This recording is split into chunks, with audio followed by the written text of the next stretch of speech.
2 days of action has already unfolded from here in Malta. We're ready for day number 3 of this European Cricket Series here in Malta. I hope you're ready, because I know I am. You're watching the European Cricket Series here in Malta with me, Charlie Hunt, right here on the European Cricket Network.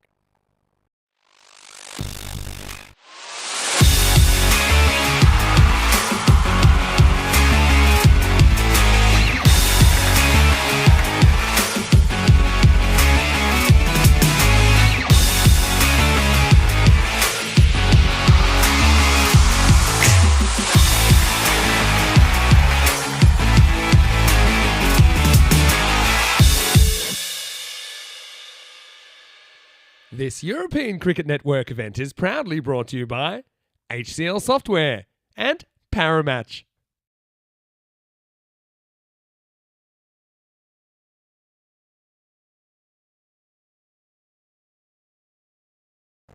Good morning, everybody. Welcome to the Malta Sports Complex. It is a pleasure to be here. I finally arrived on the wonderful island that is Malta. It took me some time, but I got here eventually.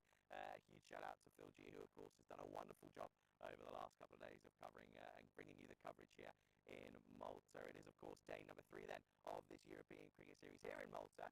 It is going to be a very, very interesting morning. We've got 2 new sides making their way into the tournament. 2 sides that we have seen before on the network. Of course, we've got the likes of the Bagiba Blasters taking on the overseas side. Now, these 2 sides, again, had a bit of an up and down time last year in the Encore event that was here at this sort of time last year in Malta. Overseas, of course, didn't quite have it their way. They really did struggle to get some wins on the board, so they'll be hoping to go a little bit better this time around. As for the Bagiba Blasters, we know a little bit about them. We know that they're quite a strong side. Again, middle of the table finish for them last year, so they'll be hoping that they can go a little bit better in this single round robin side of things here in this tournament. Then it's going to be an exciting one. Let's go over to Tyrone Peters, who's tournament referee. He's got the 2 captains for the coin toss. Overseas to call. It is the call. It is.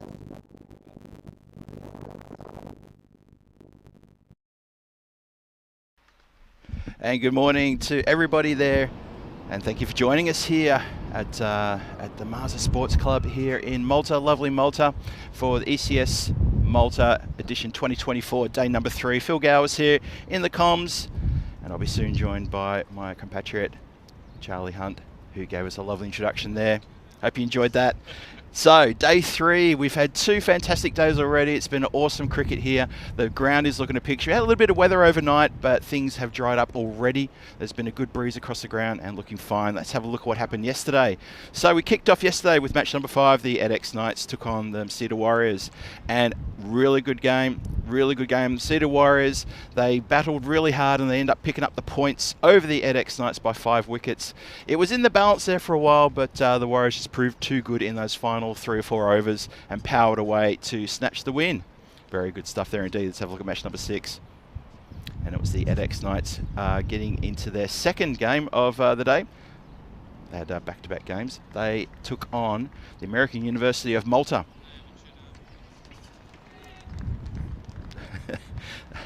There we go. There we go. There's match number 6. Thanks, guys. So the AUM went into bat. They got themselves 56 for 6 after 10. A score that, well, we all agree was a little bit light on. As it turned out, incredibly light work handled by the EDX Knights. They scored 57 for 2. Inside of 5 overs, they picked up all the points, and they felt pretty good about that after coming off that loss. That loss to the Warriors in match number 5. We go to match number 7. That was the Cedar Warriors were back against the champions, Gozo Zalmi. What a game this was. We thought Gozo Zalmi, they were a little bit shy. They got to 110. Probably not a full-strength team, to be fair.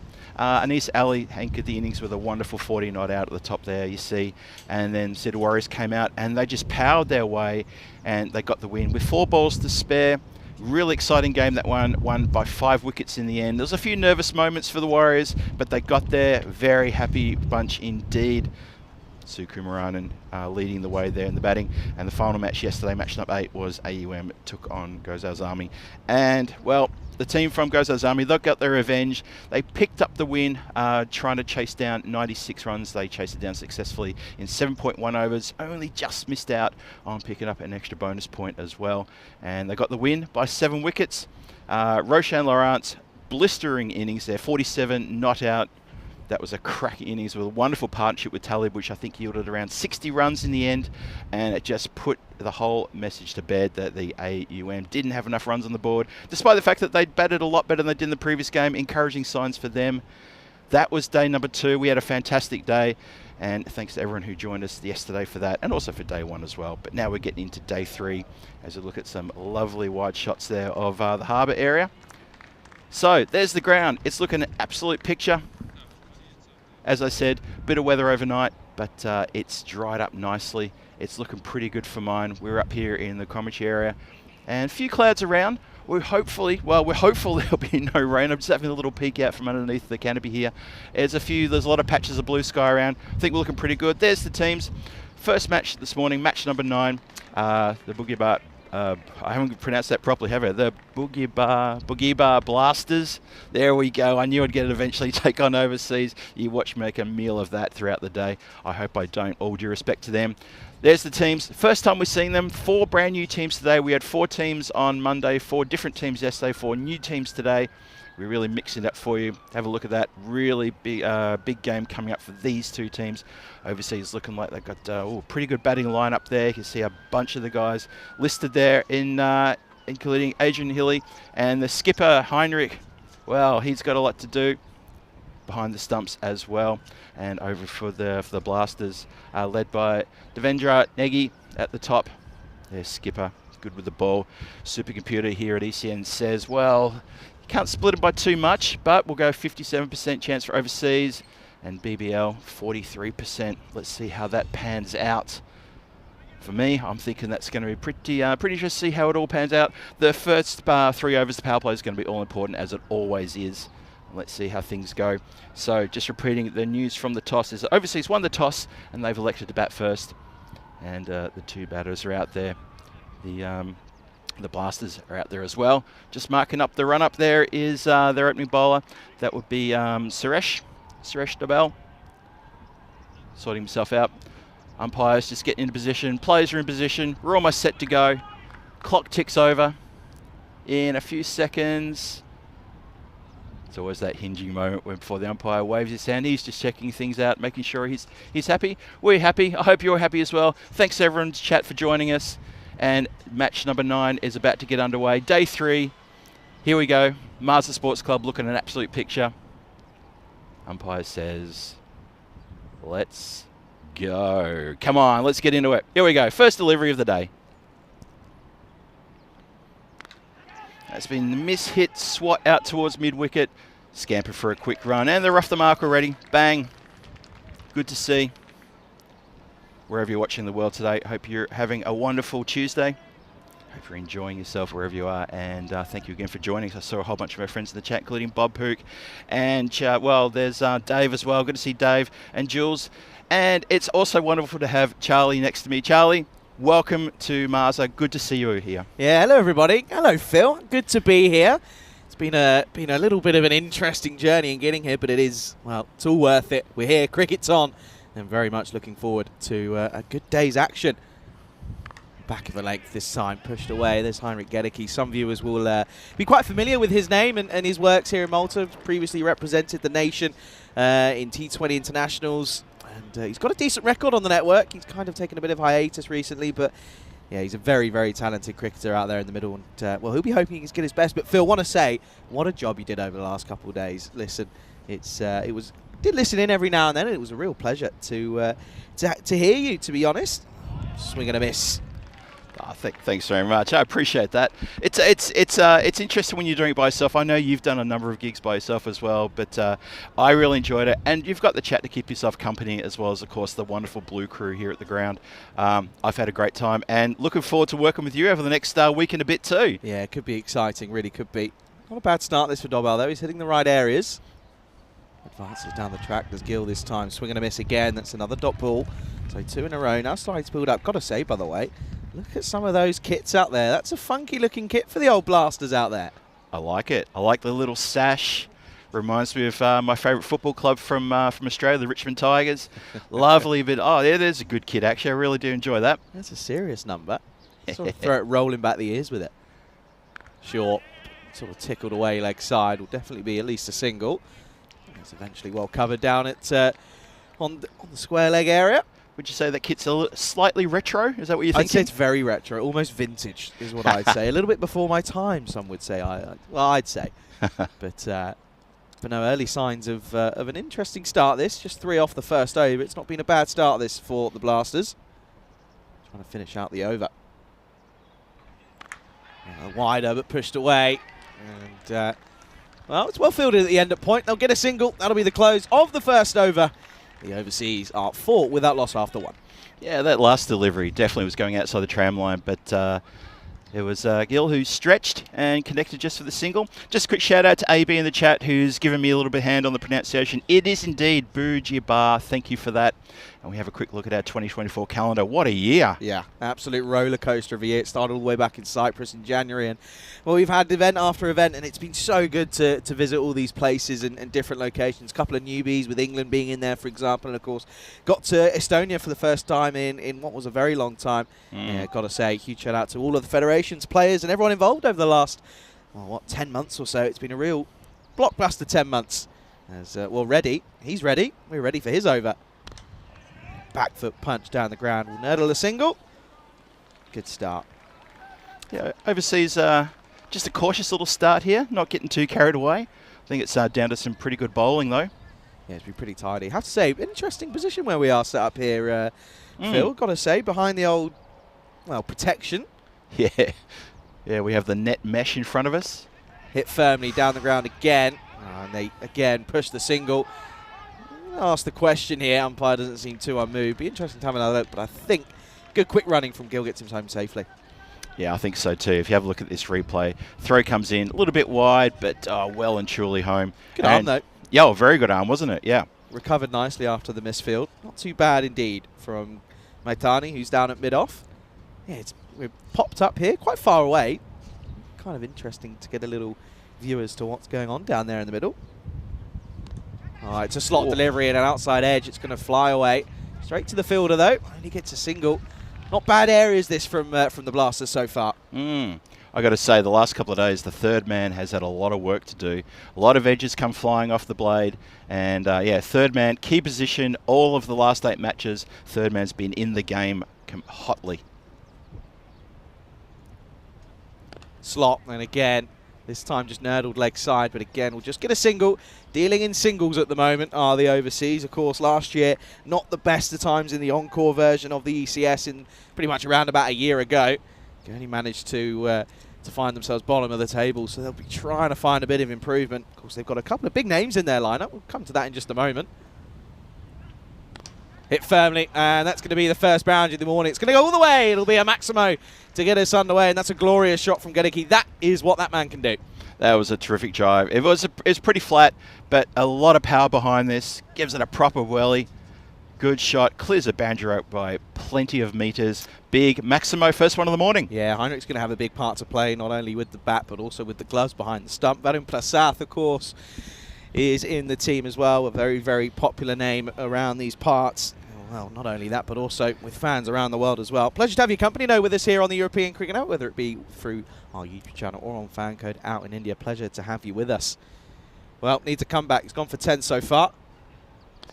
It's Fuller, but slashed away, and that's going to be 4 as well. So 6 and 4. Hungry for more to finish the over. Lovely stuff from Heinrich Gedicki. That's going to be the end of the second. Overseas, 18 without loss.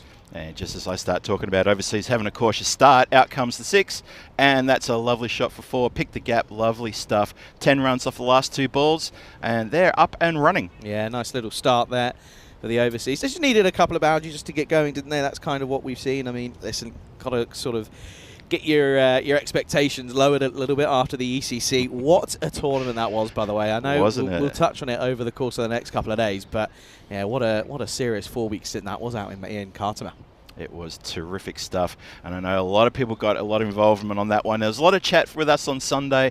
I think there was a bit of an ECC hangover, but we all came good, and Sunday we were talking about it here, and we're going to talk about it a little bit more later on. Wonderful 4 weeks put on by ECN. Slapped down the ground and put down. Great attempt, though, in all fairness, by Gaurav Matani, who, well, it was a tricky chance. It was one of those half chances. If you take that, then the game changes, but it goes down. Have a look at this one. And Oh, in Carries. and out. It did Definitely carry. carries. Definitely carried, yep. And Charlie, we've been spoilt by the fielding in I've the heard. first 2 days. Heard it's been pretty outstanding, to be fair. It's been terrific fielding. Short and hit away. That's going to be 4. That's a gunny delivery that you can't bowl to a man of Heinrich Gedicke's class. He's going to whip that one away and gets a good piece of it. That's going to be another boundary, 4 more. Yeah, if you're going to bowl like that, this is short. Have a look at this side on. Straight onto it, whips it around, no danger of any elevation. Lovely shot, good wrist action there. Yeah, uses the wrist to keep it low, doesn't he? And it's pretty much a safe shot down there. There's no one behind square now. In fact, they have just moved square leg behind, but he's still within the ring, of course. A couple of balls left of the power play. Swing and a miss. Just loses his balance there. There you go. That's the shot that he wanted to play. Just sort of plays away from his body there, does Heinrich. Yeah, tricky one that. So bowler here is a little bit of treatment, but he's not doing too badly. He's only gone for 5 off his first 3 deliveries. Let's see how he picks this one up now. Been hit for 4 already in this over. Short and slapped up in the air, but it's gone higher more than it's gone longer, but it might have the yards to go, and it does. It's going to be another Maximo, and Heinrich Gedicke gets one away. Not the most confident of strikes, but gets enough of it. Yeah, the cover fielders were looking at each other, looking in the sky, looking at each other and running back, but they were never in a chance as that clears the boundary rope with a good sort of 4 or 5 metres to spare. Such a talented player. He's a strong man as well. He's Heinrich very fit and physically. Yeah. So that's, again, something that's going to play. He's 24 off 9 at the moment. That's an excellent delivery. Well, there's a mix-up here, and it's gone to the striker's end, and it's going to be a very, very eventful dot ball after all that. Oh, there was trouble aplenty there. Shout for LB, and then the chance to run out at the non-striker's end. Going down leg side by quite a fair distance. Oh, absolutely. Question of maybe there was a bit of bat on it as well, and then, well, you got to say that Gil just kind of set off almost on impact more than anything. After all that, dot ball. Slip fielder will say, hey, I threw the stumps down. I just threw them down at the wrong end. Oh, dear. Yeah, it was a direct hit, to be fair, but it was. Said, wrong end. Okay, then, last ball of what's been an interesting power play. Overseas going just below 10s. And it's going to get hit firmly, but it's going to be dropped. Oh. It was an excellent chance for the man at mid-wicket, and you've got to feel that the skipper there, Nagy, well, he got a hand to it. Could he maybe have gone for 2 and taken the catch? It's a chance that goes down. Gedicke gets a life on 24, and it's going to be a disappointing way to end the power play for the Blasters side. It's going to be 30 without loss after 3 for the overseas. Well, it's not a bad power play getting 30 for no wicket loss in that power play, but I really felt the skipper just went a little bit casual with the stick in the one hand out. Yeah. He didn't have to stretch that far. Yeah. Possibly could have got the second one around it. Maybe just took it a little bit casual. He'll be thinking about that right now. Yeah, you can see there. It was a good first over just considering the 4, but then 14 and 12 have meant they're going at exactly 10s, and you've also got to imagine that, putting both batters down now, they've both had lives. Yep. What's going to happen now? They're going to go and really take them to the cleaners, of course. Power play is over, so the field can now spread. They've got they've only currently got the 3, and there they go. They realise that they've got to get another man in. There we are. Yep. Yeah, just organising the field after power play, as you say, Charlie. We've got... there you go. Get a nice view of it there. Nice little wide view of the of where they are. You can see they've got their man at sort of point cover region. And they're very much on the leg side. So, well, if anything's going to tell you, he's going to have to bowl straight here. And if he doesn't, he's going to get punished. Here's Singh for the 4th over. Does bowl straight down the ground. Not going to carry. It's a long off, and it's fired in from the long off fielder. To be fair, he's been a bit of a ball magnet so far as Matani down there. Matani's had a bit of work to do in the first 3 overs, first 3 and a bit. He must be enjoying it, and you get the feeling he's probably thinking something's going to come my way any minute now because I'm involved. I'm in the game. Gil's been sort of starved of the strike over the last couple of deliveries, isn't he? Gedicke's gone berserk, so how's this going to play out for Gil? Keeper standing up now. And he's going to just pump it leg side. There is a fielder out there, though. He almost gets done by the spin, but recovers nicely in the end. Does Raju Rai out there. Yeah, Gil just couldn't quite get the gap. There is quite a gap, though, between that that deep fielder on the leg side. He's very square. And the deep mid-wicket is probably a little bit straighter than regulation, so there is a gap there. Big gap. Goes for it, and hasn't quite got all of it. This is Heinrich. Could be a chance. Oh, and it is going to get taken. That's an excellent grab down at deep mid-wicket. Super catch from Suresh Dobal, who had a pretty good first over with the ball. They took him off. They're saving him for later on, and he's taken an absolute blinder out there on the leg side, and that's going to be the big wicket, the big fish, and Heinik Gedeke's gone. Yeah, that's a massive wicket. And that's the fielder I was just talking about. The fielder who's run around, have a look, he's come a lot of distance to get to that and takes it cleanly, goes to ground, but he protects the ball and holds it up.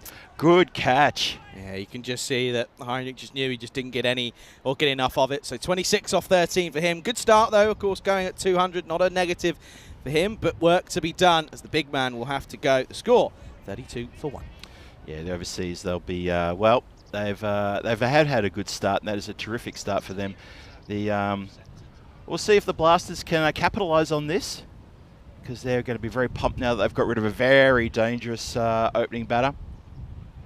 And let's see as Prasath comes in. Yeah, this is well, it can't be out. Pitching well outside the leg stump. Will nurdle for a leg bye, gets through. Prasath, he's a dangerous batter. He's a big man, both physically and metaphorically in the game of cricket. He's sort of medium pace. Depends what he bowls. He can either bowl you some nice little seam dibbly dobblers, or he can bowl you some decent spin. So he's going to be very crucial for this overseas side. Gill strikes down the ground. Could be another chance. Oh, and it is. He's taken a tumble, but he's taken an absolute stunner of a catch down at long on yet again. It's that man. You can't take him out of the game. Suresh Dobal. He takes another outstanding catch, and things are just going from bad to worse for the overseas. It's the other opener now, Gill, who goes for a disappointing 6. Incredible. I thought the fielder was out of position, proved me wrong, and took an absolute ripper catch. Watch this one again.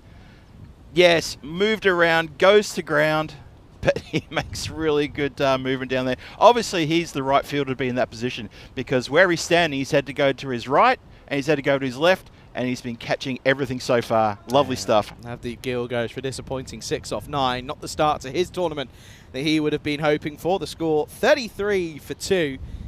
Well, 2 fresh batters out in the middle now, so that just changes things slightly for the overseas. And I always say you're coming out of a power play. If you haven't lost a wicket, you're in the driver's seat. But then when you lose 2 in the 4th over, not the most positive of starts. Not at all. Hilly is going to come on. First time we've seen him on the network, so a debut for him. For this overseas side. Okay, so the umpire just making sure their stumps are where they should be. The bails, I think, just copped a little bit of wind there. Yeah, I was going to say it's probably the wind that's sort of wrecked some havoc over there. It is a bit windy. I saw that forecast about 30-mile-an-hour winds today. Right. It's well respected from Hilly. Sort of shows off the stickers of the blade. Dot ball. Yeah, we've had a bit of weather here, as everybody knows, in this part of the world, the last week and a bit. And, yeah, look, last, was it Monday, Sunday and Monday, it was a nice conditions, a little bit humid, sun shining, cloud breaking up, and an afternoon sea breeze coming across the ground yesterday, which was absolutely lovely. Bit of rain overnight. As I said, the ground still looking to picture. It's dried up nicely. And the wind, yeah, as Charlie says, gusting up a little bit today. And the bails obviously couldn't quite hold their own there on top of the stumps. You can see that every now and then the players are probably enjoying the breeze, and the trees in the background are swaying, and then it suddenly drops and we feel all the humidity, and then it picks up again. So we're getting a bit of everything at the moment. 33 for 2 then at the end of the 4 overs.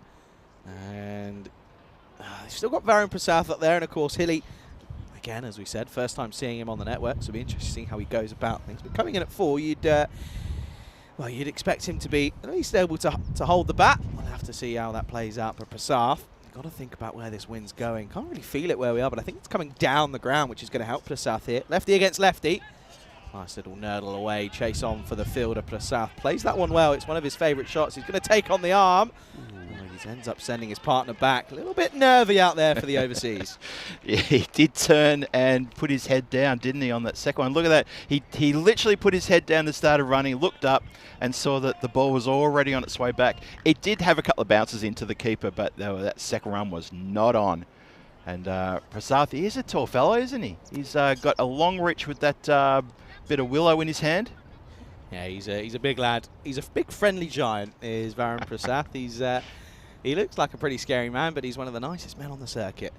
Hilly, let's get off the mark. Again. Good delivery, though, from Reddy. Just sort of angling it in, coming round the wicket. It's nice areas. Very good. And also, I like mid-wicket, regulation mid-wicket in a T10, that run-saving position, just to make sure the batsman stays honest. Not all singles, not all fours. Good position there. It's getting a bit of work. Tries to drive this one, but it's a really full wide Yorker. Good areas again from Reddy. Really, really is finding the right areas. Umpire Andy there just saying, just get out of my way a little bit. I want to be able to watch what happens. Of course, trying to say to Reddy, if you go for an LBW, I can't help you if you're in front of me. That's exactly right. Good over this, though. Just a single come off it so far. Slower ball. And again, nurdled into the offside. We'll just get a single behind square. Of course, Malta, talk about their little excursion in the ECC. Wasn't pretty, was it? Really wasn't pretty. A bit of a different side, to be fair. But, yeah, it wasn't the best of times for them. Hilly's going to be happy to get off the mark eventually. Doesn't have to worry about Derek escorting him off the ground should he lose his wicket now. Both batters on one. Well, this is up in the air. Could be a chance. Oh, and it's another absolute stunner. Well, Phil, you've been saying that the catches have been outstanding so far in this tournament. And today, it's, well, I tell you what, it's not letting it down. That's another brilliant catch. And I tell you what, if there's ever a man you want to remove for just one, it's Varun Prasath. And that's a big, big wicket. That is an absolute ripper. Clip that, put that onto social media. That's going to go viral. Comes forward and clasp it. What a terrific catch that was. Oh, it's a wow. stunner. It's an absolute stunner. You little ripper. Oh, it's amazing. That's Azim Sati, who's out at what would have been deep mid-wicket for the left-handed Prasath, but another disappointing batter as Prasath has to go. And things just starting to look a little bit worse for wear for the overseas now. Yeah, I think it wouldn't be wrong to use the word shaky at the moment. Big time. That's a stunning catch, and that's the kind of thing that the dugout look at and they think, well, we're not going to get away with anything here, are we? No, your catches win your matches, folks, and what we're currently seeing is a fielding masterclass from the Blasters at the moment. Bajiba Blasters, of course. Bajiba. Not the Boogie Bar, although I would love, I would love to pronounce it as Boogie Bar because I think that's class. I tell you what, if ever I start, mind you, in these kits that they're wearing, it very much sort of sounds Boogie Bar, to be honest. It fits, yes. Littlefan out then here. Well, this one, what's this going to be given? Because this is going to go towards the rope. It's going to be a Minimo, 5 wides, ready. Goes down the leg side, and there's nothing realistically that Rawat behind the stumps could do about that one. Not at all, and that releases a little bit of pressure on the new batter. As he sees that one, the left-hander, sees it go past his elbow. Yeah. Doesn't get anything on it, and as you call it, Charlie, that is a Minimo. Keeper unsighted, gloves not high enough. Not too much you could do, realistically. Nah, not at all. Last delivery potentially of the 5th over. Hilly misses out on this one, but they're going to come through for a bye. That's good running, good calling from Hilly. It's going to be a single to end the 5th over. And at the halfway stage, overseas, in a little bit of trouble here at the moment. 41 for 3. Yeah, they're in a little bit of trouble. The scoring picked up a little bit there towards the end of the power play. We thought, oh, they're going to put the foot down here. This is where things pick up. As we have a quick look at the ECL schedule coming up, action in February, March next year. 7 groups, 5 teams per group. That is going to be a fantastic tournament, as it always is. Yeah, absolutely. You can see there, Group C is where the Maltese representative will be. We'll just try and see what we can do in terms of getting some confirmation on that one as soon as we can. But whoever it is, they're going to have a tough group with the Scottish champions Grange in there. Skanderberg as well from up there, of course. And of course, then taking on the Norwegians and the Sofia Stars from Bulgaria. It's going to be an exciting tournament. And I'll tell you what, you blink, you'll miss it. This one, talking about blinking and miss it, this has gone a long way. This is going to be 6 runs. It's a lovely way to get off the mark for Christian Voljen, who just absolutely mullers this down the ground. He does. He gets under that one with some proper elevation, but some good proper distance. Clears the boundary rope with a good 4 or 5 metres to spare. Big fella, this guy. Looks like someone who can hit the ball, keep it stayed hit. Look at that. Yeah, good technique. When he hits it, it goes. Nice shot from Villian. Short now goes over the offside, but he's picked out the fielder, and at the moment, well, they just look. I tell you what, they just don't drop it. They're not dropping anything at the moment, and it's 6 and out for Villian, and that's a disappointing way to go. It was the shot to play. It was short and wide on the offside, but he picks out the fielder, and that's a disappointing way to go. And it's going to be 4 down. Oh, good call, Charlie. It was the shot to be played, but the placement was not good. Not good at all, and he knew it. Hands above his head. Really good catch there. That's Raju Ray out there on the point boundary. Collects it and says, see you later. Thanks for coming. 6. And that's enough from you. Christian, you're back in the dugout. Yeah, that dugout is, well, it's called a dugout, but it feels more like a revolving door at the moment of just constant overseas batters coming and going. Well then, 47 for 4 in the 6th. And Singh's picked up 3 wickets, by the way. 3 for 8. New batter is Hurley. Well, this is up in the air, but luckily for him, he doesn't get any of it. Just gets outside the 30-yard circle, get a single. Bit nervy time here for these batters. I'm wondering what they had for breakfast, but these little sort of mishit skied shots, trying to hit themselves maybe out of trouble. Overseas, they need to buckle down here. There's still 4.5 overs to go in this innings of theirs. 48 for 4 on the board. They need to grind this one out and start the acceleration later. There's another one up in the air. Yeah, but this time really committing to the shot there, Hilly. He's kind of sort of had the best seat to the worst show at the moment, isn't he? He's been sat there on strikers end and watched it all unfold. That's a good way of putting it. I totally agree. Yes. I feel as if he's be thinking, well, I don't know if I want any more popcorn at the moment. Again, uppish, leg side, but again, we'll nurdle for a single. This is, I don't mind this from these two today, to be honest, at this point, because they are in a bit of a spot of bother here, and the last thing they want to find themselves is sort of 60 for 7. It's the last thing you want to see. So if they can just nurdle for an over or two, get themselves in, and if they can make the most of sort of the 8th, 9th, and 10th over, they're going to get up to a pretty competitive score. That's true. Just minimise those dot balls. Keep getting those singles. Get that scoreboard ticking. Oh, just down leg side there. Wide called. Fair enough too. Bowler just losing his radar there. Yeah, just struggling. What a spell though for Singh. 3 for 12 with that wide in there now as well. Of course, the 50 up for the overseas in this over so far. Can he finish strongly? Better delivery, but picked up nicely into the leg side. But then again, fielder is out there, just plugging a little bit on the outfield with the overnight rain. That's going to be the end of the 6th. 52 for 4 overseas. Well, they're getting up there slowly but surely, but it's the wickets column that's concerning them at the moment. Yeah, it's a funny thing, isn't it? The team that bats first in the morning has always struggled in their first half of their innings. We've seen that. Let's have a look at the event run rates as we go through this list here. That's a very interesting stat. Look at that. Currently the lowest of them all so far. Of course, we're only 3 days in, or 2 days in. This is what these stats would be. There you go. You can see there. Average run rate about 95, 96. So that kind of tells you what a past score is around about here. Look at those, though. The 4 rate and the 6 rate, both up there. Here's the skipper. And he's going to start with a wide. This is Negi, who's come on for this 7th over. Yeah, those stats you saw before. I think that pass score of around 95 up to maybe just touching 100 is pretty fair call. Scores of over 100 are the ones that are very hard to chase, and chasing here is very tough from what I've seen. Outside edge, all put down, and it's, well, 1 of 2 that's gone down. But in fairness, they've taken some half chances, and you almost think, well, they are all human after all. Probably because we've been sport the first couple of days. I'm expecting everything to be caught. But, yeah, unfortunately, that one has gone down in the outfield there. That's Gautam Singh who grasses that one and gives a life. Hilly continues. Are those at the non-striker's end? Yeah, Hurley. Well, the wind's hurling around at the moment. Sorry, it was too easy. Again, just nurdled. Really not trying to take the attack to the bowlers at the moment. Ooh, bit of an interesting throw. Hey, listen, Reddy, he's done his job though, to be fair, with the ball, so he's not too concerned. But that was a bit of an interesting. Ready?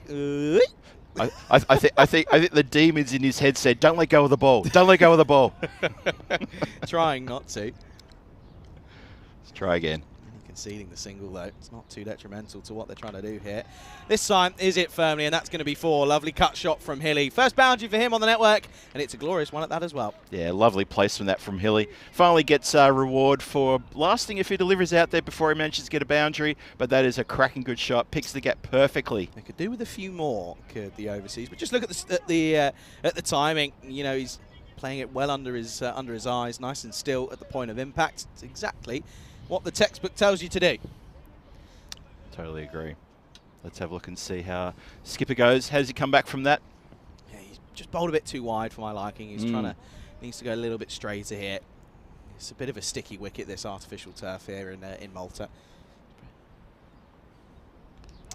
Wider delivery, but just sneaks it inside. Well left by the batter. Yeah, I think he was maybe expecting there to be a wide call given there, but yeah, I think rightfully so. Of course, the line belongs to the bowler. Any part of it, and it's okay. Quicker one, shorter leg side, but again, even though he's just hit that shot away onto the offside for 4, he just doesn't quite look as if he's in the form of his life here. He's just not quite catching up with that so far. Yeah, short delivery, and he had enough time to really size that one up and to adjust and swing it around the corner. He just couldn't get a proper hit on that one, as you say. Last delivery, and well, this time is up in the air. Not going to fall to a fielder though. It's just going to be short. They're going to think of a second, but again, send each other back. Very nervy conditions these for the overseas. End of the 7th, 61 for 4. Very nervy indeed. I mean, these two were praising him just a few minutes ago, saying, well, if they're going to be pushing the ones and the singles, scoreboard needs to be ticking over. That's the vital thing that has to happen here. When you lose these wickets in a T10, you can't afford to get bogged down and let the dot balls dictate terms. And, yeah, a few skide shots, a few rash shots, maybe trying to hit themselves out of trouble. So we have a quick look at the European Cricket Championships of Women coming up on the European Cricket Network, 9th of December through to the 20th of December. A Challenger Division and a Premier Division. Spain, Austria, Germany, Jersey and Czechia. And Challenger and Premier, England, Ireland, Scotland, Netherlands, Italy. Absolutely fantastic tournament, that one. Can't wait for that. That's like an early Christmas present from us to you. You are going to absolutely love that in Malaga. It's our parting gift, I think, as well, because I think we might be taking a bit of a, of course, take a break over New Year and well, January as well, potentially. But, yeah, there's going to be a nice little break, give some people a rest, and straight back into it next year. This is right for the 8th. Just a full toss, but Hurley again, nurdles. And Hilly's always looking for that second, but clearly the message hasn't got to Hurley yet, because Hurley just wanders away and ponders away for a single. He seems content with a single, and yeah, you're absolutely right. I've seen that with Hilly. He turns and he's prepped, he's ready, and well, that's good to see. Good enthusiasm from the batter. Yeah, he's trying to get things going, but he's still going at less than a run a ball here at the moment. And that delivery there again, it's one of those that, you know, it's in the slot. Take a chance, back yourself. You've only got to get. This is something that I remember when I was in Cartmouth for just a couple of days. You know, it's the boundaries are 50 metres. You've only got to hit it 51 and you clear it. So you just got to almost back yourself, really. Yeah. It just seems as if they're almost scared to lose their wickets here. Well, that's a more intense shot, but I love that as well. Umpire straight away says, right, what are you doing? Let's watch this again from this angle here. Watch Rai where he finishes here. Right in front of the umpire, and straight away turns around and says, what are you doing, mate? I can't help you. I cannot help you if you're there. You appeal, I'm going to say no. Simples. Turn you away. Oh, it's really good cricket there. Good delivery. Nice out-swinging delivery. Good glove work behind the stumps from Rai. I don't think there's any back foot movement, though, for Hurley. We'll have another look. Good glove work indeed. Yeah, nicely watched. Nicely watched indeed. Yeah, I want to take a moment and say hello to everyone in the chat. I haven't said hello to them all yet, but have hello to Michael, to Dave, to the likes of Jules and Bob, and to everyone in between. Pleasure to have you with us here on the European Cricket Network. And yeah, again, good 4-week stint here in Malta, which is always fun.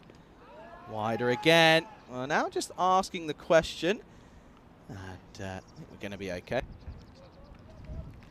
Oh, there is a bit of foot movement, but he's back. He's okay. Yeah. Just swiveled that right foot, didn't he? Just on the toe of his foot, and gets it down. It's all good. Good work, though. Again, by Shiv behind the stumps. It's good work, yeah. Just keeping things tidy. Got a ball to go in the over. And right, not being a terrible one as well. Just haven't hit boundaries consistently as the overseas. The only one that's really was able to get anything going, that was Heinrich Gedicke back in the power play. But since then, no one else has really been able to come in and help him along his way. Well, this is hit firmly, though. It could go towards the boundary. It's eventually very well fielded by Sati out there in the deep. Oh, there's another mix-up here, but it's a relay throw. Ooh. Again, the running for the overseas. It's not very confident. They'll only get a single. That'll be the close of the 8th. It's 64 for 4. Yeah, funny one, that wasn't it? Because it was a relayed throw. Fielder was down on his haunches, threw the ball to his counterpart, and the batter at non-striker's end absolutely onto that and said, let's go, let's go. But I thought there might have been a second there. But hey, it's in the book as a single. That's how it is. Let's have a look at the run rate graph, and you'll see that tells the tale right there. That's what we're talking about. Really good start from Garrick. He was on song, wasn't he? Absolutely blasting away. 2 wickets in the 4th over, and since then the run rate has dipped. Those wickets just kind of changed the game, haven't they? Just changed the momentum, real momentum shift. It's all about, putting your right foot forward, and I always talk about it, setting the tone. And I think with the catches that they've taken, the Blasters, they've done well. 9th over time. Oh, and this could be close here. There's some back foot movement. And let's have a look. Well, I tell you what, Shiv behind the stumps. He's confident. And Hurley, has he lifted his back foot here? Let's take a look. Yeah, Shiv's been looking for that in the last couple of overs. Side on. I think there's a bit of movement here. Oh, it's going to be close. Oh. Is it up or is it down? I think he might only just be okay here. Let's have a look. It's when those bails dislodge. I think he's okay. I think he's just going to survive. Oh. Great glove work, though, behind the stumps. Really is good. Soft hands, rises with the ball, does the basics right. Hurley just tempting a bit of fate there. And thank you to Spring Media for bringing us that footage. You could see quite clearly there. Just got the toe down before the bails came off. Good work, guys. Not too bad at all, though, from Nagy. Oh, nice and full again. All you could do is, well, hurdle for one and push through for a single. But singles aren't going to get up to a good score here at the moment. No, that is a good delivery to bowl on the 9th, though. The batters are looking to get forward, get it on the half volley and punch down the ground, punch square, and that is a cracking delivery to bowl in the 9th. 65 for 4, only 10 deliveries to come. Where are the overseas going to end up? They've got to be thinking about pushing into the 90s. They've got to be onto that. Yeah, they need a big influx of runs quickly. Shot, really nicely played, just plays us through the gap. That's going to be 4 on this carpet of an outfield. That's a glorious shot from Hilly. Looking at the moment as if he's more of a touch player than a power player, but, well, if you can play them effectively, it doesn't matter. That's going to be 4 more. Yeah, a bit of finesse there as he just dabs that down with a bit of a late cut. Have a look at this one again. Nicely done, almost out of the gloves of the keeper. Picks the gap perfectly, and as you say, Charlie, across the carpet, 4 runs all day. Interesting moment here. There's been a retirement as Hurley is going to get retired out, 7 off 11, and new batter will come out then. Trying to confirm as to who that is. Believe that's going to be Liam Stewart who is taken over then. So there'll be a bit of a moment for the scorers to catch up. It was a very quick retirement, has to be said. It was, wasn't it? Very quick retirement. Always keeps the scorers on their toes. I was watching the replay of the lovely shot, and suddenly Hurley's running off the field. Hurley-whirly. Oh, we used to have those. The Hurley-whirly? Yes. Yeah. We used to have them in Australia, the Hurley-whirly. Yep, they were good. Oh, and again, back foot carved away. Straight to the point fielder, though. Could be a close chance here. Nagy just kind of forgets that he's got to take the ball with him. And it's a good run, though. Definitely should have been a single. Hilly was just a little bit slow off the mark, but he ends up just getting through safely. Yeah, his non-striker Liam Stewart was very keen to get moving there, and there could have been trouble. Well then, Stewart, you've come in. You've retired the other batter out. Can you get going straight away? Tries to, but no luck there. Good delivery, though, from Nagy. He's getting good lateral movement here. It was. He put it out there. He said, look, have a go at that if you like. It was a little bit wide.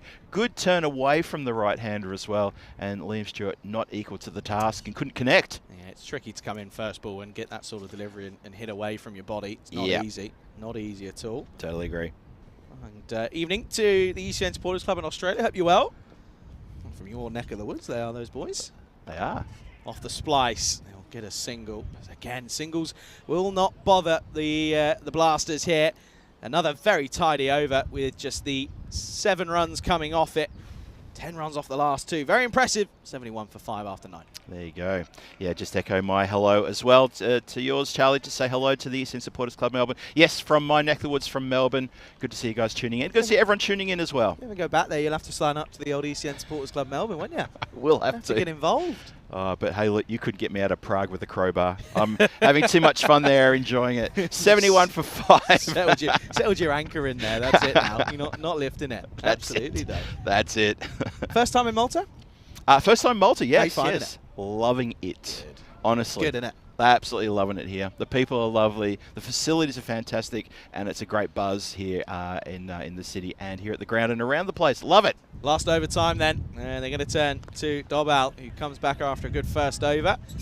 And, well, Stewart's just going to nurdle for a single, kind of just sort of giving the bat to Hilly and saying, well, it's you, not me. Yeah, well, it's still going to be interesting to see whether Stewart can get back on strike and, sort of reward his team management with the decision to get him in and to retire Hurley out. But there's still 5 deliveries left in this inning, 72 for 5. Where can they end up? And Hilly, he's 15 from 13. Let's see what he can do, because they need to go hard right now. Just get that score up, just belt it. But the bowling's good, the catching's good. Thing is, for me, they've got 5 wickets in hand. Swing, go big or go home at the moment. He tries to, but again, he's just going to probably get a single, maybe push for 2 here. They are going to take it on. If it's a good throw, it's going to be close. Oh, dear. Well, you couldn't ride it. And what I tell you what, there's going to be buzzers here. They're going to come through for 3. And you've got to feel for the fielder out there. Azim Sati, with a very good arm in, just clips the right edge of the artificial wicket and pops over the keeper's head. Here we go. Ready?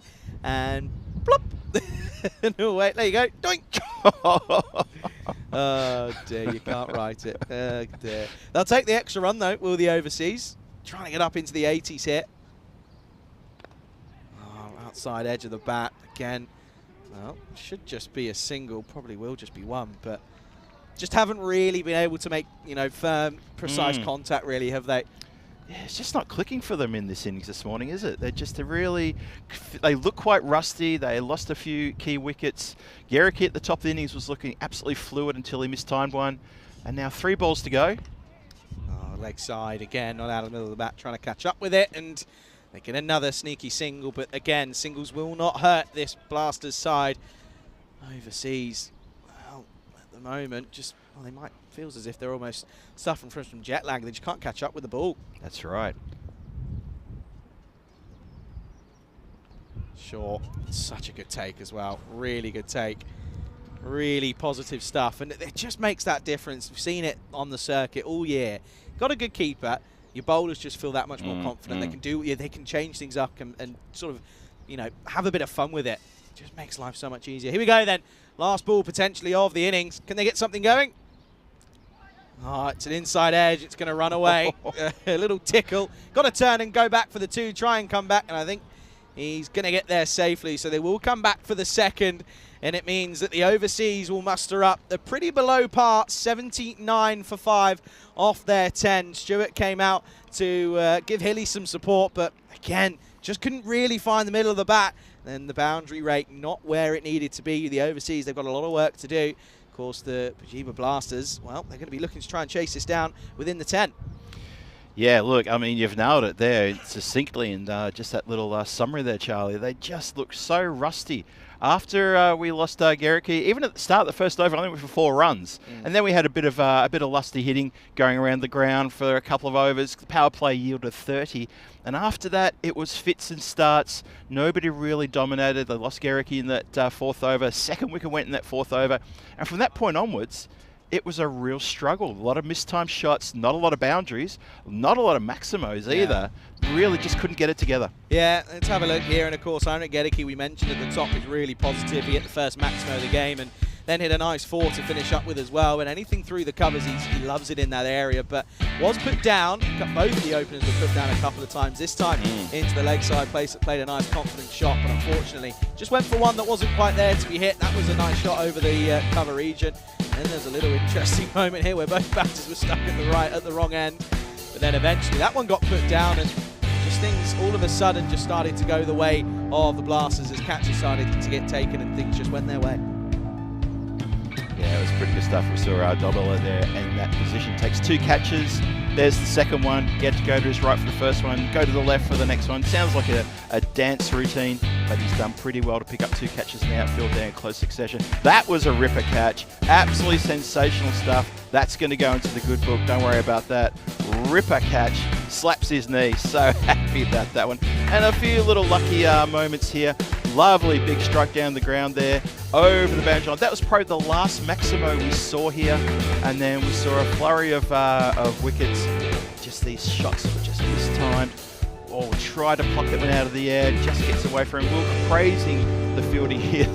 The throw that got caught in the hand. We saw a ripper yesterday, actually, in the last game, where the bowler had his ball got stuck in the hand as well. It happens.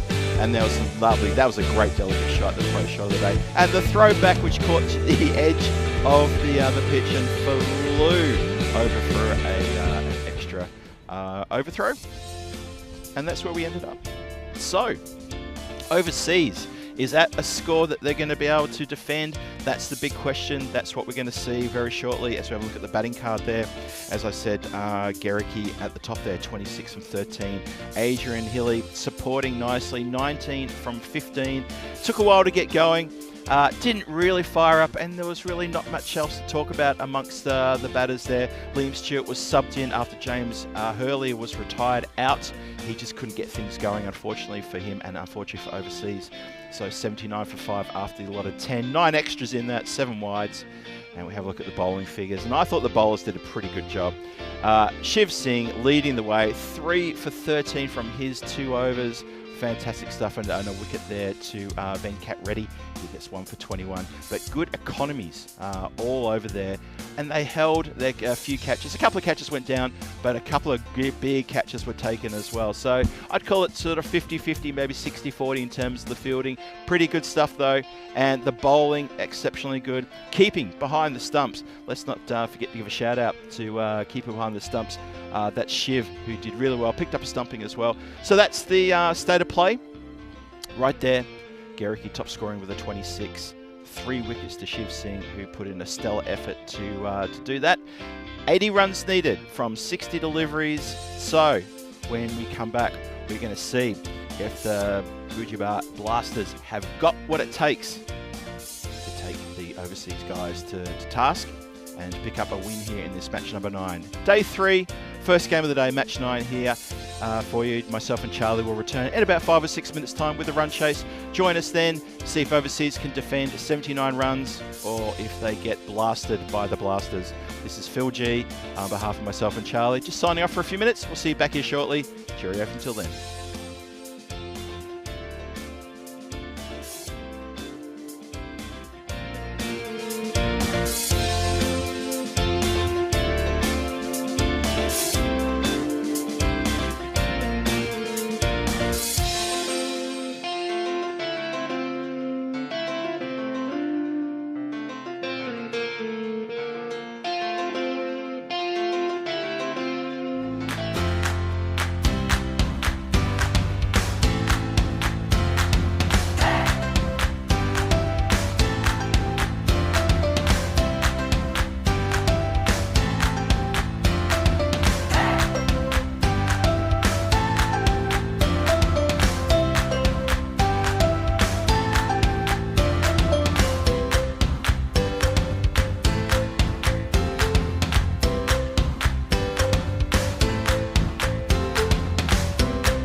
This European Cricket Network event is proudly brought to you by HCL Software and Paramatch.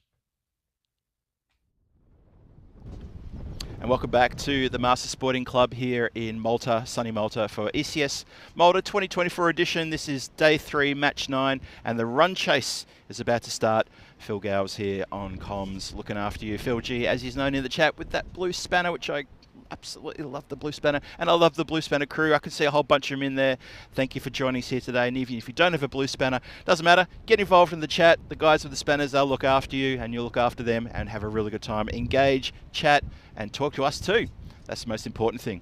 And we're going to see what's going to happen next as the Blasters look to put on 80 runs to snatch the points here today in this game number 9. After overseas got up to only 79, we felt that they were a bit short of their runs, couldn't get it together, and we start the run chase right now with dirty old wide, as we often see in the ECN. Just a bit of a warm-up delivery from the bowler as he rolls the arm leisurely over.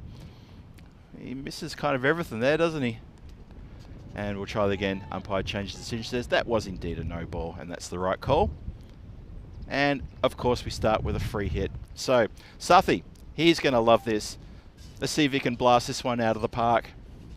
And just getting on the back of something that Charlie said in the first innings about these uniforms. That is a good retro look. That those colours, a little bit retro. Reminds me of a company I used to work for, which I'm not going to mention here, but that's probably why I'm sort of liking the uniform so much. Anyway, free hit coming. What can happen here? Technically, the first legal delivery of the day, and swing and a miss. Let's turn that free hit into a free miss, they say. And definitely the bowler, that's Moidi, he's dodged a bullet there. So we're off and running now with the this run chase. 1 run on the board, obviously that extra. Well, that's been clipped a bit better. That's probably the shot that they wanted to play on that free hit, and that's gone for a Maximo. Big hit over the covers, shot. Sathi is opened his account with a big boundary after taking a terrific catch in the outfield. Almost in that kind of position. He was just inside the boundary rope in the deep cover position. Took a lovely catch running forward. But now his chance with the bat. And he goes for a second one. That's even better. That sounded terrific. As it goes up the race towards the car park and up past where the cats live. That's a cracking shot. Charlie Hunt joins me just as he also celebrates that lovely shot for 6. Charlie, what do you reckon? It's a stunning shot, really Look is. at that. One thing you got to remember about this man, Sathi, best score on the network, 70 not out. Guess who it was against? Tell me. It was the overseas. It was against the was. overseas. So he likes what the overseas offer up to him, so he's going to be looking forward to it. Yeah, previously he's played for Malta today, of course, but yep. Yeah, the Pagiba Blasters. Wow. And, well, he's blasted a couple away to start. That's a good little bit of trivia there. He loves the overseas bowling, and he's just shown it now. Yeah, he's got just shy of 1,000 runs on the network. He's in the upper echelons of 800. That's going to be a bottom edge, though. It's a dot ball and a welcome dot ball. Yeah, his eyes lit up there, and he went for a 3rd in a row there. But yeah, as you say, just a little bottom edge. Okay, so we might see some fireworks here from Sathi against the overseas bowlers. Yeah, he's got a good record on the network of scoring runs. Oh, that's right off the toe end. Get the old cue out. Gets a single, though, to Sathi. He's going to give his counterpart Singh an opportunity now to face the music, but he's only going to face the last ball of the over. That's 14 off the over thus far. Yeah, it's not been a bad over at all. And this is the thing, when you're only chasing that 80, you know, potentially looking to try and chase it within the 7 overs. If they go at 15 and over, be pretty happy. That's well bowled and well respected by the likes of Singh. That'll be a dot ball to end what's been a very interesting first over. 14 without loss after 1. Yeah, there's a bit of a contrast there. 2 big sixes, absolutely monstered that second one. Huge crack hurt around the ground, and a lovely defensive prod there by his counterpart just to fend off that last delivery. A bit of respect shown to the bowler. Good to see. Just want to do a quick shout out to Golam in the chat. Said hello to both of us. Hello, Golam. Thank you for joining us, and thank you to everyone for joining us. Dave B in there keeping things going. Let's have a look at the Golden Ball stat. 240 matches since the Golden Ball. How I've been praying to the gods to give me a Golden Ball, and I still haven't had one yet. Charlie, you're my good luck charm. Please tell me we're going to get a Golden Ball this week. please. I'm going to say no, Ah. but we might get one next week. I've got a weird feeling. Oh, okay. Here's Hiddleston, and he's going to get hit towards point. Oh, no. Put down. He gets put down by the likes of Liam Stewart, and that really was a simple catch, and you can't be putting the likes of Sati down. Oh, no, they are going to... Oh, let's see if they live to rue that one. That was straight in and out. Liam Stewart spills what we thought was a pretty straightforward catch. Let's have a look. Gets set, cuts it uppishly. Liam's just unsighted there, maybe from the front, and we'll see it again. Yeah, this one is hit. There we go, straight to Stewart again. No, that wasn't a replay. No, that wasn't the replay. That was live. That got you, that, didn't it? It did. It looked like the same shot almost. It was carbon copy, apart from the fact that it was along the floor. There you go. This is the chance that just went astray. Ah, there we go. It's a simple one that you've got to be taking. Well, and then you can't miss out on it because you're going to hit you over the same area. This time goes all the way. 6 runs again. And I'm telling you, you don't put Sati down. And another 6 runs. There's Johnny here in the stands giving that shot an applause. I know all the guys in the chat were asking about Johnny. He is here at the ground, and there he is, looking pretty happy in his usual spot. Look at this for a shot, though. Just muscled over the offside, really. It really was. Just pure strength and timing over the offside. Was a bit of a loose delivery, though, in all fairness. The likes of Hidschi just kind of offering up on a plate, really. It's like taking candy from a baby. Let's see some of the Marsa boys. The Marsa Cricket Club lads have joined us. Of course, they take on the Blasters in the next fixture. Goes again, and there is a man out there. And oh, you are kidding. That is outstanding. That is unbelievable. And I tell you what, considering they dropped Sati on only the 13, to get him on 19 is class in itself. But when you take an absolute ripper like that in the offside, it doesn't get much better than that. And I tell you what, the likes of James Hurley, hang that man's shirt up in a frame because that is outstanding. That is unbelievable. What a good call there, Charlie. And he gets a good get-around for his efforts as well. After being retired in the batting in the innings just previously, he comes out, takes a ripper. Oh, you little beauty. Just look at that, just stick in that right mitt as well. That's the best part of it, and he cushions the fall. And that's going to be the end of Asim Sati, and unfortunately when you're a batter, there's nothing you can do about those. He goes for 19, and it's 20 for 1 for the Blasters. Yeah. Wow. I think as a batter, you have to just tip your lid and say, fair call. There's fair enough. nothing you can do about that. Not at all. Next batter then is Matani, who was busy at long off, and he's just going to nurdle this for a dot to start. Well, this is where the overseas have really got to apply the squeeze now, haven't they? Oh, they They've do. got 2 batters who are both none off 1. They really have got to try and change things up. Goes for it and has got it. That is picked gloriously from Maitani, and that's going to go for a glorious 6. And while the over ends up going for a fair few, they do get the wicket, but the onslaught continues. 12 come off it. It's 26 for 1 at the end of the second. Oh, have a look at that action with the wrist. Just whips it with proper power.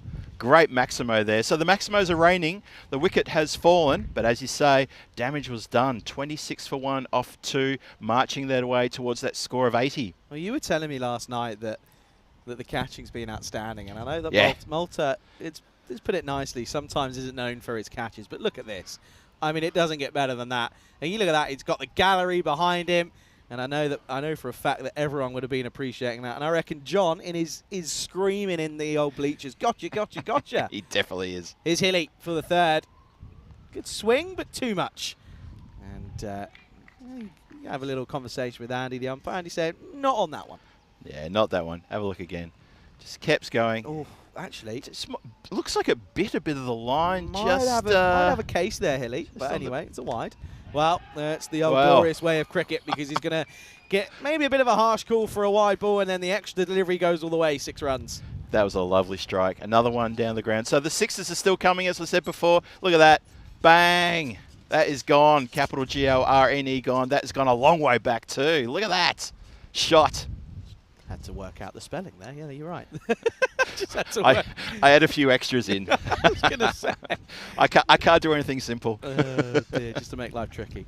Goes again, but he's found the edge, and it's another one. There he goes. It's another one, and Hurley, you can't keep him out of the game, and well, he's on fire. He is absolutely loving life up there on the offside boundary. Another one bites the dust. It's 6 and out for the likes of Singh, and he's going to have to make the long dreaded walk back to the, well, unfortunately, to the dugout. Well, look at this. Hurley comes into play for the second time in this match. Takes it nicer. A little bit easier than the previous effort, but you still got to take that. It's a red-hot chance. He moves quickly, gets in a position, and safely clasps it, keeps it to his chest, and is very happy. Big grin. Countum Singh goes for 6 off 3, and, well, the Wow. Blasters... I mean, the difference here is that the Blasters, everyone will come in and give it a go. Whereas, you know, the overseas kind of looked a little bit almost nervous when a new batter came out. Looked a little bit tricky, so... Yep. Just think that in all reality, you kind of have to got to come out, and in 10 overs when you're chasing 47 off 46, that's just for the 3 points. Could they even potentially pick up the 4? Definitely possible. It's definitely on the cards. Well respected. Rawat is the new batter in at 4. Starts with a dot. Yeah, Rawat there, just happy to just to bunt that one back. Doesn't want to get his team into any more trouble here. The Blasters, 2 wickets down. I know there's not a lot of runs there to collect, but you're still going to collect them, and you're still going to keep your wickets in hand if you want to do that. Oh, it's going to be a wide down the leg side, and Hilly just having a bit of a moan there. You can, yeah, there is a few damp spots on the on that wicket. I know Chris has just said in the chat, has it rained? Yeah, there was a bit of rain overnight. The covers were on, but of course covers, well, they're not water. They're not exactly 100% watertight. So yeah, there were some storms around last night. Swing and a miss. Good delivery. Yeah, very good delivery. Just pushed it wide, tempted the batter into a false shot. Doesn't connect though. Close to a connection, but doesn't get it. And Rawat will reset. He's still on his 0. Probably looking to get rid of that pretty quick smart before Hilly can pick up another one. Oh, does try to go for it, but as he picks out the fielder, he has. But, well, I tell you what, it was almost a little bit nervy there for Nal Moidi because he almost took one on the noggin, but it gets through him. It's going to be 4 runs. Yeah, I think for a moment there, I think we're all hoping that maybe Hurley had moved around to that third man position. He would have taken it, but unfortunately for Fieldy, have a look at this, almost caused himself an injury. Oh, that was so close. That parted the hair, I reckon. That probably gave him a proper crew cut. That's going to be a little bit tricky. And not the sort of way that Hilly was looking to end what was a very tidy over. Boundary with the ball to go. Better, much better. Played away in the onside, and well, it's a dart from mid-wicket. They'll get a single. Well, a very interesting power play. The run's certainly flowing, but the wicket's tumbling as well. But you'd still say that the Blasters ahead at the moment. It's 39 for 2 at the end of 3. Yeah, I'd put the Blasters ahead at this point in time. I think they're looking pretty good. Overseas, they've picked up 2 wickets, 2 very important wickets too, to some sensational outfield catching by about one man Hurley. And he's running in. Is he looking to get a bit of a bowl now? I'm looking at that. Let's have a look at the skyscraper scenario. And you can see there that the Blasters have been pretty consistent, 14, 12 and 13. Good start for them in the power play. And if you have a look at the overseas, up and down, just couldn't find their rhythm, couldn't find their mojo, and didn't have the big overs they needed. Yeah, and it was just the case of batters coming in and not sort of going for it, wasn't it? They were just sort of almost scared to lose the wickets. 10 overs, it goes quickly if you're not careful. Does. 41 off 24. Now that's with a bonus point. If you are new to the network and you're not sure what that is, if the batting side chases the total within 7 overs, they take 4 points. Whereas if they don't do that, and of course but they still get the victory, they'll take 3, and then of course a point will go to the losing side. Here is Gill then for the 4th over. This is hit through cover. That's going to be 4 runs. No one's stopping that. That is gloriously played from Rawat. He slaps it through cover. 4 runs. That was a delicious shot. Really, really clever. Good placement, and the fielder coming around from that long off position did not have a chance to catch that one, not even slightly. Went like a rocket. Good shot indeed. Hope you're enjoying the coverage. Everyone in the chat, just quick yell out to everyone. I can see Jules in there, Dave, Christopher Ward. Welcome, Christopher. And I'm sure I've seen Wayne in there as well, or maybe I'm just seeing things. Outside edge. This is going to again flow through, and this time Moidi does well. Just get a single. Good cricket. Gets the boundary and then nurdles through for a single. Of course, you can see that just 2% for the overseas now. And of course, the overseas, they were bottom of their table last year in the encore. They're looking to go a bit better, of course. Just a single round robin group stage before we go into the next group. Or the next stage, I should say. Nicely played away through the gap. That's going to go all the way. You know, that's 4. That is a stunning shot. Well, we've seen a bit of the old boom blasting and now a bit of the old sizzling touch as this one is nicely carved away. That's going to be a glorious 4 runs. Yeah, that was a bit of finesse there. Lovely to see. And that's the style, the bit of what a quality batting team looks like. The blasters, and then the people who can nurgle the boundaries as well with a bit of finesse and a bit of style along the carpet and take no risk. If the shot's there to be played, play the shot. It's a classic short form white ball shot, that. Yeah. Hurdle to sort of third man. Well, this is pumped leg side, and oh, well, I tell you what, it would have been a specky. It was the old one-handed attempt, and unfortunately doesn't go to hand. That's going to be another boundary. And the boundary just continued to flow here, back-to-back fours. Did you get a little something on that? Nah, I don't think so. I think it's not too far away, but I don't think you did get anything on that. Just didn't commit to it. It was one of those, really. But the thing is, as well, is now that the boundaries are starting to flow, and the overseas lads are all getting a little bit antsy against each other. The sort of hats starting to get thrown on the floor. People are getting a little bit frustrated. They're just not bowling the right areas. This is in the slot, and it's going to get pumped down the ground for 6. There's no question about that one. So this over has gone for 19 with 2 balls to go. This is a dangerous, dangerous spell, this, for the Blasters. Absolutely. Poor old Gill. He's been treated like a business shirt, and he's getting taken to the cleaners here. There's one more ball to come in this over, as you say, Charlie, and this over has exploded this game to the point where the Blasters now, they don't need many from a lot of deliveries. No, the good news is, as well, for the Blasters, is that when they take on Master in the next game, they're batting first. Oh. That's the news for the toss. So Oh, this there is you a go. good little sighter for them to get their eye in. 22 off 19, last ball of the 4th. Change of angle, and it's going to be well fielded in the end, and he does well to keep his foot in. Might just want to double check that there's no issue with the rope, but I think he's done okay. Yeah, I think my first impression was he was good, but it was that right foot that maybe just there. Yeah, he's good. Inside the line, good work. End of the over, it's 59 for 2 at the end of 4, and they are motoring along here, are the Blasters. And for the overseas, and I talk about tone setting, to not take a point out your first game of the tournament, it's tough to come back from that. It really is. This is something I was talking about the last couple of days as well, is if you don't get that point in your first game, you're then forever chasing the guys who do, and chasing in a tournament like this, it can wear you down. Well then, they're going to turn to a veteran in the Maltese cricket scene, in Varun Prasath, who is going to bowl his spin. He's changed to this spin sort of in the last year or so. Can he pick up a wicket or two and keep them quiet? Good areas, but this is rocketed off into the offside to Hurley. It's well timed. Good shot for 1. Was a good shot. They need something here, don't they, overseas? They really need to find a couple of tight overs. They need to get some dot balls, get some pressure back onto the batters, who seem to be having it all their own way at the moment. Oh, that's a peach. That is a real peach of a delivery, and Rawat really just didn't pick this one. Prasath getting a bit of extra bounce. That's a ripper. That cramps the batter. Could do nothing about that apart from wear it. Oh, and again, full shot, doesn't commit to it. I think that one has just taken the wind out of him a little bit, that ball before. You can just see he's still a little bit conscious of it. He's sort of rubbing his ribs. You can just see not too comfortable for Prasath. He's a tall man to be bowling spin.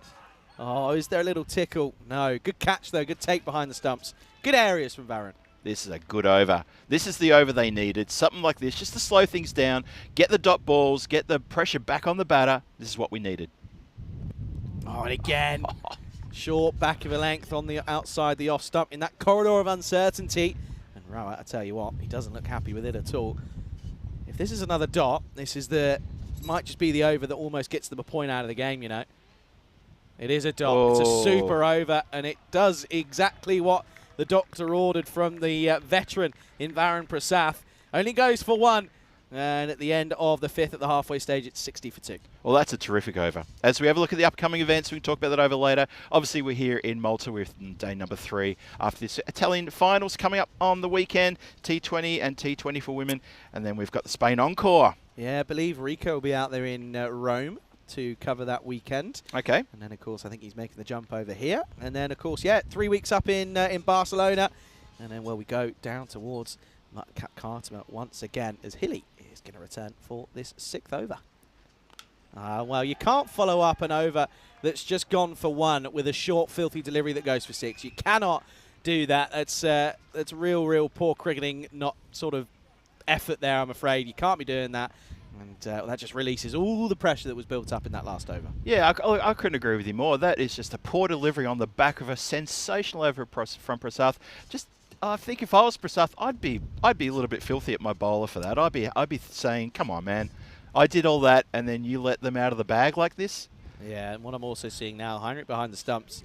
there's almost sort of 3 or 4 captains in this team for the overseas. Yeah. Prasath is kind of making a few changes.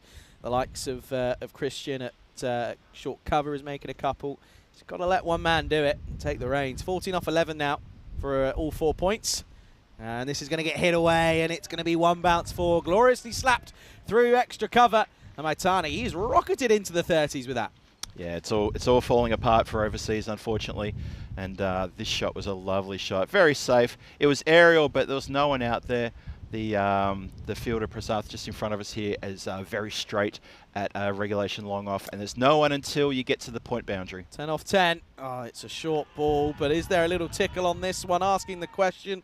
Heinrich Gedicke thinks he's got him, so does Hilly. Umpire, unmoved. I'll tell you what. Hilly was almost certain that he had his man here. Let's have another look. Short ball. Well, tough to see really with with these sort of questions, but they thought they had their man. They were adamant that he was gone. We'll come back to live action, and I tell you what, this is gone, but it's gone for 6, and that puts them within touching distance of all 4 points here. The Blasters. Maitani's playing an absolute blinding innings here. Maitani's innings has been brilliant. We were praising Zathi right at the start, but don't take it away from Maitani. He's put together a blistering innings here to ensure that his team picks up not just the 3 points, but also the bonus point. 4 needed for victory. And that'll do it. That's going to be all she wrote. It's going to be a 6, glorious 6 to finish. Goes a long old way, and it's going to be a 4-point affair for the Bajiba Blasters, who beat the overseas by 8 wickets. They do it within 6 overs. And well, I tell you what, the overseas, they're going to have to look back in the mirror and look at themselves and, well, in all reality, have a think, because it's not gone the way that they were predicting and hoping for this morning. They've got a bit of a break to reevaluate things, but I tell you what, credit to the Blasters. They were just certainly a level above here this morning. That was almost clinical, you'd have to say, from the Blasters. Clinical to come out with a battle plan to live up to their name and blast the overseas out of contention from this game, and they've done exactly that. As we said, inside 7, inside 6 overs, and that man there, Maitani, had a terrific innings. He ended up on, what was it, 40-odd not out, and then we see there, that's the match number 9 coming up. We're going to see the Blasters one more time. Anyway, back to this game. What a game. What a terrific game. Some terrific outfield catches to entertain you. And a fantastic win by the Blasters overseas. Sadly, just not enough runs on the board, and their bowling let them down. With the exception of that 1 over from Prasath, we thought, oh, could this be a bit of a turning point? No, it wasn't, unfortunately for them. Yeah, we're just waiting for the updated lineups for, of course, match 10. Blasters will take on Malta. There's a name to look out for, by the way. John Grimmer with the gloves for Malta. He is an absolute character on the network. Have you heard the old ECN song? I have indeed, yes. That's old Johnny Boy himself. He'll be keeping for Malta. And, well, of course, we'll be seeing him with the gloves because, well, the Bajiba Blasters, they're going to have a bat first. And I tell you what, Sati and the likes of Maitani. Would you be tempted to stick Maitani at the top of the order because he's currently knocked out on a pretty good total, isn't he? He finished 44 not out of 12. I'd almost turn around and say, well, do you know what? Go for it. You're in, might as well. You know what? I'd be tempted to as well, but at the same time, it's worked here for the Blasters. He comes in maybe in the top order.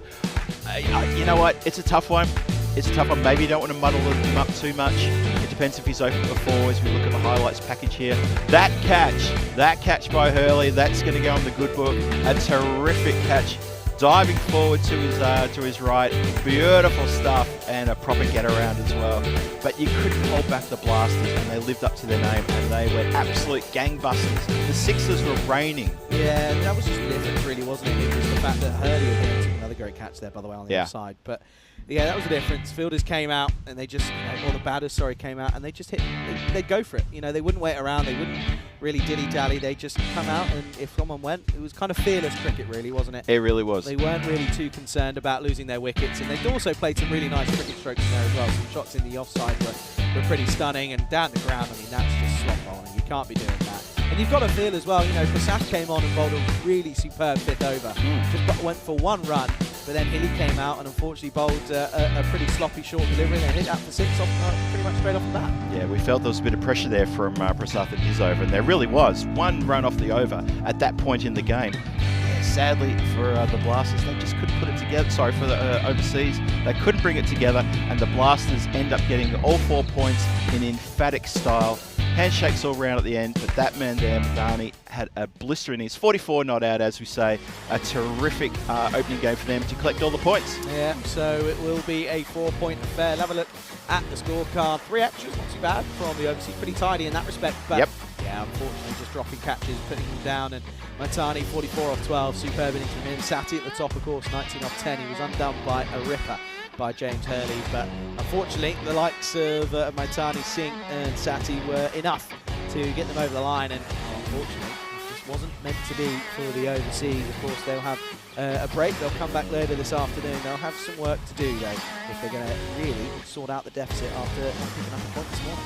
That's right, let's have a look at the bowling figures. And as we said, only a handful of extras there, which is not too bad, but the economies were, well, they need to be better than that. Prasath at the bottom there, one for none from his one over. Didn't get a wicket, but he came close to getting a wicket, but unfortunately just didn't get support from the rest of the bowlers. Yeah, he just really got them in with a chance of getting a point out of the game, and that point could be crucial when it comes down to the nitty-gritty part of this round robin start of the affairs. Well then, first game of the morning in the books. It's 4 points for the Blasters, and the Blasters, they're going to return in around about 40 minutes time as they take on the likes of Malta in the next game. Charlie Hunt here alongside Phil G on the European Cricket Network. Pleasure to have your company. We'll be back soon as you're watching the European Cricket Series here in Malta.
This European Cricket Network event is proudly brought to you by HCL Software and Paramatch.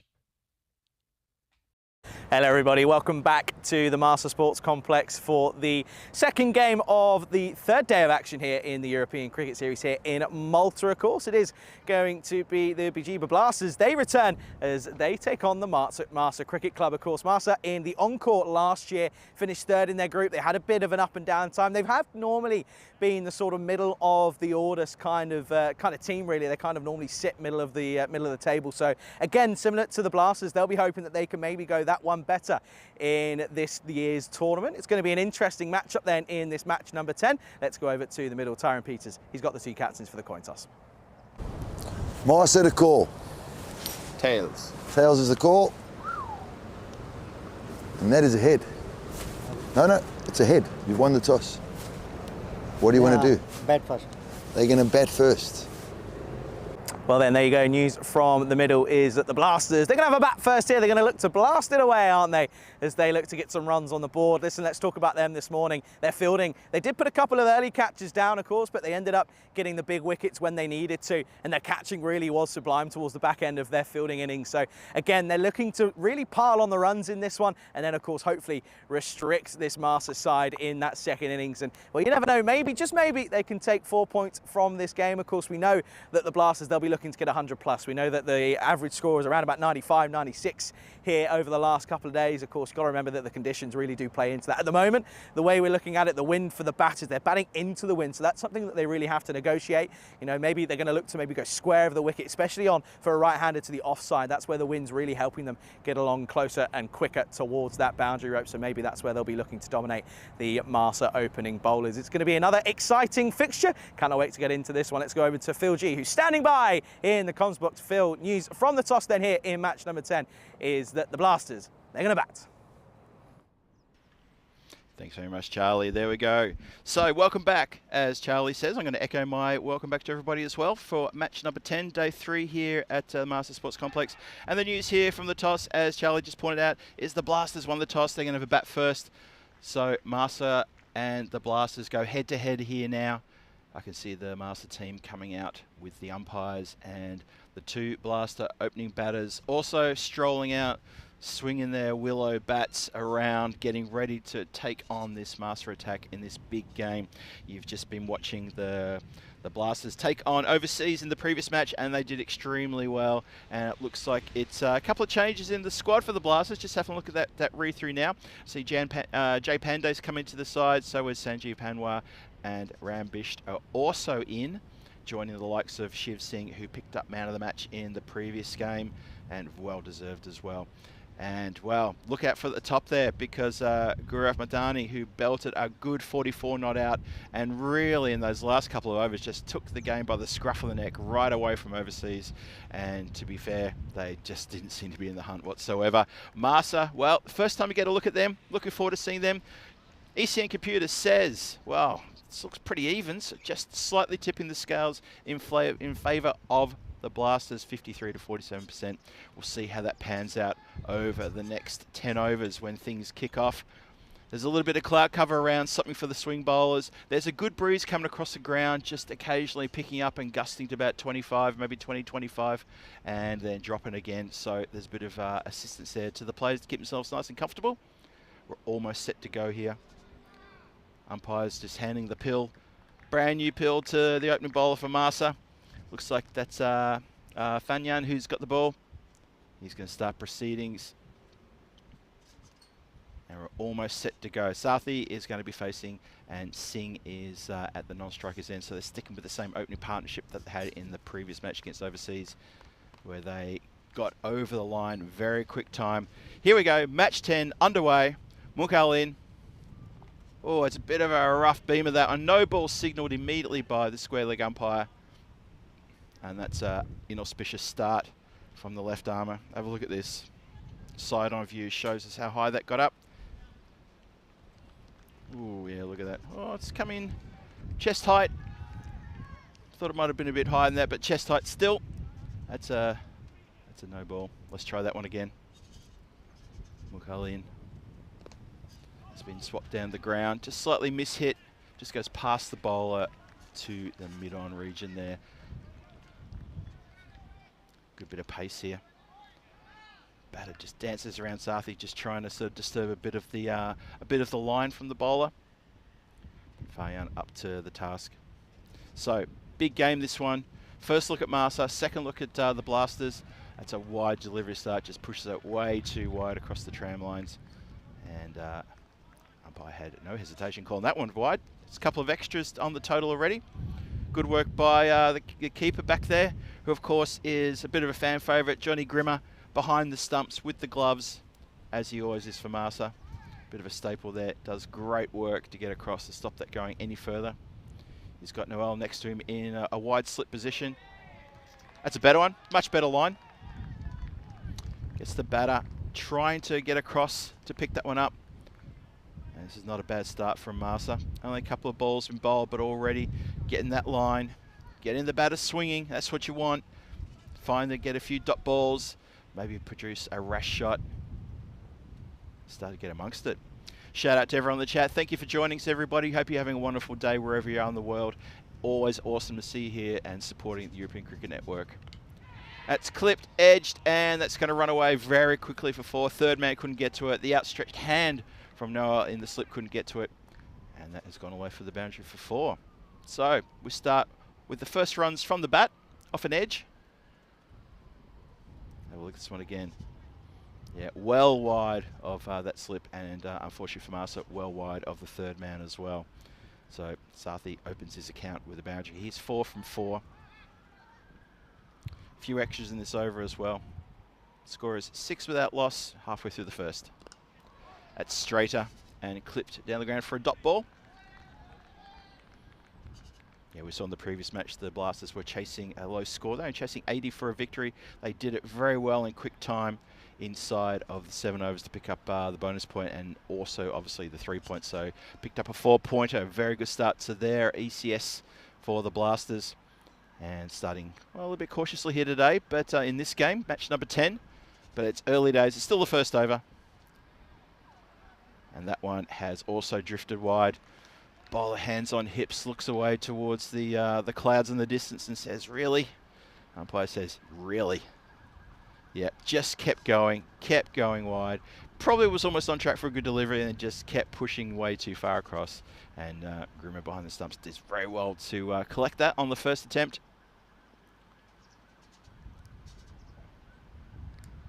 Oh, edge and taken. Lovely catch in the slip. That's what he's there for.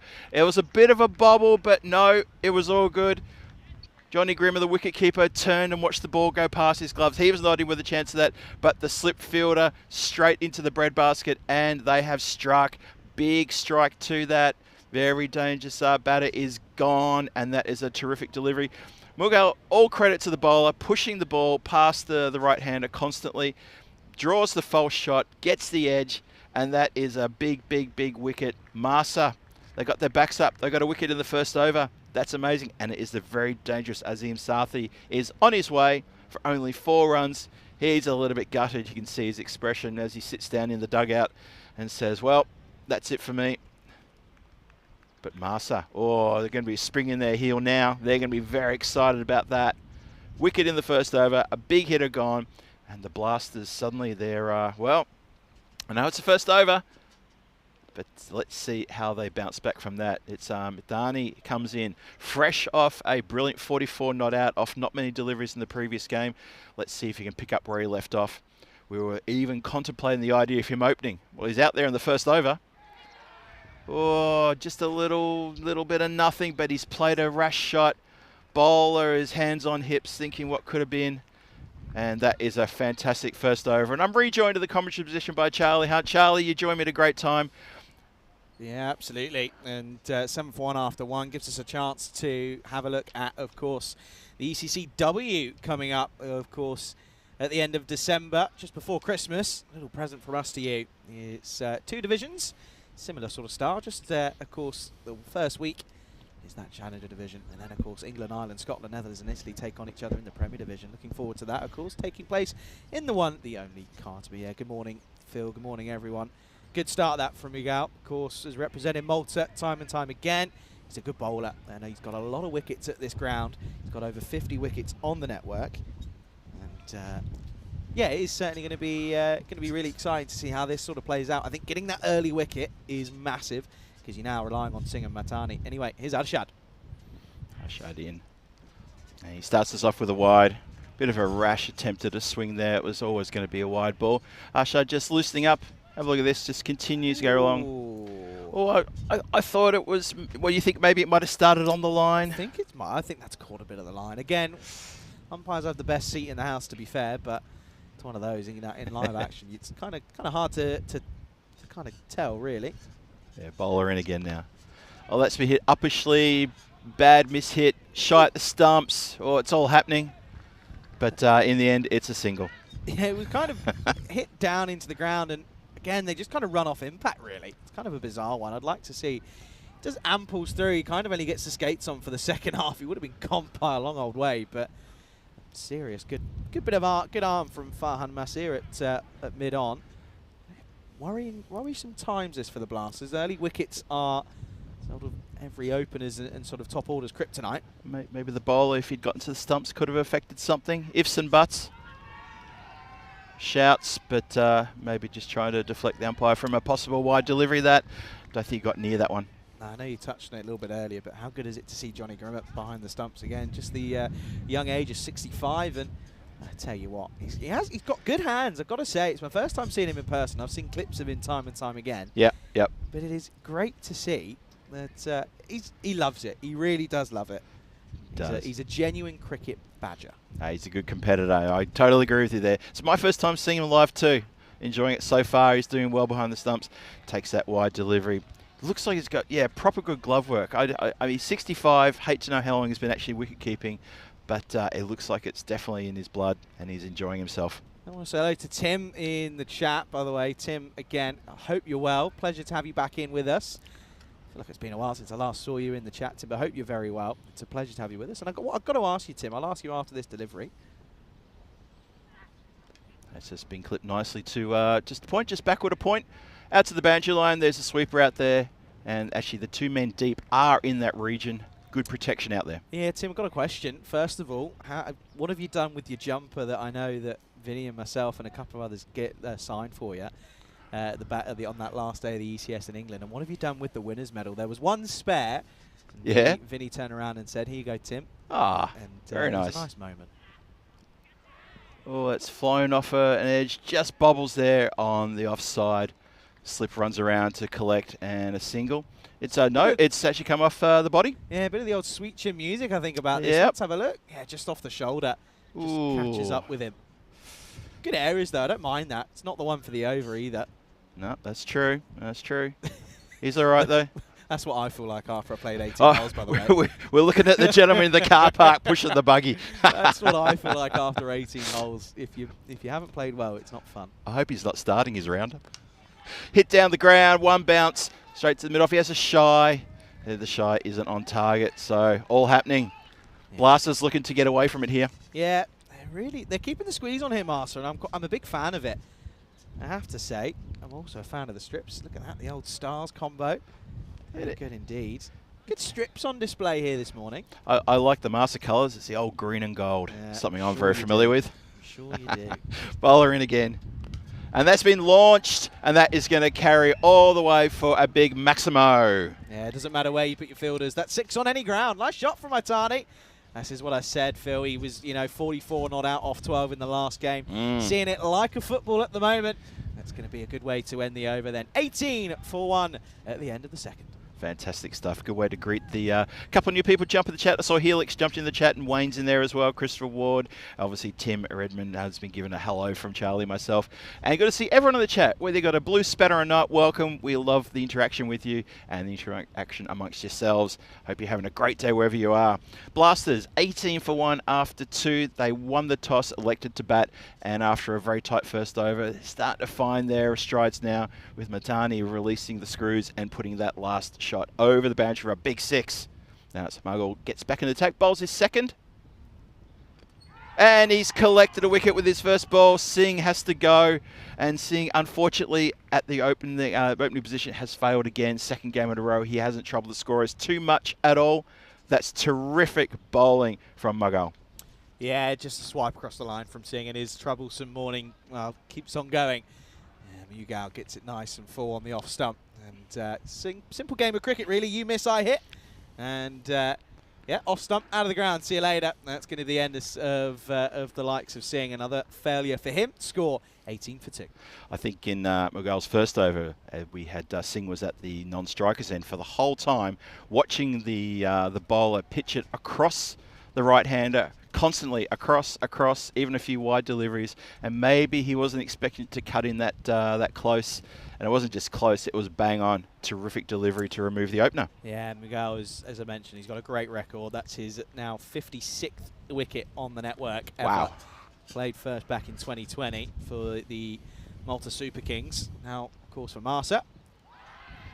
Bit of a shout there for LB. Just plays it on the leg side. 2 wickets down are the Blasters, 18 on the board. Getting into the third over, the power play. Still in force, obviously. And Rawat looking to get off the strike and maybe get Madani back on strike. He seems to be the man of the moment, man of the morning, that's for sure. He's absolutely seen the ball like a football, he must be.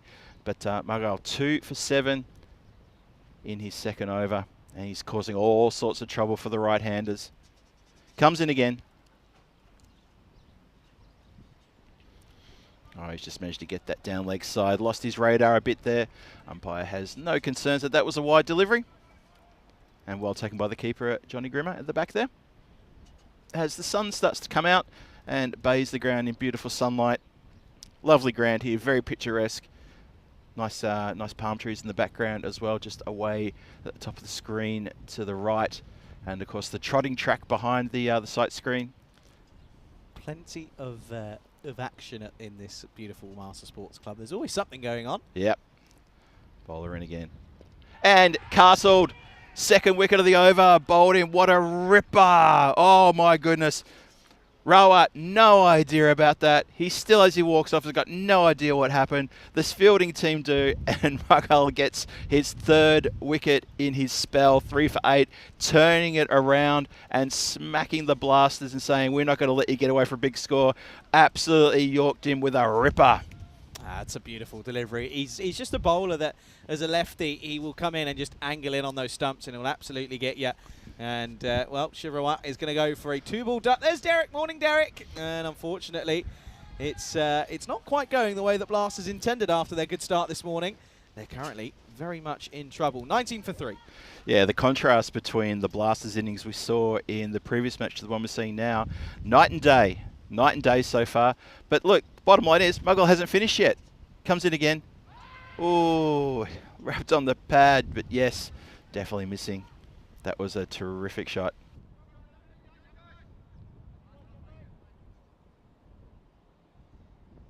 Thanks. Yeah, good air is this from you. Yeah, that one a bit too full, but he's just a dangerous bowler. You know, he's got clear intent, he's got pace, he's got wheels. He's not, you know, if you hit him over his head, fair enough, but he, unfortunately, for the batters, no one's been able to do so. Big 2 deliveries coming up here at the power play. Oh, Mera doesn't really pick that one at all from Mughal. Just off the pad, spews off into the short backward point area for a leg by. Yeah. But at least he gets himself off strike. Yeah, just back to Sports Complex, of course, lots of action. I know that the Malta Tennis Open was here over the weekend. Oh, was it? I do know that. I had a mate at uni who's from Malta. She now lives back here. She works for one of the sports companies, the broadcasting companies, and she was covering it. And I said, "You're going to come do cricket?" She went, "There's cricket in Malta?" Had to explain it to them, and then they went, "Yeah, we're not covering that." So I said, "That's disappointing." A common response around Europe these days, sadly. Oh, what a swipe. That was short. That was actually on middle stump, but he's taken it from a full ball on middle stump and gone bang, good night, put that over the boundary line. That's headed out towards the archery range, just inside the fence there. Picked up by the player out there and thrown back into the field of play. Big 6. Maitani holds the key for this Blasters side. If he sticks out there, anything's possible. End of the third, end of the power play. Very much a pretty even playing field. Still expected about 100, but 3 wickets down is certainly not ideal. 26 for 3 at the end of the third.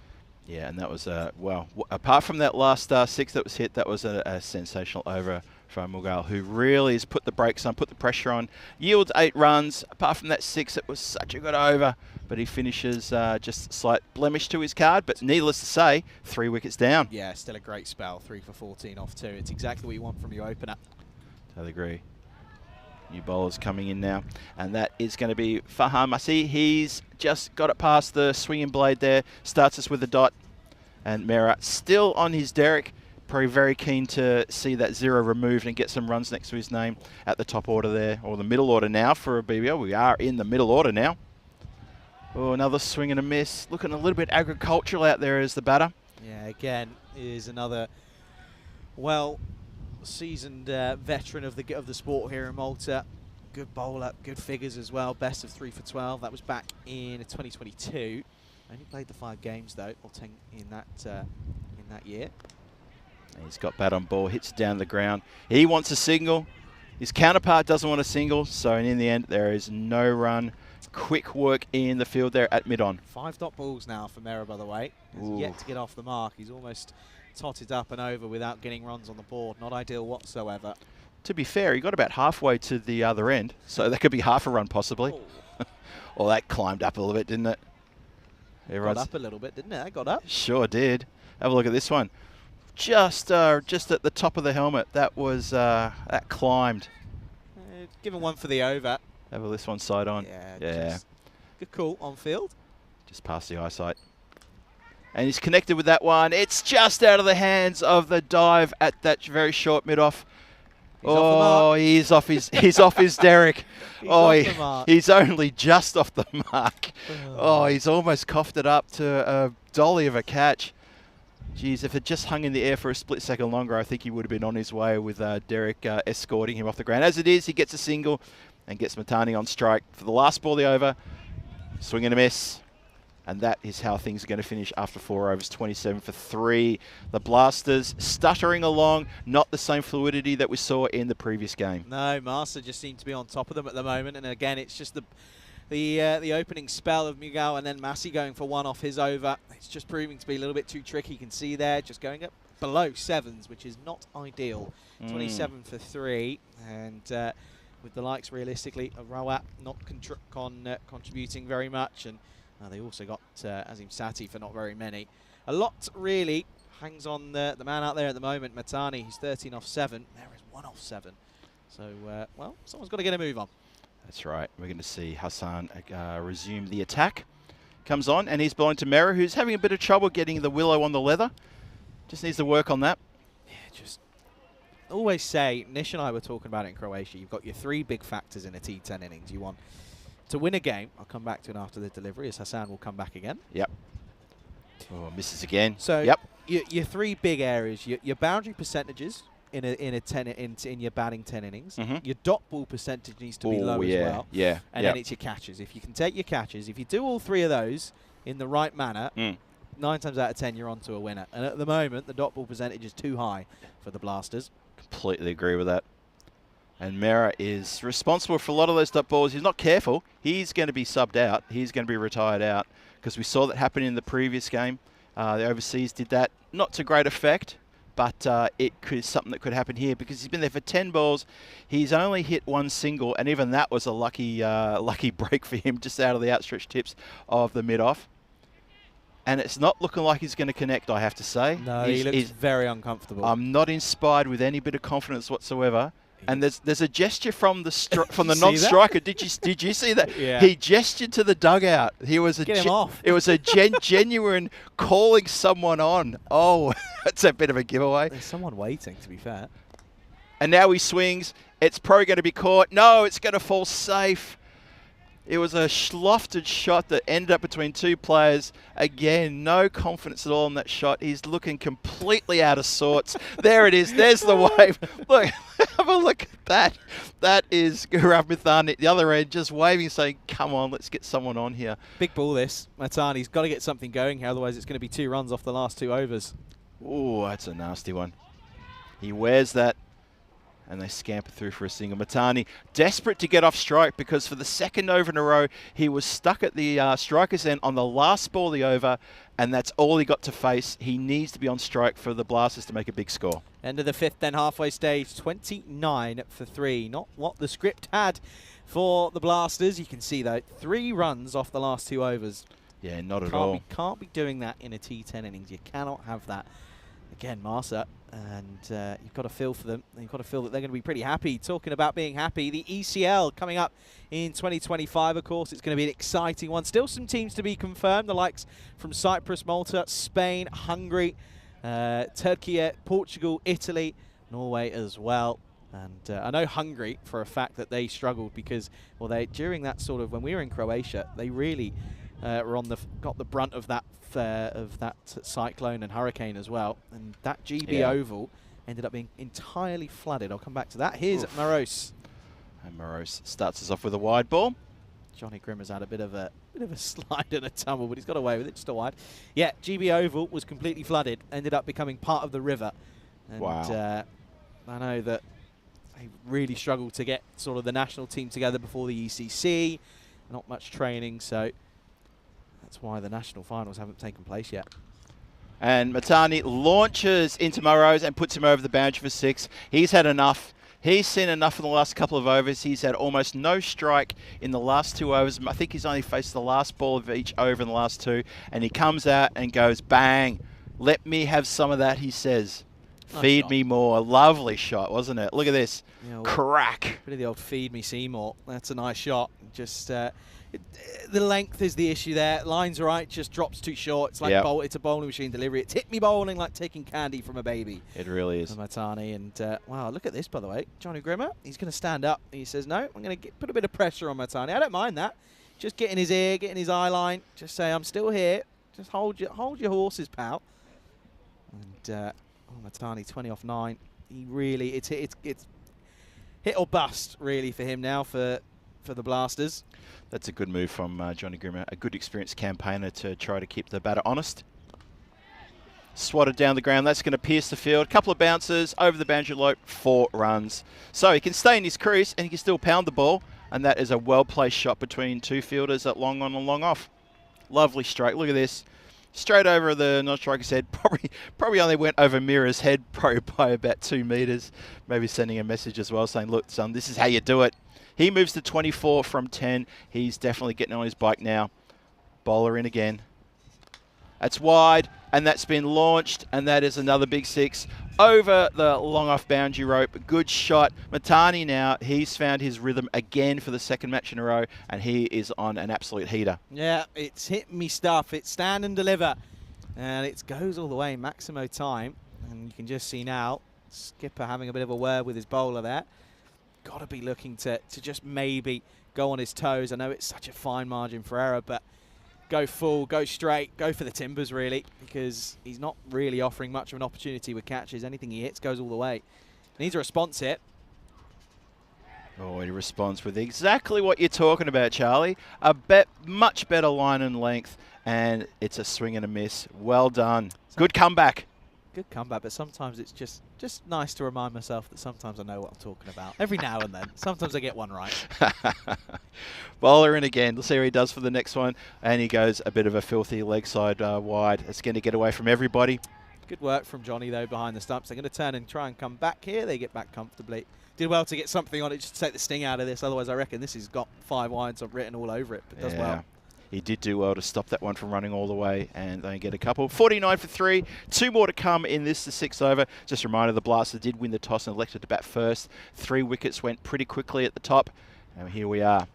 That's been swiped away. That's miss-hit goes out to the man coming off the deep mid-wicket boundary. Just going to take the single. Yeah, that's better. Good comeback. Just saying, go full, see what you can do. And he's just loses his shape when it's full. Just sort of head loses it. Head loses the wobble. Oh, well, you know what? If he'd bowled that straight, he would have had Mera cold. He would have castled him. Great over. Good comeback, in all honesty. Yes, it goes for 21. Oh, hang on a second. Let's have a look here. I think there's going to be a retirement here. So it's not out because it's excellent glove work from Grimmer behind the stumps. But Mera's going to go. He is 2 off 13. It was a matter of time, really. Listen, he's got a fresh fade, but unfortunately, he can't hit the ball.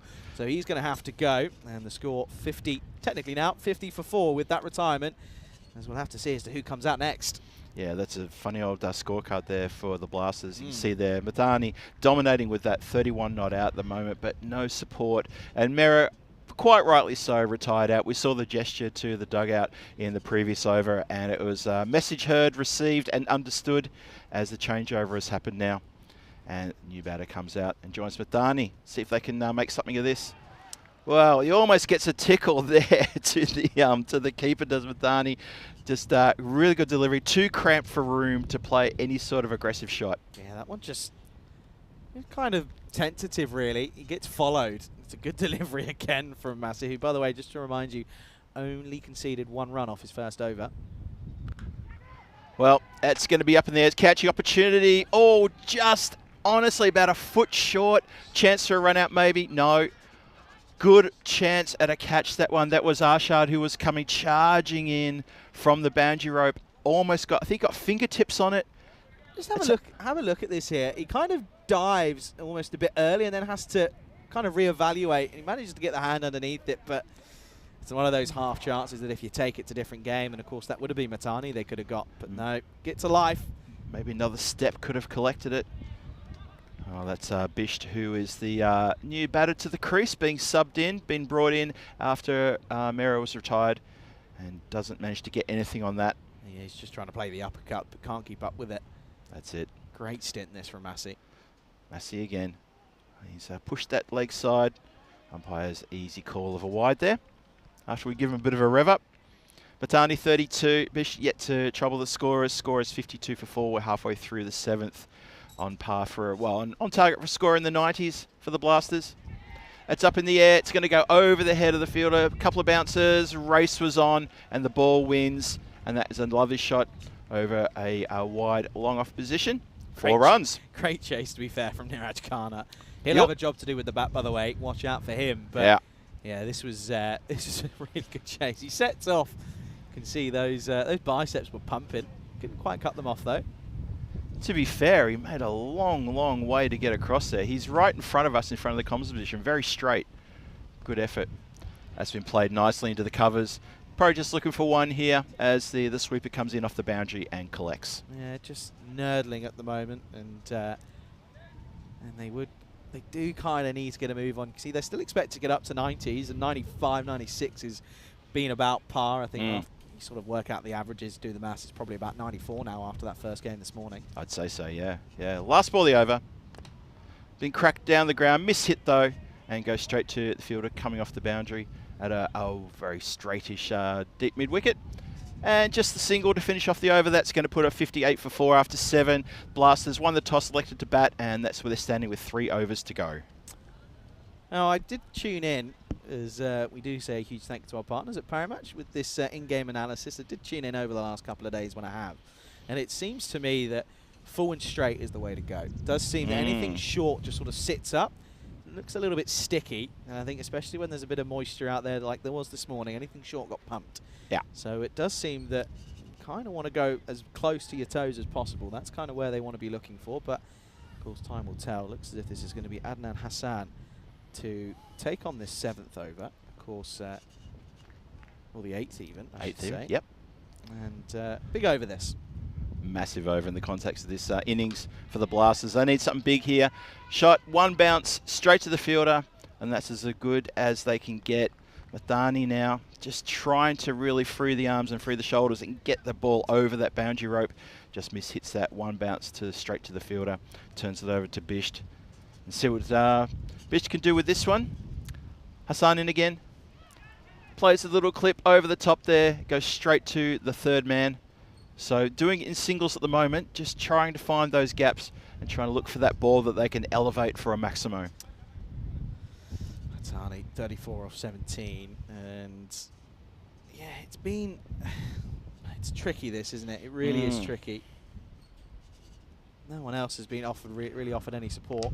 Oh, shot. Well, I said they're looking for the loose delivery. That was about as loose as it gets, and it has been connected properly out of the park. Gone. Capital Gorne. That's how we spell gone.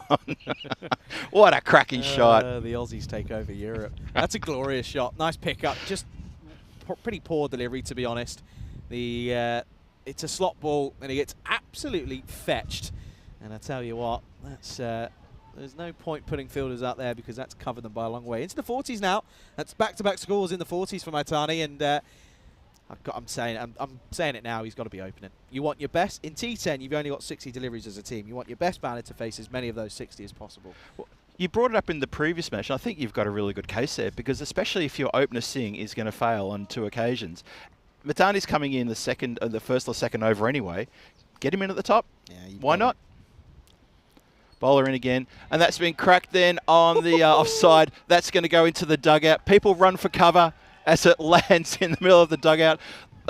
It's funny watching the dugout players, the Blasters. They ducked for cover and then they jumped up and cheered after they knew that they were in safe, out of harm's way. Have a look at this. In the air, intentional. It lands. Everyone goes for cover, and then the cheer comes. Big Maximo that he races to 46. Yeah, I did love that. That was really good fun. They all swarmed away like a like a swarm of flies. It was quite funny. Needs a response here, Hassan. He's gone for back-to-back sixes here. And he's going to go for a third. What a wonderful shot that is. And that's a 50 up for Mitani in 20 deliveries. He got a little bit bogged down about 2 or 3 overs ago, but then he's hitting the ball so crisply. And when he hits a 6, oh, it sounds good. 50, well-deserved, great innings, anchoring it for the Blasters. Yeah, he just sort of, whilst everyone else has struggled, he's been the one shining light, and he's proving to be a bit of the old diamond in the rough, really. That's just been punched out, Good just cricket. Square. Yep. Good cricket, gets the single, keeps the strike. Clever. Farm that strike, keep it. I'm the man in form. You let me take care of business. That's 8 overs gone, 79 for 4 on the board. Expected score now pushing up into the triple digits, and that will be exactly what the Blasters want to see. They want to see Mitani carry on here. Carry on smashing that cricket ball is the name of the movie they want to watch. And Bisht can happily watch at the other end and get the run on the board when his chance comes as well. You can hear, by the way, on those effects mics, not sure if you can pick them up, but there are some loud bangs going on at the moment. Now, I had these when I was here a couple of months ago, and there was a lot going off sort of in behind the ground. Mm-hmm. They're called petards, which are the loud bangs. Yeah. They're not a factory explosion. They're fireworks. They make no visible display. There you go. There's another one. No visible display apart from a little puff of smoke, but they do let off a loud booming sound, and it's often for little festivals and different sort of things in Malta. Oh, there you go. Okay. Rose continues. He's been hit down the ground. One bounce directly to the fielder. No. And there's trouble at the mill. That's an easy run out. Mitani, he didn't want to run. Went straight to the fielder. Went fast to the fielder. And Bisht was already literally at the other end, ready to high-five his batting partner. They were that close. And was never going to get back in time and the run out affected. Good work in the outfield, though, to have the presence of mind. That's Fanyan out there who fires the ball in. And the ball was easily... And the booms in the background to coincide with that wicket. Feels quite Hunger Games-esque, doesn't it? Sort of another one falls. Oh, dear. Well, at the moment, it feels like Mitani's volunteering as tribute because no one else is really getting going. And the fact that he's turning down singles when you've got your number, your number 6 out there with 2 overs to go, sort of tells you what you need to know about the Blasters. Well, it's on Mitani, obviously. It's a fuller ball. It's a bit slower, and he's been deceived. And they still don't take a run. It's a great attempt from Mahrez to do the fielding. Groundman won't be happy when he sees the divots that have come up. Oh, that's a proper Watch this, divot. ready? Look at the divot. Doink. Oh, I worry about fielders and bowlers who go down on the knee like that as well. Very good from him, though. Especially if they plug. Yeah, true. Very true. Okay, 79 with just over an over and a half to go. Can they get up to that 100? Mitani 53. Explosions in the background. Explosions on the field. He hits another Maximo over towards the clubhouse. Big hit for 6. Look at the stands. They're in absolute raptures over there as that one barely misses the lot. It's a cracking shot. Look at this. So good. So much patience and balance at the crease, and that's why he gets all of it. I have to say, been here a couple of times, and for every final I've been to, here in Marsa, we've often had about 100 to 200 people turn up and watch. Is that right? We get always. It seems to be even super. throughout the day, throughout over the last couple of times I've been here. Often seems that there's a good amount of spectators that like to come in. I think it's also facilities here are great for spectators. You've got the restaurant, got the bar and stuff. So Yes. if you are in the local area, come down, come and say hello. Why not? Charlie and I would love to see you here. We'd love to pop over and say hello to you as well. Enjoy the cricket. We're enjoying it. Yeah, you'd imagine with half an over to go, Murray's got to change something up here. Just shows you he went short in the first couple of deliveries in his first over, got absolutely tonked, needs to go full. It does indeed change it over. That's been swiped out. It goes into the gap. They will be pulled away from the boundary line, but they'll get back for a couple. Yeah, good arm, good work, good running as well. Yeah. He knows that there's two there, set off straight away and said, we're coming back for two no matter what. If you get run out, it's not my problem. Yeah. Not my problem. So Monroe's, he did try to change things up by changing to around the wicket. Let's see how he goes now. Matani on 61. Well, it's been clipped away, but it's gone straight to the field. Happy to take the single there, though. Yeah, take the single, and it means that Domal's basically got the freebie to go for it here. Go for it. If you miss it, is what it is. If you get out, so what? But we're not taking one. Exactly. Definitely not going to be taking a single here. Matani's not even, he's on his hinges. He's shattered. Last ball of the ninth. That's gone straight up in the air. It's gone over the head of everybody. It's going to the boundary line, and no, it's going to be hauled in, and they're going to get a couple for their troubles. Yeah, importantly, that's two, which is exactly what they needed. It's a win-win. They get a couple of runs, and they get Matani on strike for the last over. 90 for 5 then. Going at 10s. Can they get up to that 100? That's what they'll be hoping for. 6 deliveries left. Matani, well, he's on strike at the moment. I think he's just struggling a bit here. I think he's just asked for a bit of a drink and a moment here. Just looks a little bit fatigued. He did bat well in the first game, and of course has pretty much batted the entirety of this innings. So you can understand it is muggy and humid out there. It has to be said. Yeah, it'd be quite taxing on a batter of his calibre who's been really hitting the ball hard, running hard. And as you say, he came in the first over. He's going to be there in the last over. So it's quite right that he just takes just a second if he's got the time. And just have a quick spell, catch your breath, have a drink of water. Face the next 6 deliveries and do what you can for your team. He's probably going to try to farm the strike in this over again as he did in the last and try to put it to all parts of the park. He's on an absolute heater. He's playing a terrific innings. 90 for 5, 9 overs gone, 6 balls left for the Blasters to blast their way into triple digits. Badani on 62 from 26 playing a blinder. I like this. Dave B has said, get Johnny in the comms tent. He's here for a bit, so we'll see what we can do. Yeah, might be able to do that. No comms cam though, unfortunately. Here we go, last overtime. Ashard with a duty. He's been sent down the ground. Chance for a catch. And spilled. And over the boundary rope for 4. Luckily it didn't go for 6. Oh no. Oh no. It's not ideal.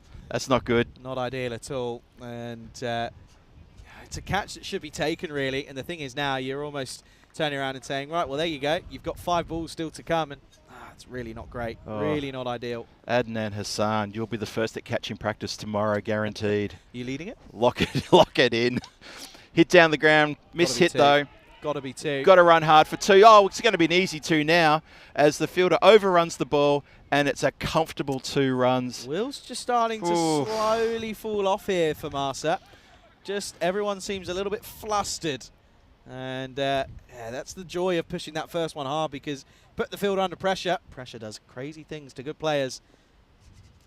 I mean, at the end of the day, all credit to Double. Running to the danger end, put the pressure on the fielder, caused the spill. And that's been hit high, and handsome.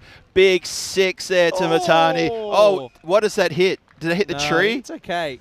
Oh, the cars are in danger. Oh, dear, oh, dear. 100 up.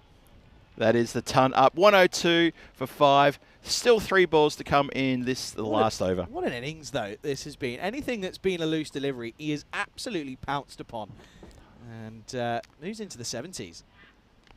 And a similar shot, another big crack, and that's gone over the head. There's Johnny in the stands giving a generous round of applause to that shot. It goes over the bleachers, and the fans are in absolutely awe of this terrific innings. He's up to 80. The thing is, though, it's 80, but for the day, he's 124 not out. That is exactly right. Off just 42 deliveries. It's unbelievable. 2 balls left, 80 on now for Matani. Where's this going to go? Well, it's a bit of a miss hit down the ground. They're going to run hard for 2 here. You watch.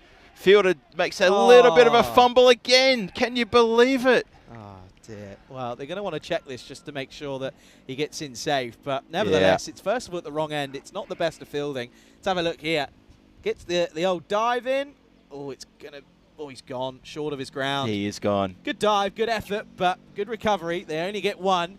But unfortunately, it does mean that Matani will stay on strike.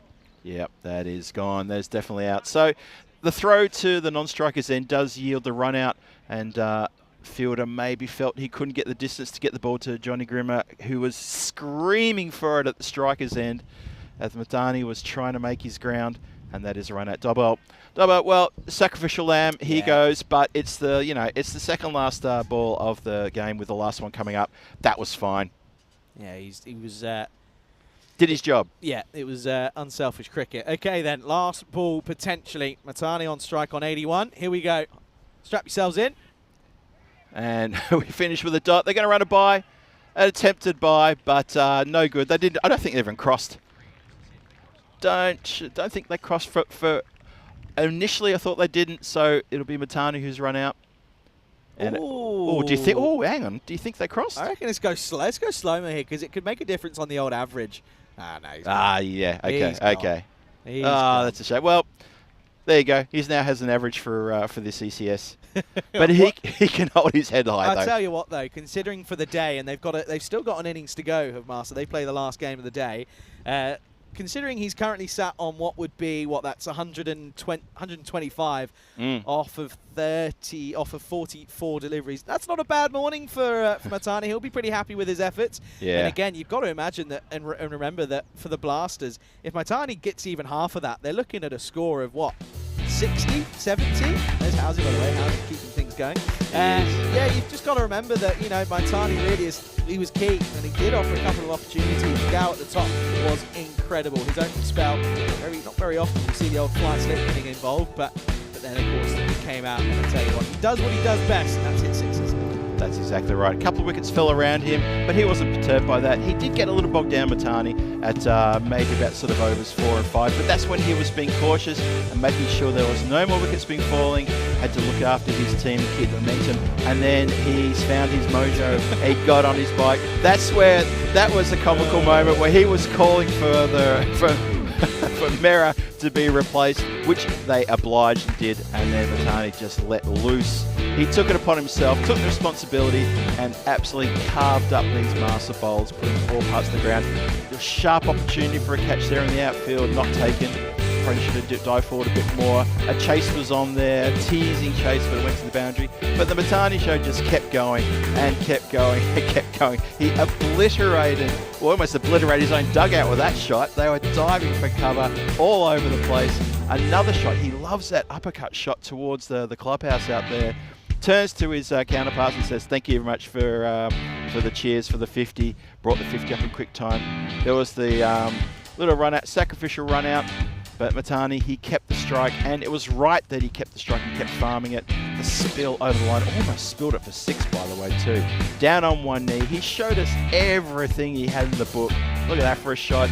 Similar shot, the slap over the head of the bleachers. The guys in the stands trying to catch the ball as it sailed over their head. I tell you what, if that went into your hand, you'd know about it, that's for sure. And then the run out in the final run out on the second last ball of the innings.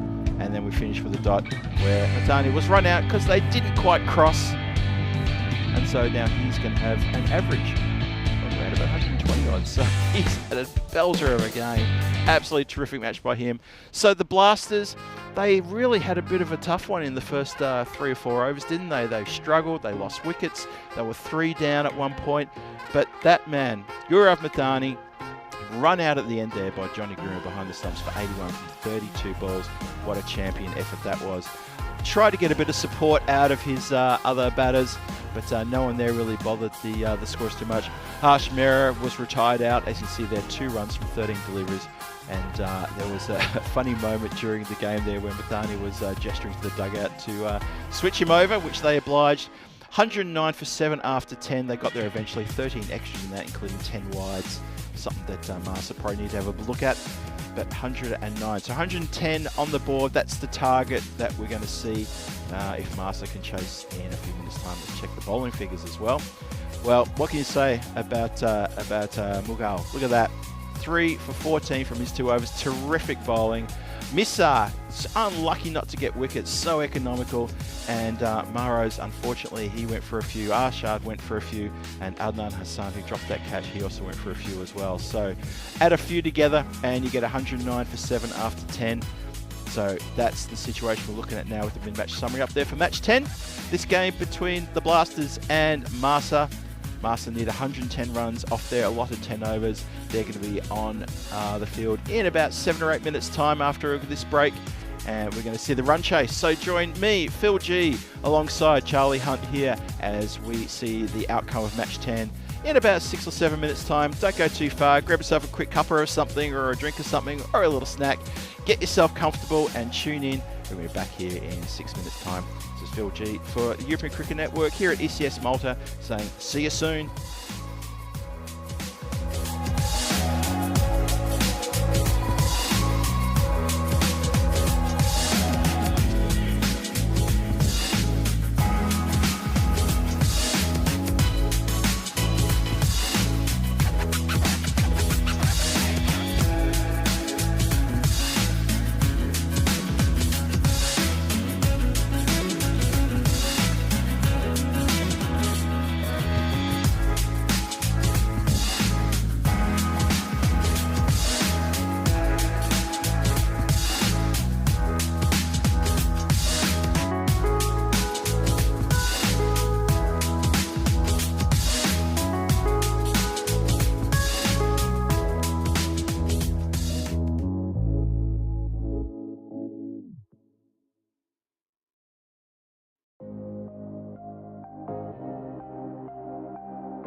This European Cricket Network event is proudly brought to you by HCL Software and Paramatch. Welcome back to the Master Sporting Club here. Phil G on comms here at the ECS Malta edition 2024, day number 3, and we are in the middle of match 10. And we've just seen the Blasters come out and blast themselves up to 109 for 7 in their 10 overs. The Bujibar Blasters took on Malta, or they are taking on Malta, I should say. It's not a past tense, it's a current thing happening. And now it's Malta's chance to get out there and in their 10 overs try to get to 110 runs to sneak the points away from them and get themselves onto the scoreboard for the first time. This is the first time we've seen them in this ECS. And there we go. There's the bonus point equation for you right there. Achieve the target in 7 overs or less for a bonus point, or restrict the opposition to 76 or less if you can. As we start the run chase, and it starts with an edge that flies down and falls just in front of the fielder at a very, very straight third man. It's like he was put there specifically for that shot. He's almost gobbled it up. So close to wicket first ball. Have a look again. He's right in front of you there. That's Rambished. Comes in and just at his feet. The body lands from the keeper says it all. Drops the shoulders. Can't believe it was missed. And that's been hit uppishly, and that goes over the top. And that is 1 bounce, 4 runs. That's a cracking start there for Kana. He gets on straight away after that little, almost edge there from his counterpart. Cracking shot that. Picks the gap over the infield. 4 runs all day. Lovely strike that. Kana opening the batting. Up there, of course, with Mughal as well, who bowled so well in that previous innings, 3 for 8, I think it was, off his couple of overs. Just pushed down there into the point region for a single. So Malta need to go at around about 11 runs and over to pick up the win here. And Supercomputer seems to think that Malta will get that. Gives them a 61% chance of picking up those runs. And the Blasters 39. So even ECN Computer thinks that maybe the Blasters left a few runs behind. That's gone up in the air. There's a chance for a catch. Backpedaling. Fielder was... Oh, he's thrown it in the air pretty quickly, hasn't he? He's caught it, but he's thrown it in the air very fast. I guess that's still okay.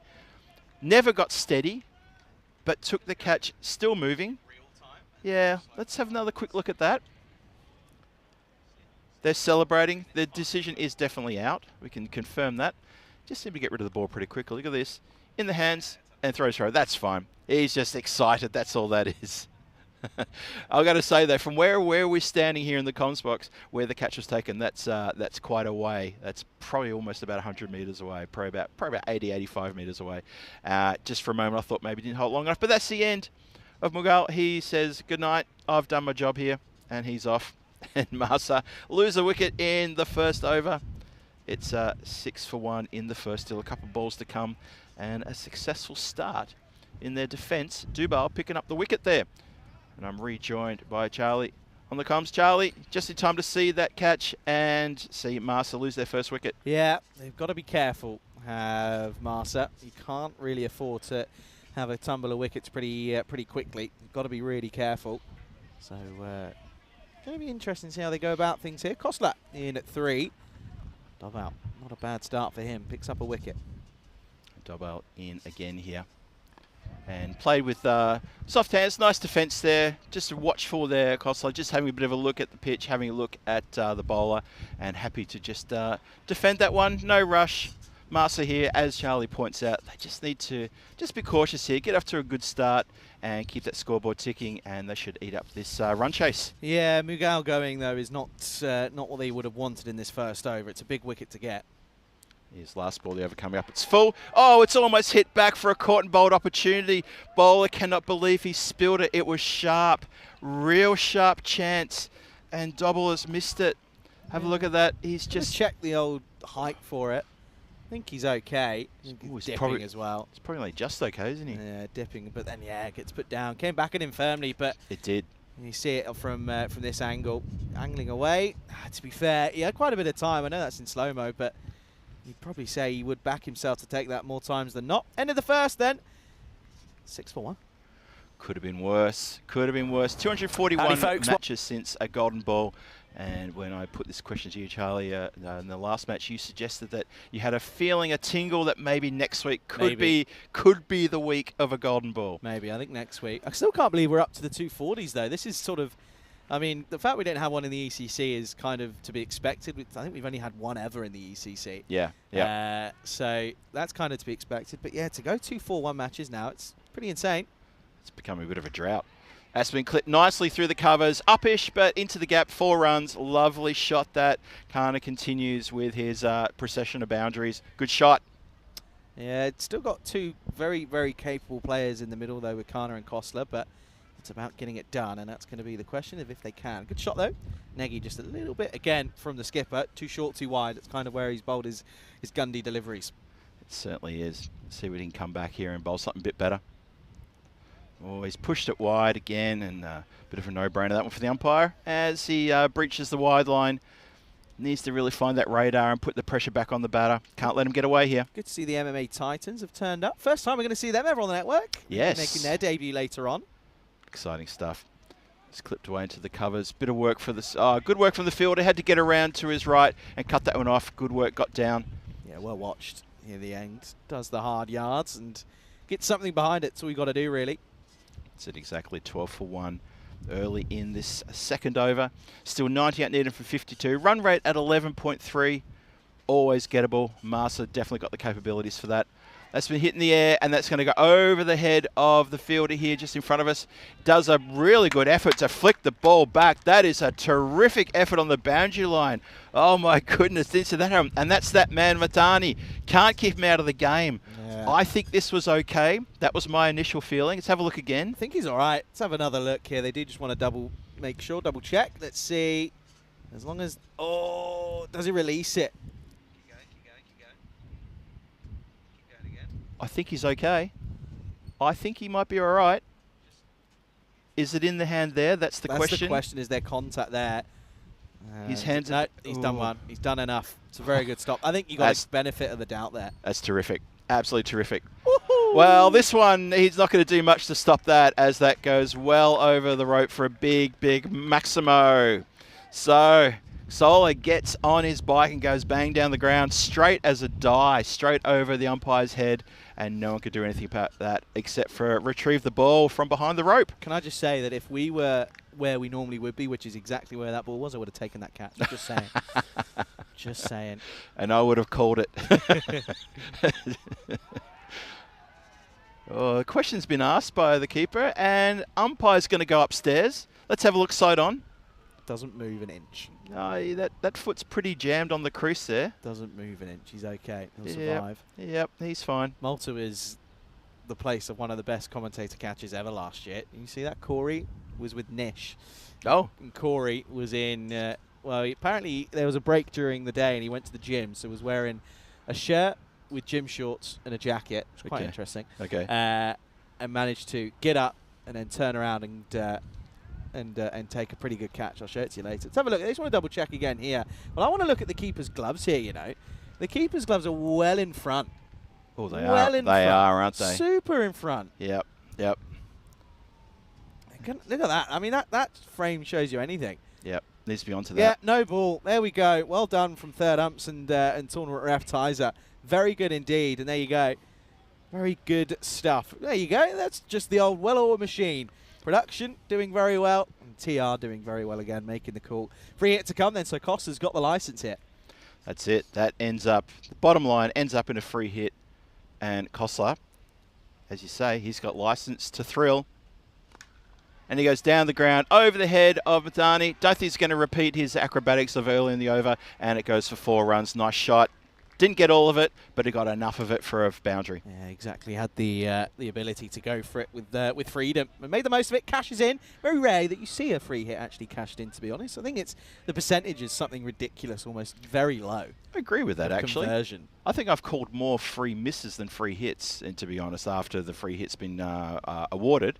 It's definitely something that I reckon the odds are going in the way you're talking about. They're definitely stacked as a miss, and that's a miss there by the bowler. He pushes it way too wide. Nagy needs to work on that radar, maybe switch it off and back on again. Buenos dias, Monica.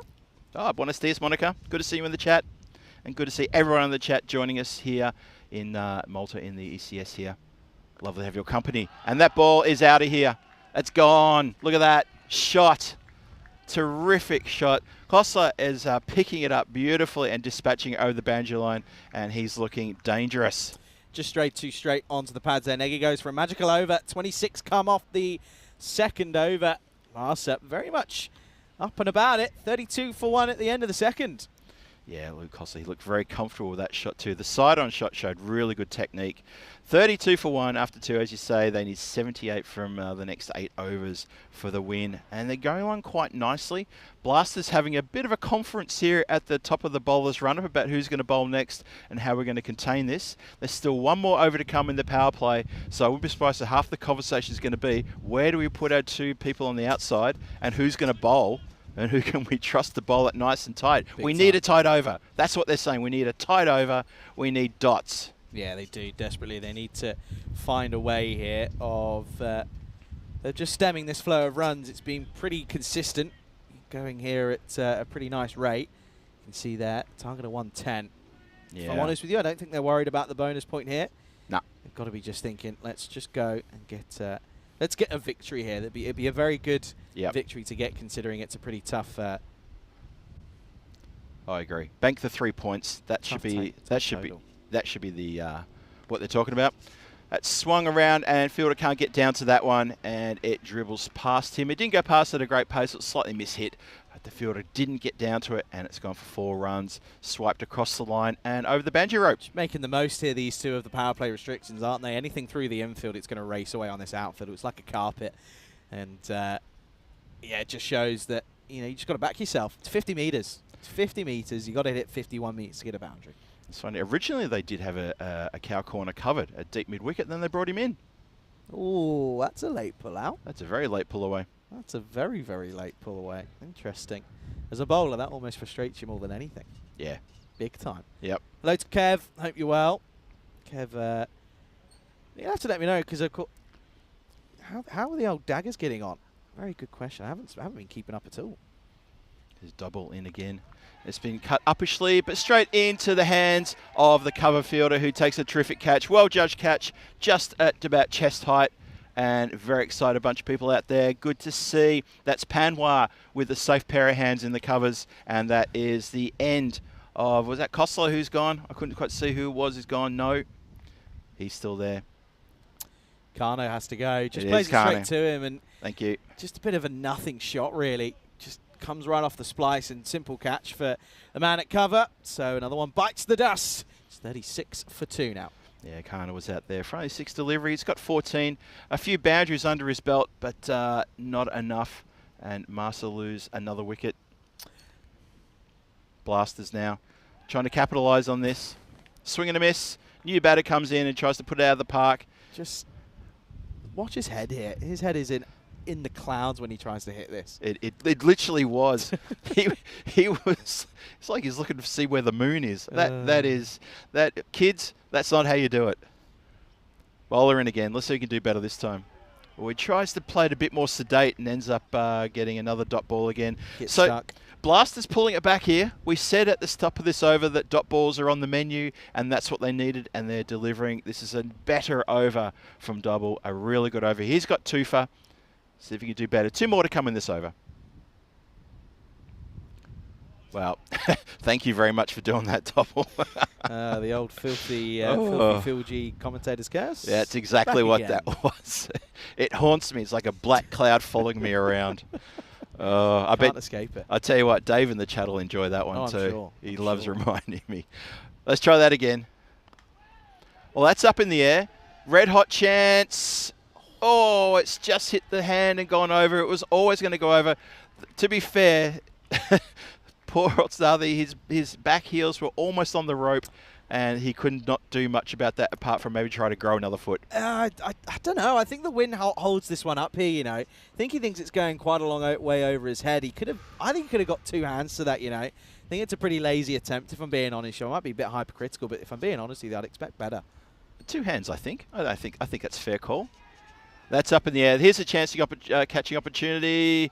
2 people run in. Only 1 person needs to take it, and that has indeed been taken. And that is Negi out there, the captain, who takes the catch as Mathani was running in to assist. But that is another wicket gone. Yeah, they take their catches to the Blasters, apart from trickier ones. But yeah, that's a great catch, to be fair. Watch it all the way. It's never easy when you've got a fielder thumping on in. He probably could have very easily heard Matani's stumping in, but yeah, it does very well in the end. Holds the catch. Another one is going to have to make the long dreaded walk back. Salim's already there. And that's going to be 43 for 3. Yeah, Salim comes in, hits a lovely 6, and doesn't bother the scorers for the rest of his innings, and that's seeing him, as you say. Got a question. Shoot. I ask everyone I commentate with this, and I feel like you can tell a lot about a person by what their answer is. Okay. You're on a flight. Where are you sitting? Where are you picking to sit? Hang on, I'm on a what? You're on a flight. Oh, on a flight, yes. Flight. So say from flight to from Prague to wherever. Yep.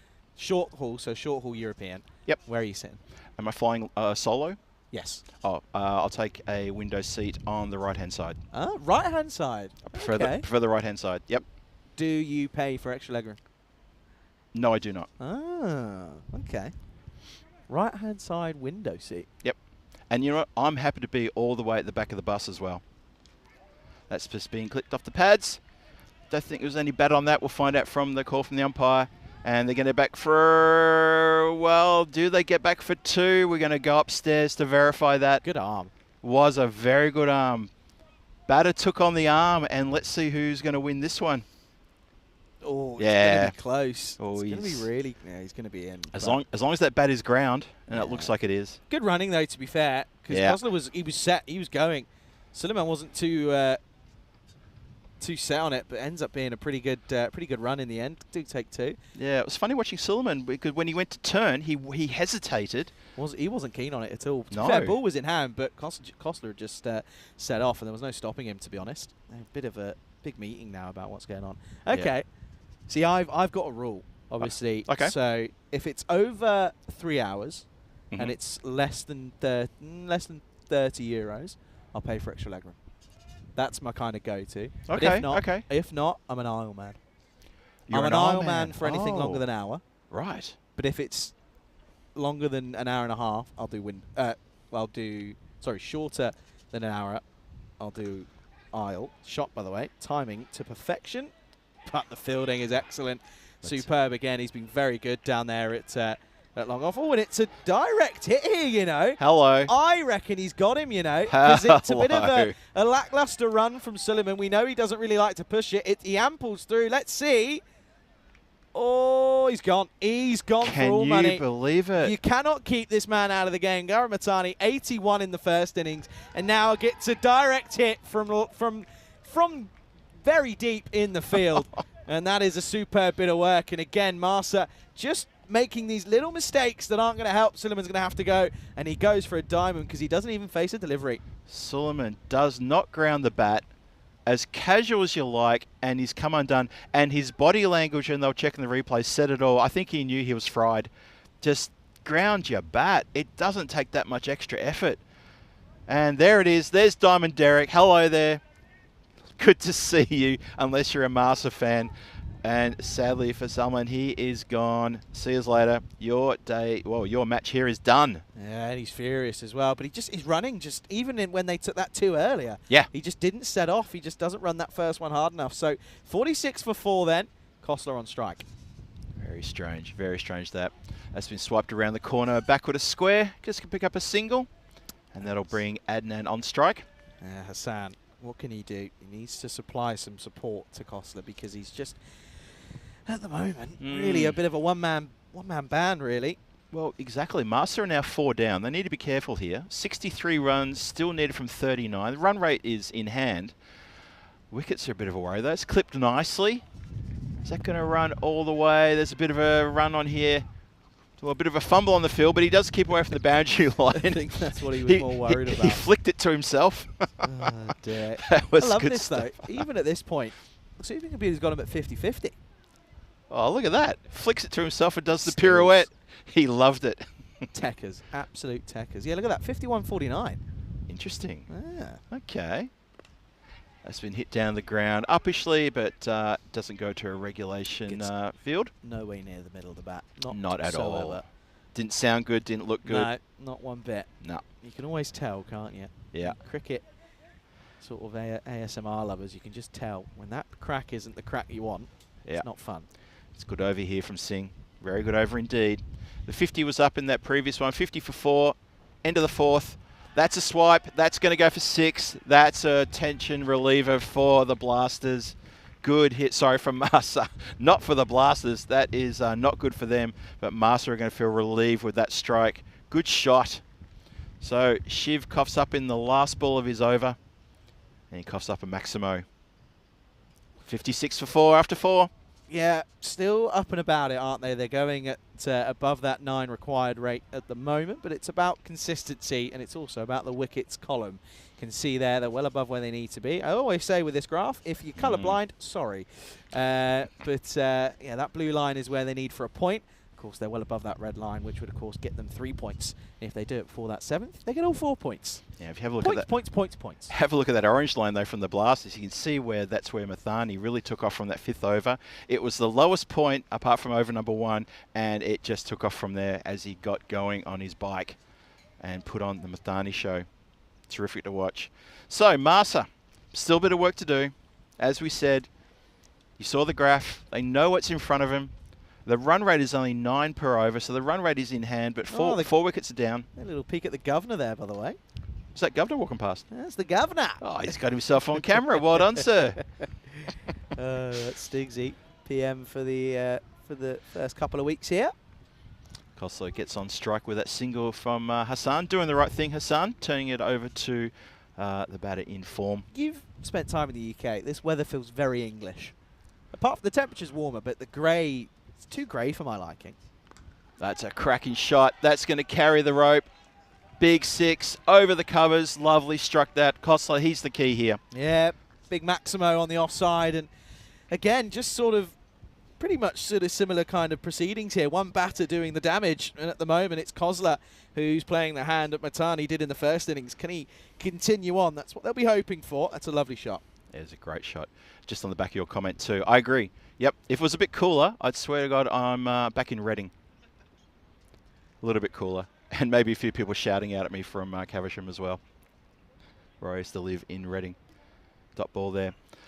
Yeah, we used to, funny enough, obviously I've had a fair bit to do with Czech cricket last couple of years, and I get asked a lot during the season, I'm asked a lot about what's the weather like up at Vinoj at the ground where we play.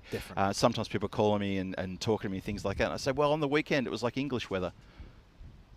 Oh, that's a dirty wide. That's not great. I'm gonna shy away from the filthy wide, but that's a dirty wide. This is Mera, of course, who got retired and really struggled with the bat.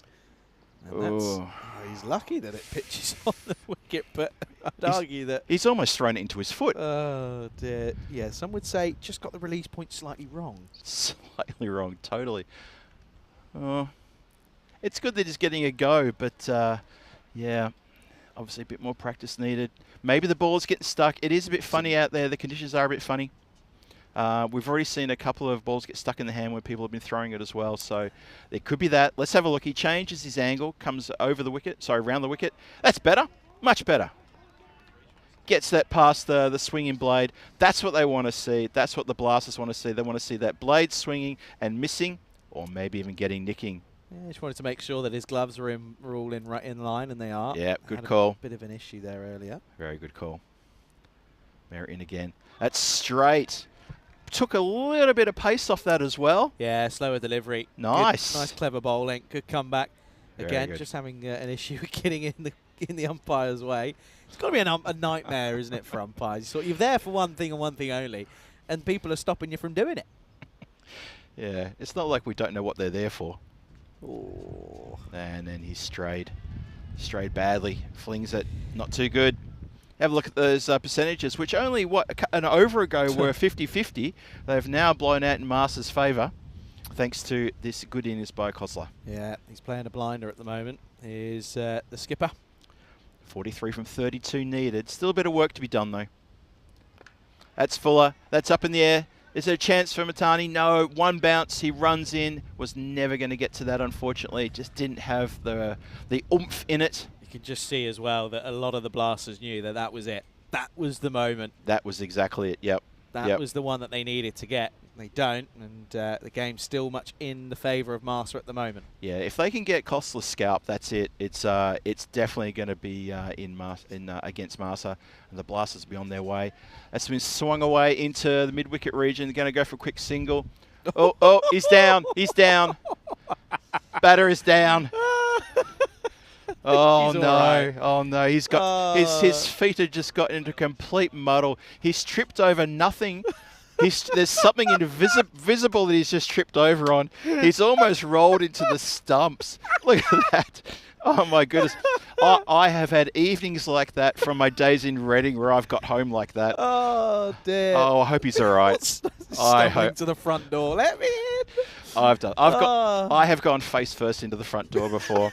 And I know Mrs. Filthy is listening, and she'll be at home laughing and nodding. And then suddenly she stops laughing. It's 69 for 4, 5 overs gone. They're halfway in the innings here, but Marsa are looking pretty good right now while that man Kostler is out there. Let's do some in-game analysis on that fool, shall we? We got it one more time. Run it back. Come on, let's have a little gander. Let's have one more look. Here we go. Go on. We've all been there. It's like there's a stone or something in his way. It's like an invisible something. Something invisible is on the pitch there. I swear to God. There you go. There's your in-game analysis. Wonderful stuff. Okay then, 41 needed off 30. Back on track. Nagy's back. And he starts us with a wide. Extras have really started to creep in, haven't they? They're up to 9. And Skipper Bowling should be onto that. He should be aware that these extras are mounting up and that's helping the Master team to get this score. Needs to bowl better than that. He went for a lot of his first. He's taken a big risk here, bringing himself back on. He's gone for another wide. Oh, Blasters, the fielders are probably thinking, look, Skip, back us up here. It's starting to creep away from us. 39 needed from 30 deliveries. The run rate is in hand. It's below 8. And Hassan is facing. As a swing and a miss, that's better. It's not a wide, it's a dot ball. And the Blasters need a number of dot balls to get the pressure back on. There's still so much cricket left in this game. There's still 29 balls left. Charlie's still recovering from the Yes, I am. the invisible man who tripped over poor old Hassan. That's not fair. You can't do that to someone. Yes, you can. There's cameras for a reason. You've been framed.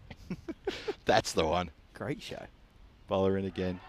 Oh, just trying to tickle something there, maybe trying to push it for a single to get Kostler on strike. Ends up almost getting a feather edge and almost getting himself stumped as well as his weight goes forward. He's okay, though. Foot just stays down. Yeah, you can see what he's trying to do, isn't he? He is just quite literally just trying to get bat and ball and run. But yeah, maybe dot balls are certainly adding up. Is it possible that Hassan's got an inner ear infection? He seems to have a problem with his balance at the moment. I'm trying to help him out here. And he's gone aerial. There's a chance here. Fielder getting set, and he takes it above his eye line. Very good catch there. And that is another catch to Shiv Singh. Well caught. Just at a deep cover, only about 5 or 6 metres in for the boundary line. It was never going to make that distance. Hassan is gone. And he can go and check his shoelaces, make sure they're done up properly as he heads off the field. And that is another wicket down. So Blasters are continuing. Marsa still got work to do. Yeah, it's not over yet. It's not over till the fat lady sings. And at one point, it felt as if she was warming up those vocal cords. But with that loss of Hassan now, it's now the question of, well, what's yet to come? And can someone provide some support for Kostler? Hassan goes for 5. It's 71 for 5. Yeah, Hassan not happy with that. Throws the bat down in disgust. He knows his job was to stay there and provide support to Kostler while he sees these runs picked up. But now it's up to someone else. And that someone else has just tickled it round the corner. New batter. It's 71 for 5, in case you missed it. And it's Arshad who comes back for a second. Well run. Very well run couple there. It didn't go too far away from the fielder behind square, but they've got back for a couple. One more to come in. This, the 6th over. 37 needed off of 25 balls. Can Kostler be the man to do so alongside Arshad? Maybe. Arshad now. Just goes to play it with soft hands towards third man. If he gets it past, if he gets it past the man at backward square, it's going to run away. There's no one protecting the boundary at third man. He misses. It's the end of the over. 6 overs gone. 73 for 5 after 6. It's a good comeback after a couple of wides off that over. He only ends up going for 2 with a wicket, so not too bad. You can see the story thus far for the Master side. Mughal only going for 1 was disappointing. Kana 14 off 6, but again, the likes of Suleiman going for a run out when he just wasn't really pushing the singles, and it's just been a bit of a one-man show. 35 off 15, but the same can be said for Pajiba Blasters, you know. Yeah. It's True. it's been pretty similar. Maybe it's going to be Johnny Grimmer that comes in and hits the winning runs. You never know. Well, it's shaping up like that. As long as Costa can stick around, yeah, you're right. But he needs the support, as you point out. And, well, that'd be poetic if Johnny Grimmer comes out and can collect the runs off the last ball. I think we just have to play the Johnny Grimmer song every single time now. Probably have to do so. All right. Shiv Singh gets a chance after taking the catch in the previous over. He's been pushed away there, and it's going to run away to the boundary at that vacant third man. They probably have to think about plugging that gap because there's been a lot of runs scored in that area over the last 2.5 days. Keeper, I think, is even turning to his skipper and saying, what about that? Can we get someone down there? You see Shiv Rawat was gesturing. Look at this, just nicely played. There was every bit of safety to play that shot. Yeah, of course. This one a 110 target, one of the highest so far in the tournament. I think we've only had one that was higher, and that was back on match 7. Yeah, 114, wasn't it? Yeah. Yep. It's been chipped backward a square. Probably didn't go exactly where Costa wanted it to go. Happy to take the single, though. He doesn't seem to be in a rush. And happy to turn the strike over to Arshad. Good teams don't let games get to the last over. And at the moment, this just kind of has last over fanatics written all over. Yeah. And last over thriller, potentially. Oh, our first 2 games here went to the last over. And the first game especially, oh my goodness. Twists and turns in the last over, as you wouldn't believe. That's been clipped nicely. Oh, that's gone all the way. That's not just nice. That is beautiful for 6. And that is Arshad getting amongst the runs. Oh, there he is. There's the governor again. There's the governor. Just walking out with a sledgehammer. Saying, what's going on here? Someone's clearly upset the governor, and he's gone to sort them out. Oh, watch this here. Does that go through the scorers? No, it goes over them. It's over them. Great shot. Gloriously timed. Fantastic shot. Needs a response here, does Singh. Otherwise, this game could get out of hand and away from them. Arshad getting amongst the runs now. It's a bit shorter and a bit quicker. Oh, the question's asked and given. You are gone. Look at that. Terrific work behind the stumps there. Shiv Rawat with the quick hands. Yeah, just that back foot. Bit lazy, really, from Arshad. Just kind of not really playing a shot. He just pushes at it more than anything. He's gone for the 6 now, just trying to push it. But you can see there, back foot makes no real effort to get back. And he's going to get stuck in no man's land. And that's going to be the end of Arshad. He goes 6 and out for him. And it's 6 down now for Marsa. 84 for 6. That's right. Umpire Andy gives him the big nod, the very over-the-top nod, and says, you are indeed on your way. Look at that. That's a bit of trouble. That's a bit of trouble for Marsa. We're starting to get through the batting lineup now. Arshad hit that beautiful 6 the previous ball, and he's just come undone with, as you say, Charlie, a bit of a nothing prod forward. And just ended up being a good sort of 4 or 5 inches out of his crease. Yeah. Didn't even scramble to get back. Just looked back and went, oh, okay. I have made a bit of a boo-boo. Pretty lackadaisical sort of stuff, really. Yep. New batter then is Mahrouz, who, well, had his woes with the ball. What can he do with the bat? He did indeed. Left arm of Shiv as he gets pushed out towards the point boundary. Sweeper out there, collects, and gets a throw back in there. So just the single, he's off the mark straight away. I like that. Lidoy in the chat has gone Marsha Winshaw, which is quite funny because obviously it's Marsa without an H, but Marsha is the name of my auntie, which is why it's made me giggle. Oh, dear. Anyway, it's the small things. 25 off 19 then here at the moment. Big delivery this. Costa on 40. Now, if you try and get a boundary here, level it up in terms of just being 19 off 18, or do you just get a single, get yourself on strike? You try to get a single, get yourself on strike, I reckon is the plan. Hits it straight. You reckon after he hit it and went for a single, yeah? You reckon? I was a bit slow explaining myself at that point in time, but the words are already coming out of my mouth even before he hit the ball. There you go. No, that's rubbish. Good stuff. 86 for 6. And match 11 coming your way straight after this one. Don't go too far. A big game.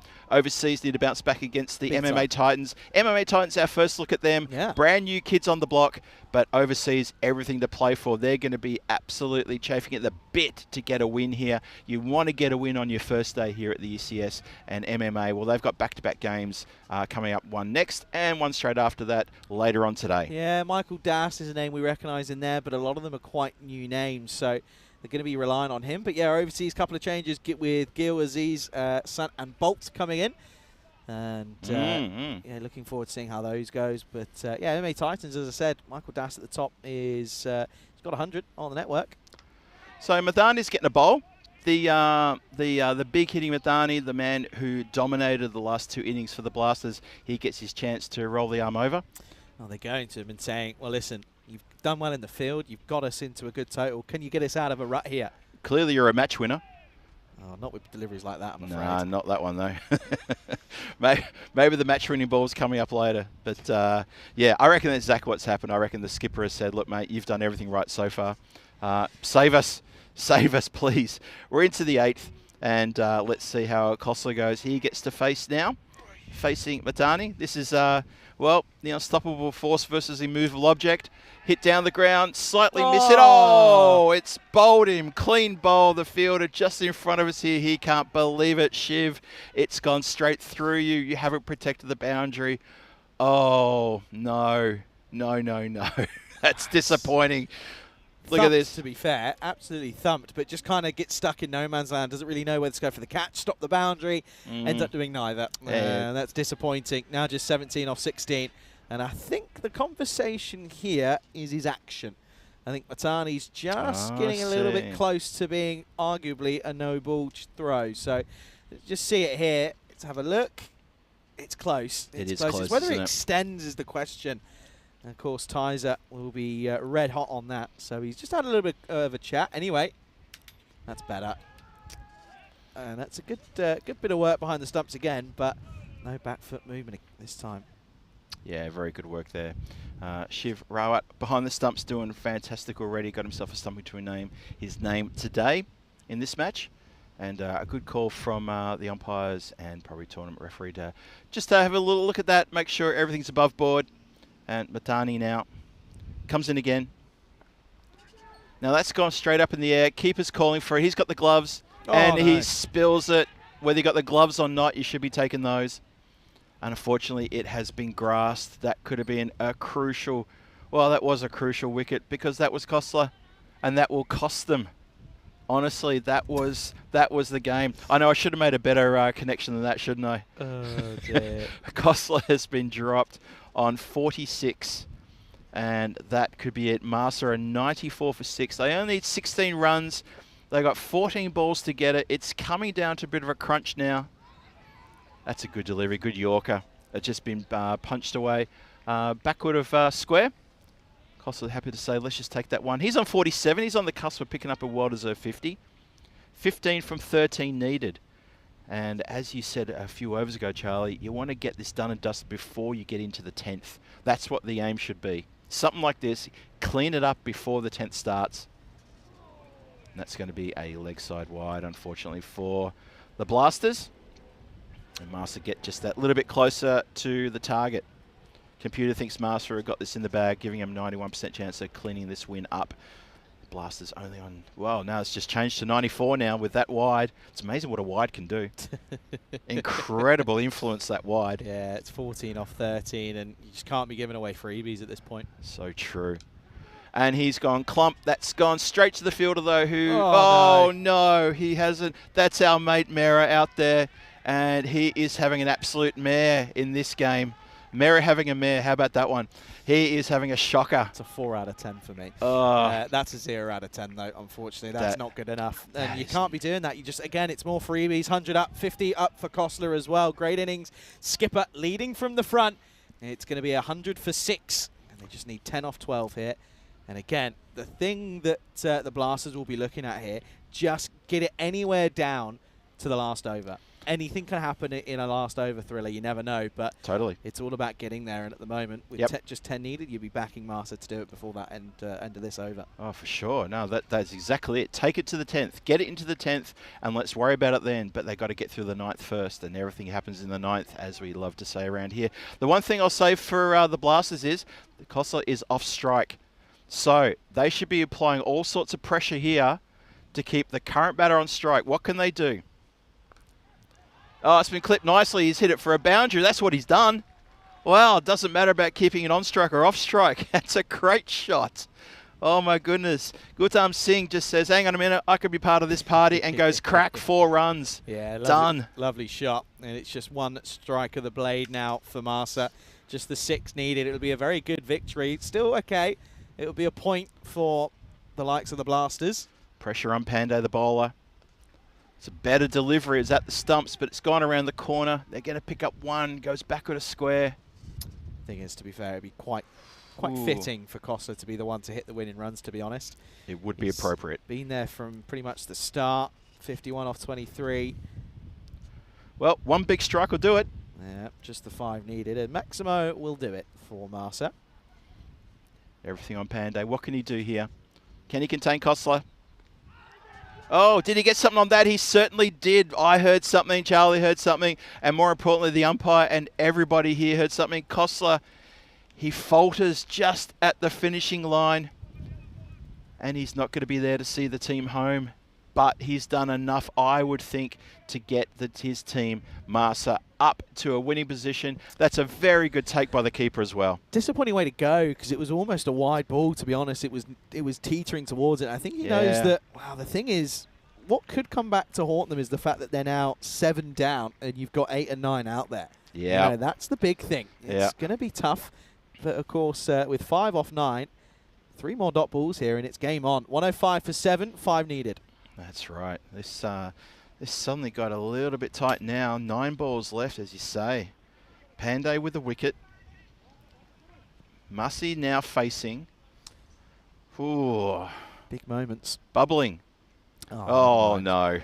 Well, it may have been bubbling. That's going to get away from the fielder, and that is the game. Well, it's the game with a minimo. Can you believe the bad luck of the Blasters?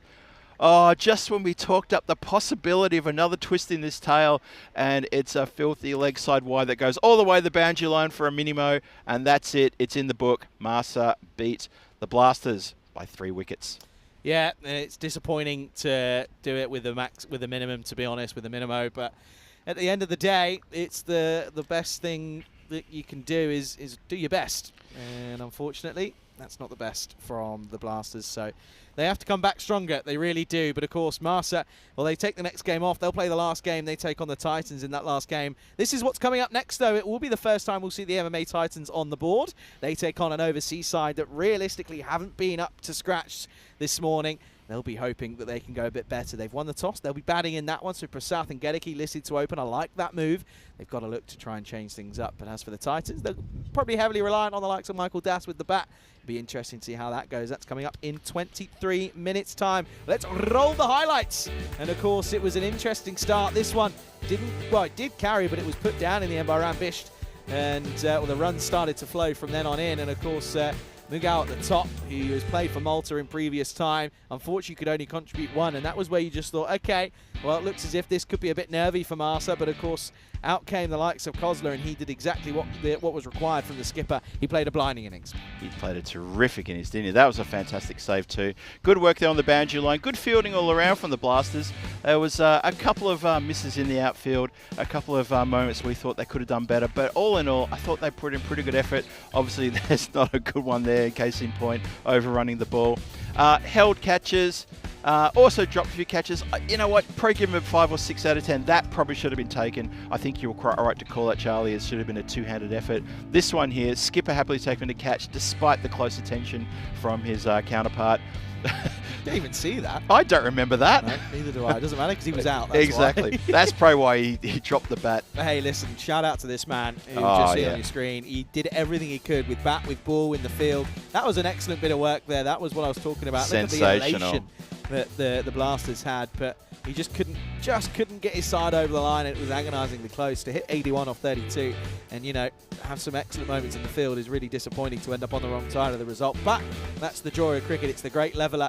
And then of course Adnan Hassan hit some lovely shots, but he was eventually would succumb to the absolute mammoth of the ghosts down at the non-striker's end. Well, eventually he would hit one sky high, and unfortunately couldn't quite get over the fielder. And that was a great catch this time by Shiv Singh. And you thought, okay, well, just maybe they could get themselves back into the game. But then a couple more boundaries. And the governor, well, he was impressed with that one.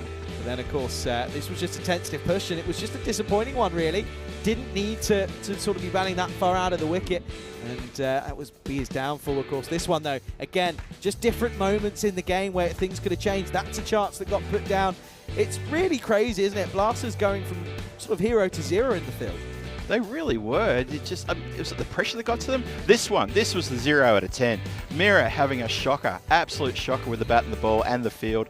And then it was finished with, well, there it almost got finished there when Osler went for that shot and nicked it. He was gutted. He wanted to be there at the end. And then it was finished in not good form, where they couldn't stop the mini-mo from happening. 5 wides, and that's all she wrote, waving her wooden leg at the crowd. All done and dusted in the can. Match 10 is a win to the team from Malta. They get a good win over the Blasters indeed.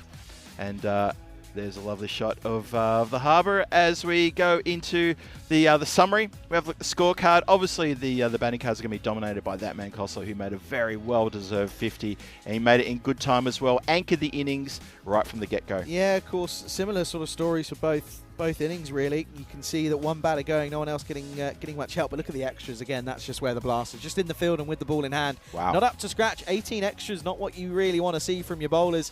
And then, of course, the batting side of things. Still things to talk about, though, from Malta. Only one contributor, so they need to get someone else going, because only one batter, or 2 batters, sorry, got into double figures. As for the bowlers, it was, again, disappointing. You can see there, the extras column, as I mentioned, 18 extras. 3 wickets for Dobber, but no one else really helping. 1 for Negi, 1 for the likes of Singh, and 1 for Pandey, but unfortunately the economy rate just too high. So that's going to be the end of match 10. It's going to be a 3-wicket victory for Malta in their first outing here. It's a good start for them, but the Blasters, they've got a little bit of work to do after going 1-on-1 in their first 2 games here this year. We'll be back then in around about 20 minutes' time. You're watching the European Cricket Series here in Malta with myself, Charlie Hunt, and Phil G here on the European Cricket Network.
This European Cricket Network event is proudly brought to you by HCL Software and Paramatch.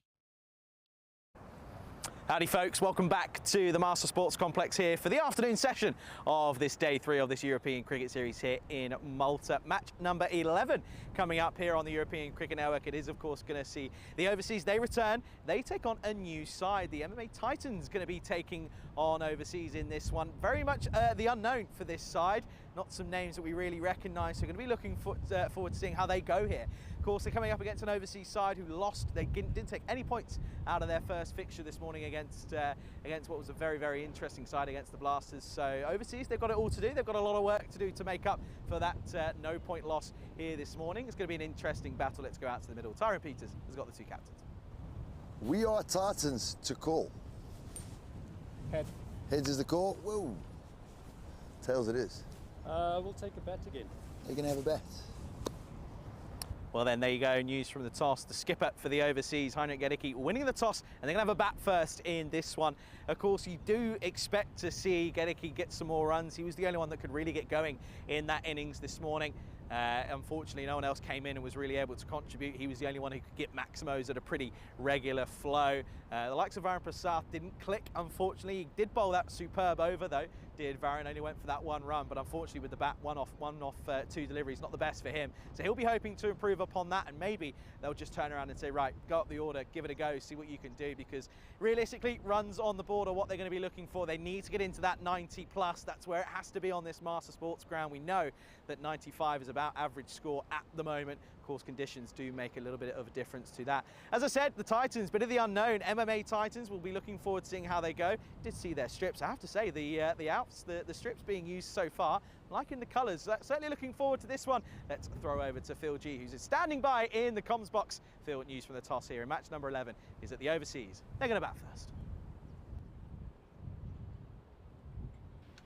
Thank you very much, Charlie, for that introduction. And there you have it, match number 11 with us right now.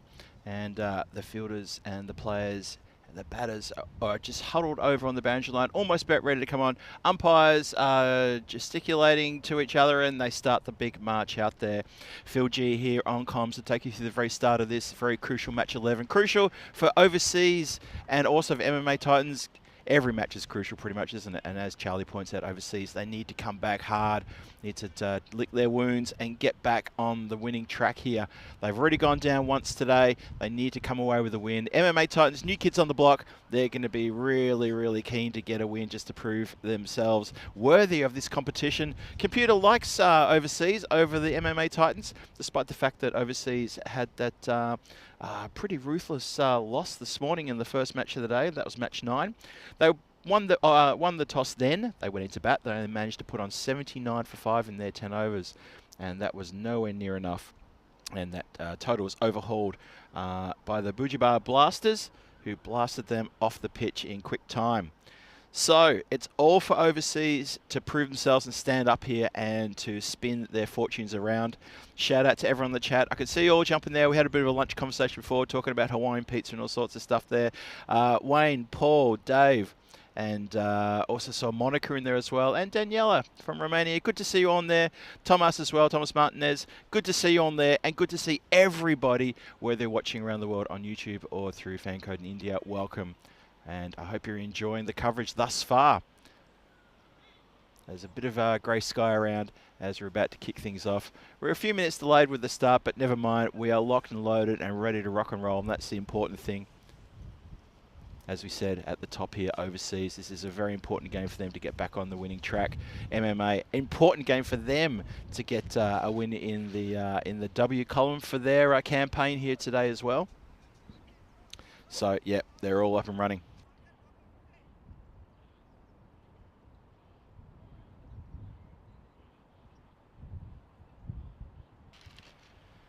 So we're almost ready to go. Umpires standing there, looking ahead, thinking, I think we're good to go. He's given the signal, and we're going to kick things off. Match 11 is now underway, and we start with a wide down leg side. So that's Krishnan who's opening the bowling, and he's bowling to Gill and Gireka at the non-striker's end. And as we keep saying, overseas, they need something big here. We'll see. Wayne in there with a bit of a clever comment. Thanks very much, Wayne. Appreciate that. Yes, that was indeed Charlie on the screen there earlier, Daniela, during the introduction, not me. That's a shot down the ground. That's a big hit coming towards us, and it lands well over the line for a big Maximo. So, second ball gets dispatched by Gill. He just says, good night, see you later, bang, after that little filthy wide, and the campaign starts in earnest in this match for overseas. Look at this for a great shot. Stood his ground, didn't have to march down the crease, just held the line and went bang. Good shot. So much strength. So, Krishnan in again. See me come back from that. And that's a really, really good shot. Just played delicately. Didn't try to overhit it whatsoever. Guided it. Used the pace of the ball. And that's gone backward a square for another boundary. So, a 6 and a 4. And already a great start to Gill. Have a look at this again. Just, it's full. He guides it off his pads. Around the corner. Good shot for 4. Lovely strike that. So 11, already arms waving in the field from the MMA Titans. They need to stop the right pretty quickly. Don't want to see too many more of that in this over for them, otherwise it could get away. Yadu Krishnan, bit of pressure on this young man's shoulders. He steams in again. He's got some proper pace about him. That's just been guided out to point for a very quick single. Good running there too. As Gill looked a bit ruefully at his bat. And said to him, why didn't you middle that? Maybe next time I'll get it. And it brings Gary here on strike. He's going to get his chance against this bowling attack. The skipper, Heinrich, at the very top there, takes it upon himself to get his team off to a good start. And he needs a good innings here. Wayne, I'm giving you a thumbs up for that comment. Thank you, sir. Krishnan in. And that's gone up in the air. Well, is there a chance? Fielder's not settled. Now he's settled, and he's juggled a catch. Can you believe it? Oh my goodness! Overseas, you've just lost your skipper for a golden duck. Juggled catch. Have a look at the replay on this one. I want to see this one again. It was not quite. It was almost there, and then it wasn't. Then it was. Gets it all aerial, no distance at all, and it's there, and then and again. Held his nerve, did the fielder. Very excited and happy about that. MMA have struck in the first over. Garrick has to go. His job there is unfortunately unfulfilled as he walks off. And, well, we give him the Diamond Derrick to the fielder. That's a bit unfair. Probably should wait until we see the batter. But that is a terrific catch. That's Arun Raj out there at deep backward square leg. Terrific catch. Well judged. I didn't think he was in position. I thought he was struggling. I didn't think he'd get around. And when you see the fielder moving like that, you always think they're going to grass it. So, bit of work now for overseas. They need to just reassemble themselves and get their heads back in order. This is Sindhu Jen, who's now at the crease. Has a bit of a swipe at that. It was a bit of a wider delivery. Still inside the first. 12 for 1 inside the first. One more ball to come from Yadu Krishnan. And as I said, Jen is the new player. Goes for a swing. It was good delivery in about that 4th or 5th wicket line outside off stump, and swing and a miss. And that's how the over finishes. So all in all, I think that's a pretty good over. MMA be happy to bank that over. 12 for 1, first over done. And unfortunately for overseas, they've lost their skipper, the big hitting Heinrich. In the first over. Hard to believe. There's the 2024 calendar. We have come a long way, young people.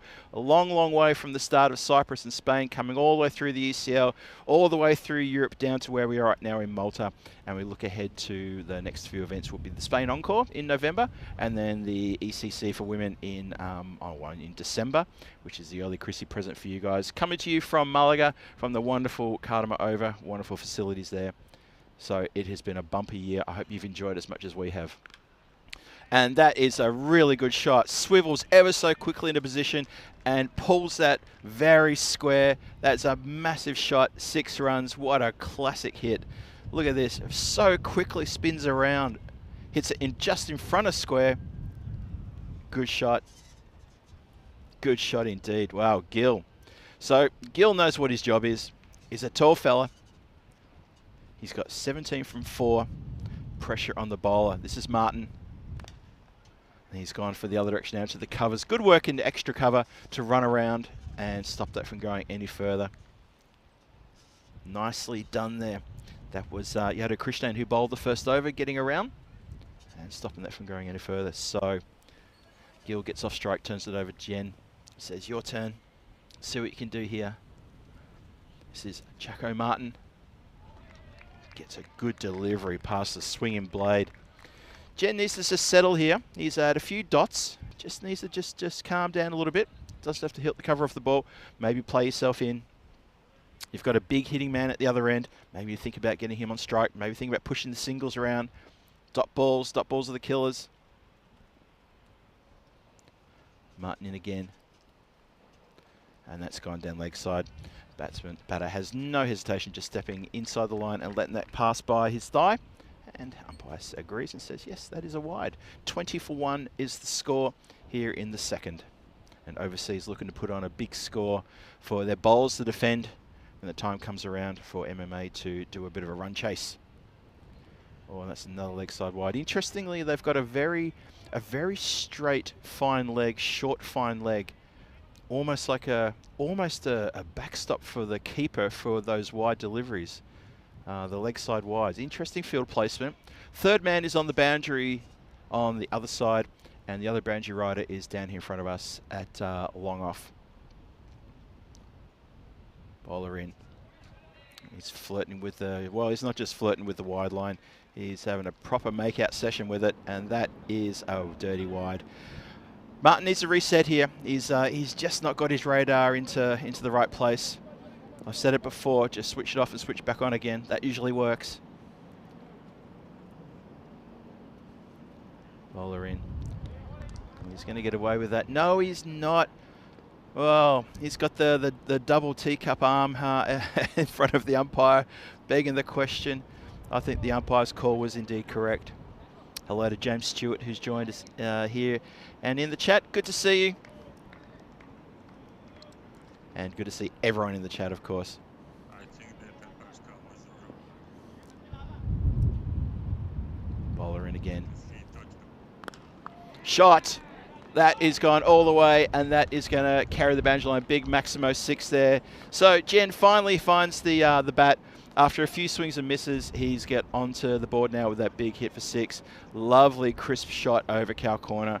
Big elevated shot. And Martin, the bowler, he's in all sorts of trouble.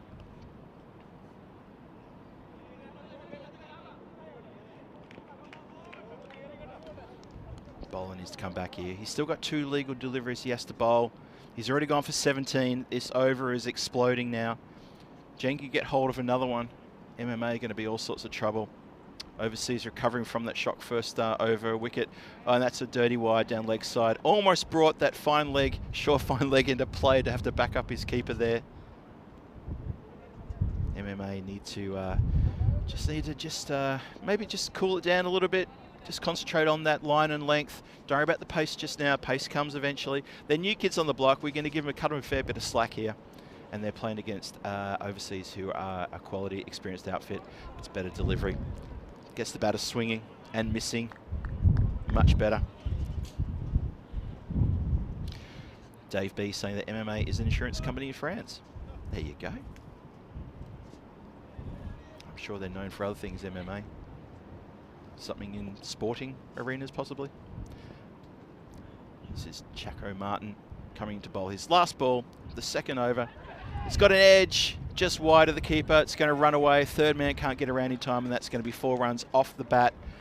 Well, could you call it a chance? It was sharp chance. Keeper stuck out the glove and hoped that it connected. It didn't. It went straight through. 2 overs are gone. Overseas, a 34 for 1, and they've got off to a pretty good start for mine. And that's exactly what they would have wanted. Having seen it when they won the toss earlier in match number 9, and they came out to bat. They put on 79 for 5, which just wasn't enough to contain the Blasters, who took them apart and picked up the points in that game. So overseas, looking to get a bigger, much bigger score on the board and set a big target for MMA Titans to chase when it's their turn. Current run rate's at 17. And new bowler about to come on. It's going to be Sudhakaran, Vishnu Sudhakaran. Let's see how he can do. Needs to find a lot of dots. Needs to get into the wickets as well. He's bowling to Gill, who's looking pretty good right now. Clumps it down all the way along the ground. Backward a point. That's a great shot. Really good shot. We're still inside the power play, so there's only 2 men allowed outside the circle, and there was no one near that. That's a great hit. All the way along the carpet. No danger. He moves to 22. 38 for 1. Inside, still inside the power play. Keeper just adjusting his gloves there in the foreground, making sure his bowler doesn't charge in. Oh, he's picked up an edge here. It's going to run away. Third man with it all to do, and he can't get there. And that's another streaky edge into that vortex area where you see so many runs scored off a leading edge. Look at this. Clips it. And unfortunately, third man is not straight. He's a lot more square than that. He was almost round on the 45. I think they're trying to bring him in a little bit squarer now. Sort of like, well, the horse is already bolted, so I'm not sure what you're going to do about that. Sudakaran needs to hone in here. He's already gone for 8 from his 2 balls. A couple of boundaries back to back. And that is going to be yet another boundary. Almost caught. Almost caught by one of the players coming out from the dugout. Hope he didn't do an injury. That was one of the overseas players. It wasn't Hurley, was it? If it was Hurley, he probably would have caught it. He took 2 amazing catches in the first match today. Have a look at this. Just goes crack. Was a little bit high. Was over waist high. I've got a bug on my glasses. That's not good. So score goes up to 48. It was indeed over waist high, and a free hit is signalled. It's 49 for 1. 2 overs and 2 balls bowled. Here we go, free hit. Well, it's a funny off free hit. He's managed to hit it back to the bowler who takes the catch, but bring a free hit, nothing going. Such a straight. Have a look at this. From Gill, who's 32 from not many deliveries, he just bunts it on the leading edge back to the bowler, almost throws down the stumps. How about that? That would have been amazing. He would have been gone. Would have been gone for all money. Bowler does not affect the run out. Sudakaran comes in again. It's just been mishit down the ground. They don't take the quick single. Player charging in there. That was Chaco Martin, who has got the job at mid-on, and he prevented that single. Very good work there. Just a reminder that overseas won the toss and elected to bat, looking to put that defeat they had this morning well behind them and put on a big score here, and they're doing it right now. That is going to go big over the top of the fielder, who set himself to leap to try to grab it here in the long off position and end up clearing him by a good, I'd say about 4 or 5 metres. Good shot this. Have a look. 1 step in position and cracked it down the ground. Got all of that. Big 6, big Maximo. Brings up the 50. 50 within the power play, 55 for 1. Last ball of the power play coming up. Sudakaran, he's gone for 21. It's a slower ball, and it does deceive Gill, who can't get bat on ball, and that's how the power play will finish at 55 for 1 after 3. And I've got to say, the overseas batters are getting on here, and they're putting up a pretty good score. Good to see. Very good to see. Have a look at the skyscraper scenario there in the last 2 overs. Overs 2 and 3 going for 20 plus on both occasions as Gill starts to settle into his role. This is a very good start for overseas. They're going to feel very comfortable, very confident already. And MMA Titans, the new kids on the block, are thinking, where are we going to get this next wicket from? We need to turn to someone who can pull something out of the hat here. Amar Sharma has got the ball. He's just marshalling his field around. It's the end of the power play, so he can start to sort of move the field around, drop a few more people back. Looks like the keeper is asking for the helmet, and he's going to come up to the stumps. It's a good move. I think it's a pretty good move. So, long on, long off. We've got a deep mid-wicket. And who else is back? I'm just having a look around and seeing. I think there's going to be a deep point's going to move back. And, of course, third man on the boundary and men around the ground. It's looking pretty good. So, power play done. 55 on the scoreboard. 1 wicket down. Let's see if Sharma can make an impact here. I'm joined by Charlie. He's back from his lunch. Charlie, you've joined me at a good time overseas, putting the foot down. Yeah, it looks as if they're going to enjoy it here and make the most of it, and rightfully so. Well, the hat's gone astray. That's an interesting start. Very interesting, but good comeback for in all reality, after that expensive over, as Sharma starts off nicely. And, well, Phil's going to take the opportunity to go get some lunch himself, rightfully so. It's a wider delivery, pushed a little bit wider. Jen unequal to it at the moment, have to say. Yeah, very well looked after here in at Malta, of course, and huge shout out to the Federation for looking after us. It's always fun to be here. It's my 3rd time being here, 2nd time this year. That's too wide though. Of course, even though the batter goes across, the line doesn't move with him. That's going to be a wide. You can see what he's trying to do. You can see what he's trying to employ, but it's just not working for him. Has to, unfortunately, go straighter, but it could pick up a wicket. It's off the splice. Could be a run out here. Slow off the mark. The fielder is unequal to it either, and unfortunately, it's not going to fall to hand. So this is a tricky, tricky start to life on the network for the Titans here.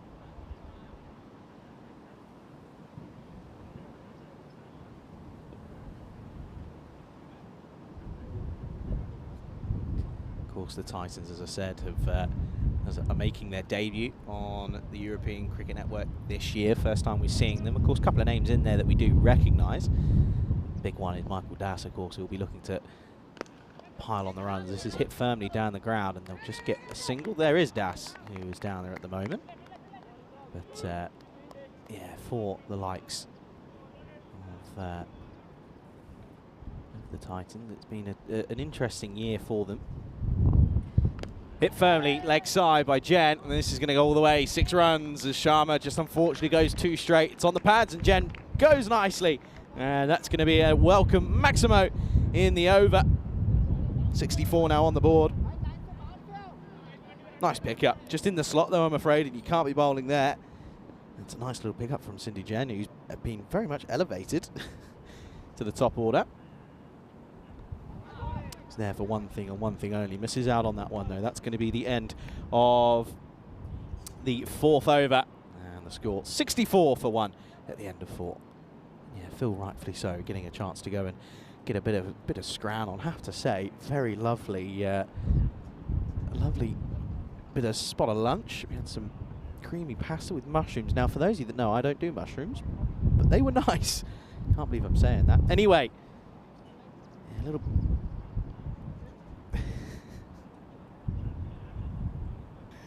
And got to imagine that in all reality the Titans know that they're going to be up against it. Anyway, here's Bobby, and Bobby starts nicely. Titans haven't had the best of year domestically. There's played 6 games and have unfortunately lost all of them, so haven't really had the best of seasons. So they'll be hoping to maybe change things up on the ECN. Sharp, nice pickup. It's a Gundy ball, it's a hit me ball, and Gill races into the 40s now. Nice pickup, and it's easy pickings here for the overseas, you feel. Titans don't look like they're going to be up to much here so far. Yeah, of course, 20 clubs now domestically in Malta, and 81 matches have been played this year, of course.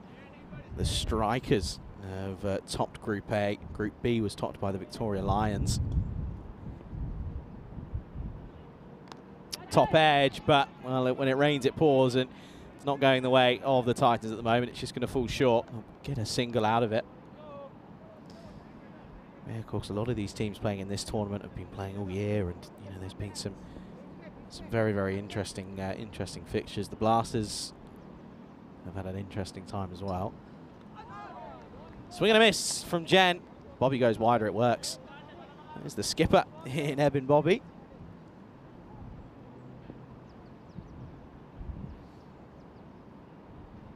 Slot and lofted away, and there's nobody there. Splits the field, finds the gap. That will go for 4. Glorious shot. Jen gets a boundary. Nice shot indeed. You can see there, got a tee box behind where that camera is pointing. Of course, Malta is got lots of sporting activity. I mentioned earlier they had the Malta Tennis Open over the weekend. They've also they've got, of course, the golf course and the paddle and the tennis. This is a nice shot, though. It gets the old swivel, and that's going to go all the way. 4 runs. Glorious way to finish the over. 15 come off it overseas. Certainly in the driver's seat at the moment. And that's going to be the end of the 5th at the halfway stage. Overseas 79 for 1. Not the best of starts this for the Titans. Let's have a look at the ECL, of course. And it is going to be returning from the 24th of February to the 21st of March 2025. Champions League of Cricket will be returning. Of course, you can see, let's pick out a group. Let's go Group B. Hornchurch, Northern, Austrian Tigers, a Cyprus representative, and Byron from Greece. And of course, Greece, well, they sort of shook a few people up with their victory in the Challenger Division. Hit firmly, that's 4. Glorious shot from Gill. What a way to bring up your half century. Glorious shot indeed over cover, and that's going to be a boundary, and a welcome boundary. It's 50 up for Gill off just 17 deliveries. Super stuff indeed. And this is just the difference here. In the last game for the overseas, no one really had the intent.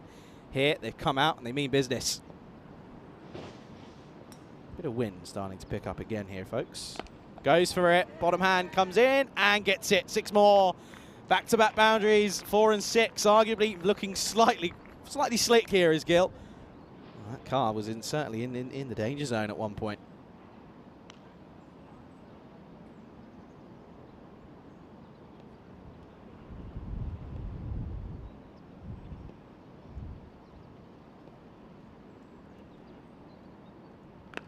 Goes again, and there's no question of this one. Unfortunately for the fielder out there in the deep, the likes of Ishi Shidakar, and all he's doing is fetching the ball from the wrong side of the rope. Another boundary, 6 more. Just in the slot. It really is Gundy bowling. And this is just the experience coming into it.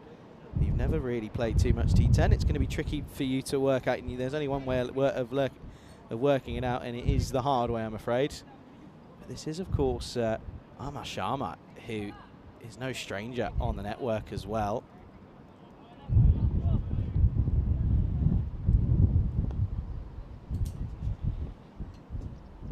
Of course, has played for the national side, represented a fair few clubs as Sharma. This is going to run away though, and again, unfortunately for the Titans, it's pouring at the moment, and things aren't going their way. Another little sneaky edge runs away towards the vacant third-man boundary. That's going to be 4 more. But yeah, as for Amar Sharma, bowls his off-spin pretty regularly, has done it internationally. And he's got just shy of 50 wickets on the network, can also bat as well, 51 top score, that was last year. But has played a lot of T20 internationals as well. He's played a fair few, and he's played for a lot of sides as well, actually. Sharp, little short arm jab, but straight to the fielder will just be a single. Good running. He's played for the Malta Super Kings for Mata Day, who will be playing tomorrow. 100 up, by the way, for the overseas. Already gone better than they did in the last game for them this morning. And he's actually played for the Blasters as well. Carved away, straight to the backward point though. No run there, eventually is fielded. There's a bit of an issue for Aaron Raj, who's there. He has a little bug in his eye, kind of. Yeah, he's got a bug in his eye. See, that's the wind coming in there. End of the 6th, and the 100 up exactly. 100 for 1 after 6 overs. I've got to say, it's been great to be working alongside Phil this morning. Phil did a great job earlier this year covering the Portugal Night Series in Fernando de Córdoba in Coimbra. I know he is very happy to be back here on the network, and we're happy to have him, of course.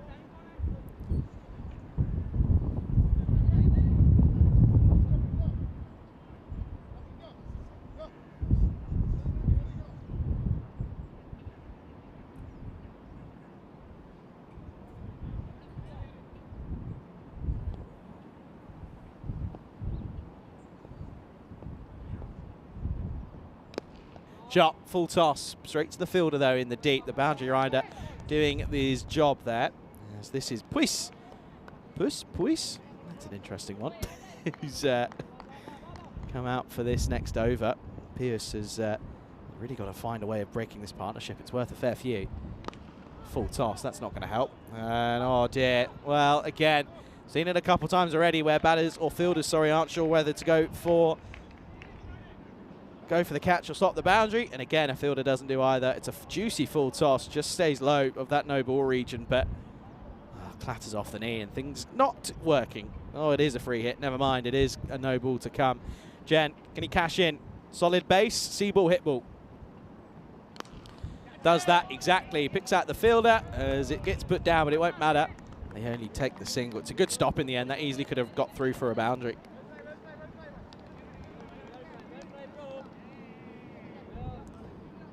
Really good stop in the end from Michael Tassu.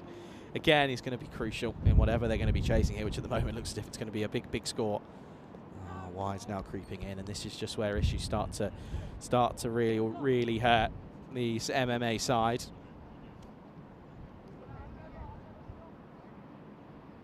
Good to see that the jokes are coming in now, which is great. Hit away, work to do. Does superbly well, actually. Glides across the outfield and picks that up cleanly. Great work in the end out there. Tiari Krishnan does very well. Yeah, we did once meet the creator of the windowsill. He was an absolute ledge. There you go. Oh, punch down the ground and straight to the bowler. And now it's a shot at the stumps where they could take a single here now they think about it. And Gill is still not really keen on going. Jen, eventually it's a dot ball. Let's watch this back. You can see here, I don't think it was a bump. It wasn't a bump ball, it was a full toss that was just pushed at him, and then it's a bit of the old yes, no, maybe. They go off impact, direct hit. He was in by a long old way. Almost took another off it though. Yeah, James, enjoy that one? I thought that was a pretty good one.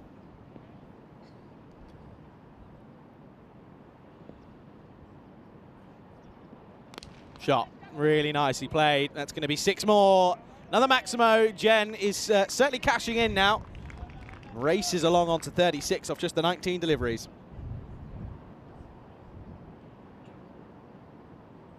Goes deep in his crease, and it's just power hitting, really. It really, really is. That's all you've got to do. We're now up to, I think, is the highest score. It is 115, new highest total. It's on the toe.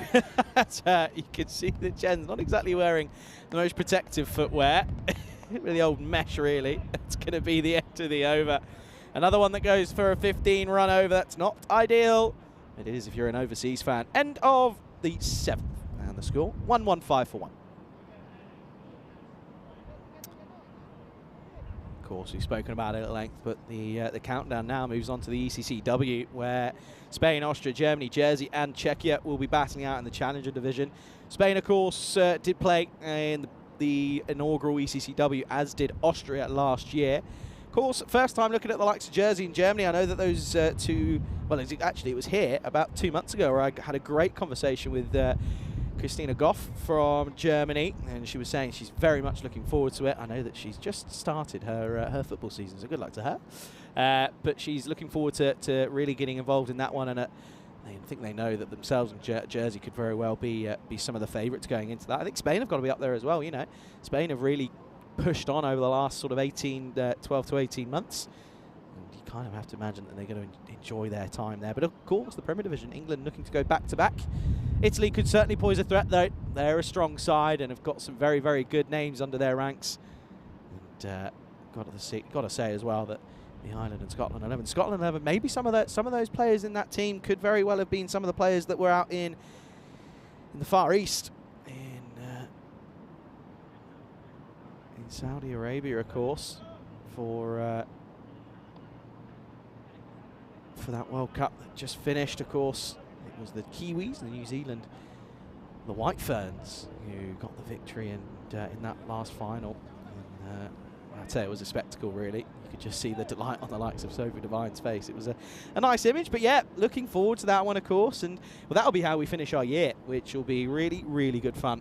And a little bit of Christmas Cartomania before we break away for a bit of a break. Jen did receive a bit of medical treatment for that blow on the toe, so that was the little pause in play there, but we're ready to get back underway. They are going to go to Krishnan for this 8th over.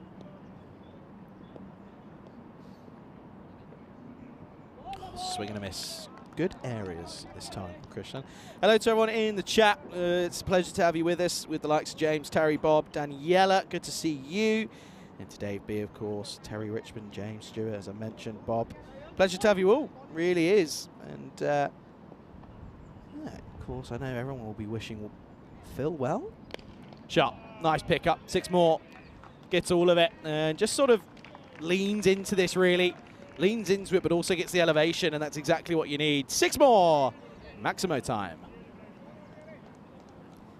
In the slot, though, it is. That's been the issue. It's just slot ball after slot ball. No plan, really, from any of these bowlers here.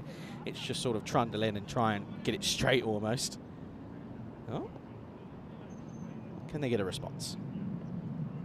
Slower ball, but picked and launched. 6 more. Thank you for coming. This is glorious stuff from Gil, and dare I say it, we're on the old century watch now. He'll get out now. It was, listen, if it was Phil that said that, he'd be gone straight away because of his old glorious touch to the old commentator's curse. But luckily so, it's not the case. Okay then, 81 off just 26 now for Gil. He's been very, very prominent at the top. Up and away, 4 more. Glorious shot off the back foot. Thank you yet again. It's like taking candy from a baby. Nice shot.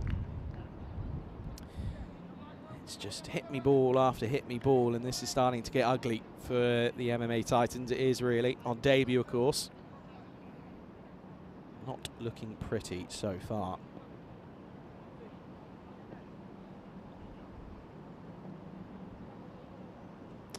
.85 on the board. And another, is it? Yes, it is. 6 more. It's just too easy. It really is. Kristen's gone 6-6, 4-6 now. This over's gone magical, and there's still a ball to come. But it's in the slot. It's just, do you know what? It just feels as if the batter feels as if he's in a net here. Just offering him up like offering candy to a baby. Not going to say no. 91 on the board now. 137 for the team. In blue. Short, swing and a miss. Gets away. Ooh, he's not going to get away with it. Let's have another look here. In the old nervous 90s now is Gil. Let's see. Was this going to be a wide or not? Let's have a look. It's tough coming across the umpire. Difficult.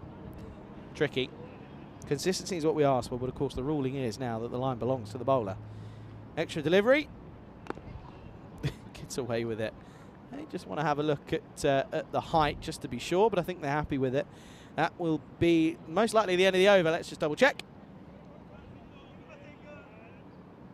And that is just okay. End of the over then, 138 for 1 after 8.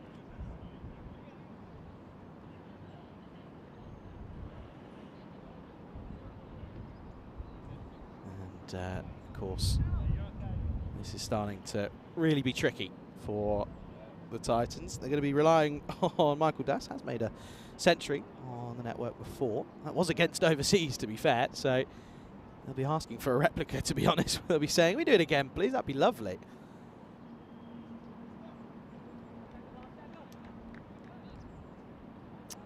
Two big overs then, as Bobby's going to return. Keeper in Eldo's Paul is going to come up to the stumps.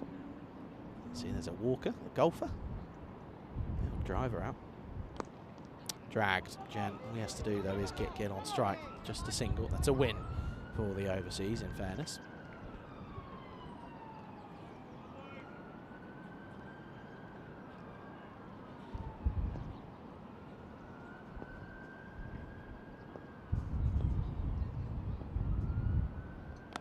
Goes for it. Has he picked out the fielder? He has, but the fielder just doesn't know how to deal with it. And it's another gifted boundary, it really is. He just keeps going backwards and backwards, trying to do the old moonwalk. He's already on the wrong side of the rope anyway. 4 more. And look, the hands are going up now. Bobby, the skipper, not happy. Gil then, 95. The 6 will do it. Full toss, goes for it. Has he picked out the fielder? No. Gets away with it. He'll just get a single. Was trying to bring it up with the old magical shot on the leg side, but only gets 1.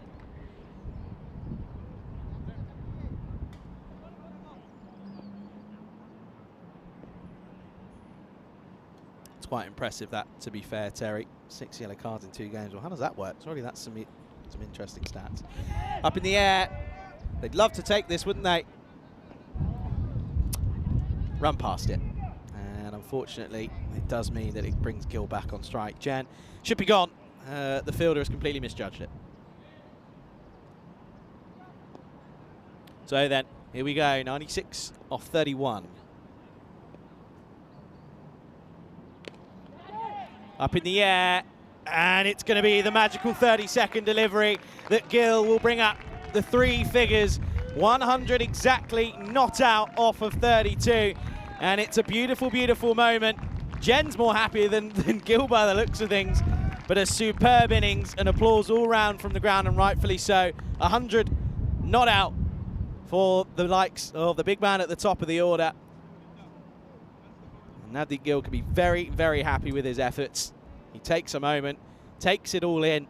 A beautiful, beautiful century, and he's put his side well in the driver's seat now. Superb innings, really is. Yes, he's got a bit of luck, but to get 100s, you do need a bit of luck. 10 sixes, 8 fours, it's been stunning. Heinrich Gidicki went for just for a golden quacker, but since then it's been all about Gill and Jen. It's been the Gill and Jen show, isn't it? Big delivery then. Does he go for it, or does he get a single? No, he's going to try and go for it. Could be 100 and out. No, he's going to get a single and will keep the strike. Will be the end of the over. Bit of an interesting finish. What an over, though. Again, picking up runs. 12 come off it. 150 for 1 after 9. 150 applause goes up around the ground as well. This is really starting to be very impressive, in fairness. Well, we spoke about it a little bit earlier, but we can, there you go, another look at it, just in case you weren't sure. Yeah, there was a question there from Hugh O'Kane, who was just asking about the highest score. Highest score was 257 not out in 10 overs at the Catalunya Jaggies against the Sohal Hospitalet back in December. And I believe, off the top of my head, the highest chase is still 183 for the Netherlands against Spain last year. Zulfikar went berserk.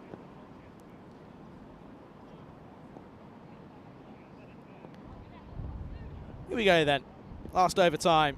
Swing and a miss. Good start for Sudanardican. Or sloppy. Well, there you go. That's, if you ever wanted a delivery that sums up the way of the Titans, it's that exact moment there. They get a bye out of nothing. All because no one was switched on. It's a good delivery. The keeper, for some reason, has a shot at the stumps. Gets it on the money, but they get a little sneaky single. Well, the damage probably already done, but this is getting very, very upsetting for the Titans. Of course, the Titans take on Malta in the next game as well, and that's going to be tricky for them as well, because if the likes of Mughal can get going, and even Kosh now, then that's going to be even scarier. Anyway, still 5 balls left in this innings. What can they do? They can hit it over the offside, but not out of the middle of the bat. They just get 1. Jen's had the VIP seat this innings, hasn't he? Sat at the non-strikers and done okay himself. Offered a couple of chances, but got away with it. But importantly, well, he's just watched his partner Gill go berserk.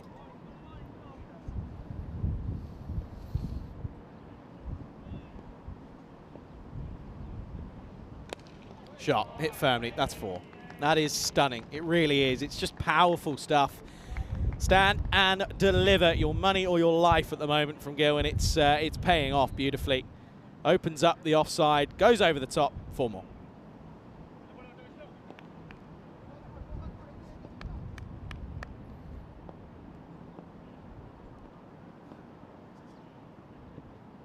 Oh, gets into all heaps of bother there. That's where he's been a bit uncomfortable, is the shorter delivery outside off. He doesn't seem too happy cutting. And that's where you've got to try and go for. It's a good delivery, short, slower ball.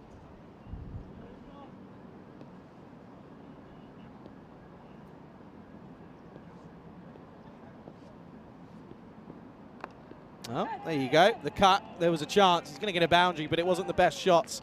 It was straight to the fielder, but the fielder has a bit of a mare. Doesn't get the dive right, and it's going to be another boundary. 4 more. See, just off the splice, but gets enough.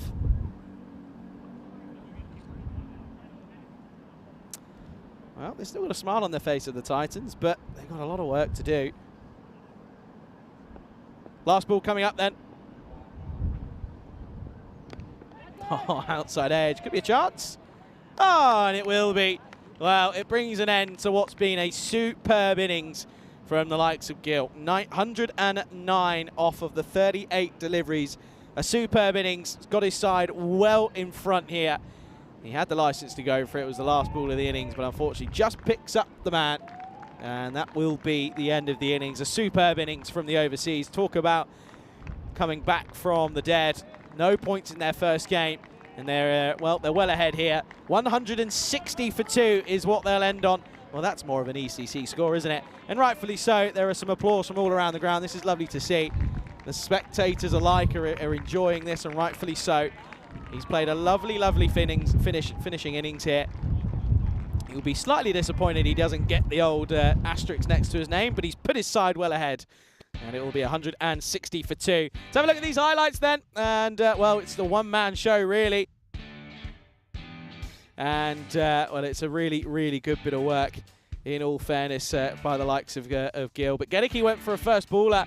He just thought, uh-oh, here we go again. Maybe, just maybe, this could be the start of the similar sort of story for this overseas side. But luckily for Gedicke, Gil and Jen went berserk, and they offered up chances. The Titans not up to the task here. Yes, there was a bit of luck involved. There was a few sneaky edges that got away. But in fairness, though, some of the shots were exquisite as well. That one through the off was splendid. This one, again, a little bit more luck than anything. But yeah, nevertheless, this one, though, was off the free hit, of course. Could have been run out. Probably should have been had all 3 stumps to aim at. But eventually did get a little bit of luck go his way. And when you're going to make 100, you have to have a bit of luck. And that's just the way that the cookie crumbles in this one.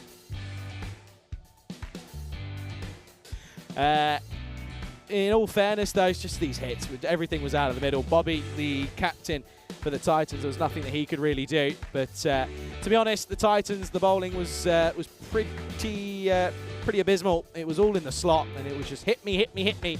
And to be quite honest, you can't be doing that. Not here in Malta. Yes, it's not the highest of scoring grounds, but when you're fielding like this and bowling in the slot, you're going to get hit for boundaries, and that's exactly what happened. That was another chance that got put down.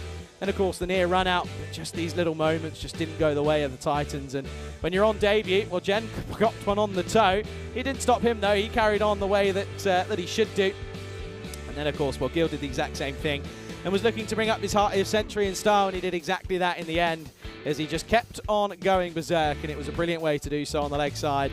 And it would have been, well, that was some very, very bizarre bit of work, but in all fairness, there you go. That was how he would do it. And in all honesty, it was a really good bit of work, in fairness, but of course, he would eventually fall. That was me saying he's not the best cutter and then hit a 4 there the very next ball, but he'd eventually go. That would unfortunately be the end. But a great innings indeed from him as, well, the overseas finish on 160 for 2 in this first innings of match 11. The Titans, well, it would have to be a pretty mammoth chase if they were going to do so on debut. I'll leave you with the scorecards. We'll be back in around about 10 minutes. You're watching the European Cricket Series here in Malta with me, Charlie Hunt, alongside Phil G on the European Cricket Network.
This European Cricket Network event is proudly brought to you by HCL Software and Paramatch. Welcome back to the Masters Sporting Club. Phil G here on comms for the European Cricket Network, and you are about to strap in and watch the resumption of play here in this match number 11. Bonus point equation in play here, as the first innings total was amassed of 160. Achieved the target in 7 overs or less, and MMA Titans picked themselves up an extra point. If the overseas team can restrict MMA Titans to 112 or less, they pick up the bonus point. That's the equation, that's how it works. And that's in addition to the 3 points for the actual win itself. Hopefully you watched that and enjoyed that last innings there from overseas, and you were blown away by Gill's innings of 109. He only went out on the last ball, ably supported by Jen on a good 39 not out, and they amassed 160 runs. 160 for the win for MMA, a lot of work to do. And not a bad start. Well, there you go. They know what they have to do. Michael Das comes in. He faces the first ball and he says, let me take care of that, and puts it over the boundary for 6. Lovely shot. Lovely shot indeed. Liam Stewart getting some treatment with the first ball. Have a look at this. Crack. Cover drive. Elevated. Nice start. And that has to be the proceedings for MMA. And he's going to go again. And that's another big 6. Heading out towards the car park. Liam Stewart just looking towards the mid-off and just saying, yeah, I know. That's 2 in a row. I know. I'm not sure what mid-off is saying to him, but it's probably along the lines of, Liam. That's a great shot, though. Don't take anything away from the batter. Look at this. Michael Das getting every piece of that. Well, you couldn't ask for a better run chase start than 2 6s back-to-back. They need to get a lot of runs. They need to keep the momentum. It's a run rate of 15 required. And, well, I was going to say come back from the bowler. At least he didn't get hit for 6, but he did bowl a wide, pushed it a bit too wide there. Arun Raj is the other opening batter at the non-strikers end, watching the fireworks. Liam Stewart looks like he's going to shorten his run up a little bit here. Trying to see if he can push something past Das, who's on a bit of a heater. And he goes again. Oh, I think that was another 6, just over the rope. It was indeed. Concurred all around the ground. The umpire says indeed it was a 6, Phil. I saw it, you saw it. So, 3 6s, a wide. What a start for MMA. It's fair to say they're above the run rate. They just got to maintain it. Just a bit of a false start run in there. The batter just drew away. Not last minute though. Liam Stewart needs to find something here. Get a positive for his team. He delivers a positive, almost collects the edge. Good comeback from the bowler. So 160 was scored in the previous innings. Just have a look at this one again before I carry on. Whoa. Michael Das looking to put another boundary into the scorebook under his name. Only 4 deliveries in, 19 on the board. That's gone up, and it could be a hot chance here. Oh my God, is that Hurley again? It's not, is it? Erasmus, he's almost taken a ripper, made a lot of ground to get to that. No, Cody Schmidt, I think that is out there. Did he hand it over the line? Have a look. No, I did. Okay, 4. Yep. Good eyes there. Red hot chance, but hot, properly hot chance. Das up to 22 on the first. And he's happy just to bunt the ball away through the infield and maintain the strike for the start of the second over. That's 24 off the over, 23 from the bat of Michael Das, and there was a wide in there as well. So 137 runs in for 54 balls. Well, after that first over, you'd have to say game on. 242 matches since the golden ball. I'm rejoined by Charlie as well. Charlie, well, that's a great start. If you needed a good start to a big run chase, that's your over right there. It's exactly that. But well, not only that, they've also kept him on strike for the next over, which is pretty very good. Pretty impressive. 242 since the golden ball now, folks, by the way. It's getting up there. It really is getting up there. Hello, everyone. Pleasure to have you with us. Pleasure to have your company on the European Cricket Network, whether it be on our ECN European Cricket Network YouTube channel or out on Fan Code in India. Pleasure to have you with us as Hilly's going to come on, and he's got the task of keeping Das quiet, which is, well, Das not easy. And it's going to be a tough old chance for Hilly. Inside edge, and, well, everything he touches turns to gold at the moment. Not the best looking shot, but gets 4. You're absolutely right there. He's got a rotten little inside edge, but he's swung so hard at that one. That's gone all the way along the ground, not at all where he wanted to go. And that's gone just wide of the deep mid-wicket region for a boundary, another boundary to Das. He wants to do it in boundaries. Don't blame him. They've got a big target to chase. Yeah, it's see-ball, hit-ball really, isn't it? Got to go at 15s. 1 wicket is all they'll be hoping for. This is up in the air, and even still, this goes all the way for 6. And if you're going to swing, swing hard. Well, he throws the kitchen sink at this, plus probably another semi-detached house. That's a big shot, 6 more. It certainly is. I was watching the body language of third man. He started running and immediately his shoulders slumped, and I knew, oh, that was going to carry the boundary line. He sort of gave it away, really. Wouldn't be no good at a pantomime, that guy. Healy getting some treatment. Yeah, 10 off the first 2. 4 and 6, looking slick is Michael Das. Certainly is for the first few deliveries of his start in the tournament. Add 6 more. That's glorious. That is superb. Gets the swivel on this one. Well, that's gone all the way. This is a crazy display here. We thought, we saw Gil, we saw Jen in the previous innings. They were outstanding, the partnership they put together and the score that they amassed. Michael Das has come out and said, hang on a second, I know that songbook. I've got it as well. Let me try and sing from that sheet as well. Yeah. And he's doing a cracking job. Yeah, singing from the same hymn book at the moment. Look at that, I like that, by the way. The keeper. That's really quite funny. Actually. Is he giving him tips? I don't know what's going on there. Farouk is just saying, "What bat have you got? Can we get it checked, please?" I thought maybe he was saying, I don't think you're hitting it right. You're not swiveling. You need to hit through the ball. Let me show you how you should do it. Yeah, hey, over there. I want to see you hit something on the offside. Yeah, you haven't hit it over there for a few minutes. What's that about? 39 off of 9 deliveries. You can just see that. That start has really meant that, well, they're keeping their foot in there. The door is ajar at the moment. Oh, very much so. But it does feel that maybe it's a 1-wicket wonder. It's a heavy door, though, isn't it? It really is. It's door. It's one of those emergency exit doors. Hilly needs a response. Up in the air. Well, there you go. Well, that's your answer. Keeper in Aziz was saying, go over there, hit it over there. And, well, Das says, well, there you go. How about that? Well, Das is obliged. Absolutely. That's exactly where he was pointing to, saying, I bet you can't put one over there. And he certainly can. Great shot, another 6 runs. Oh, this is scary. This is really, really scary. The thing is, look, they're just saying hide outside the off, but, well, he doesn't do that. He goes short. And Hilly did this on the last time that we saw him. Do you remember? Prasad turned around and bowled a 1 run on the over, and then Hilly bowled a pretty horrible delivery. That's 50, by the way, off just 11 deliveries.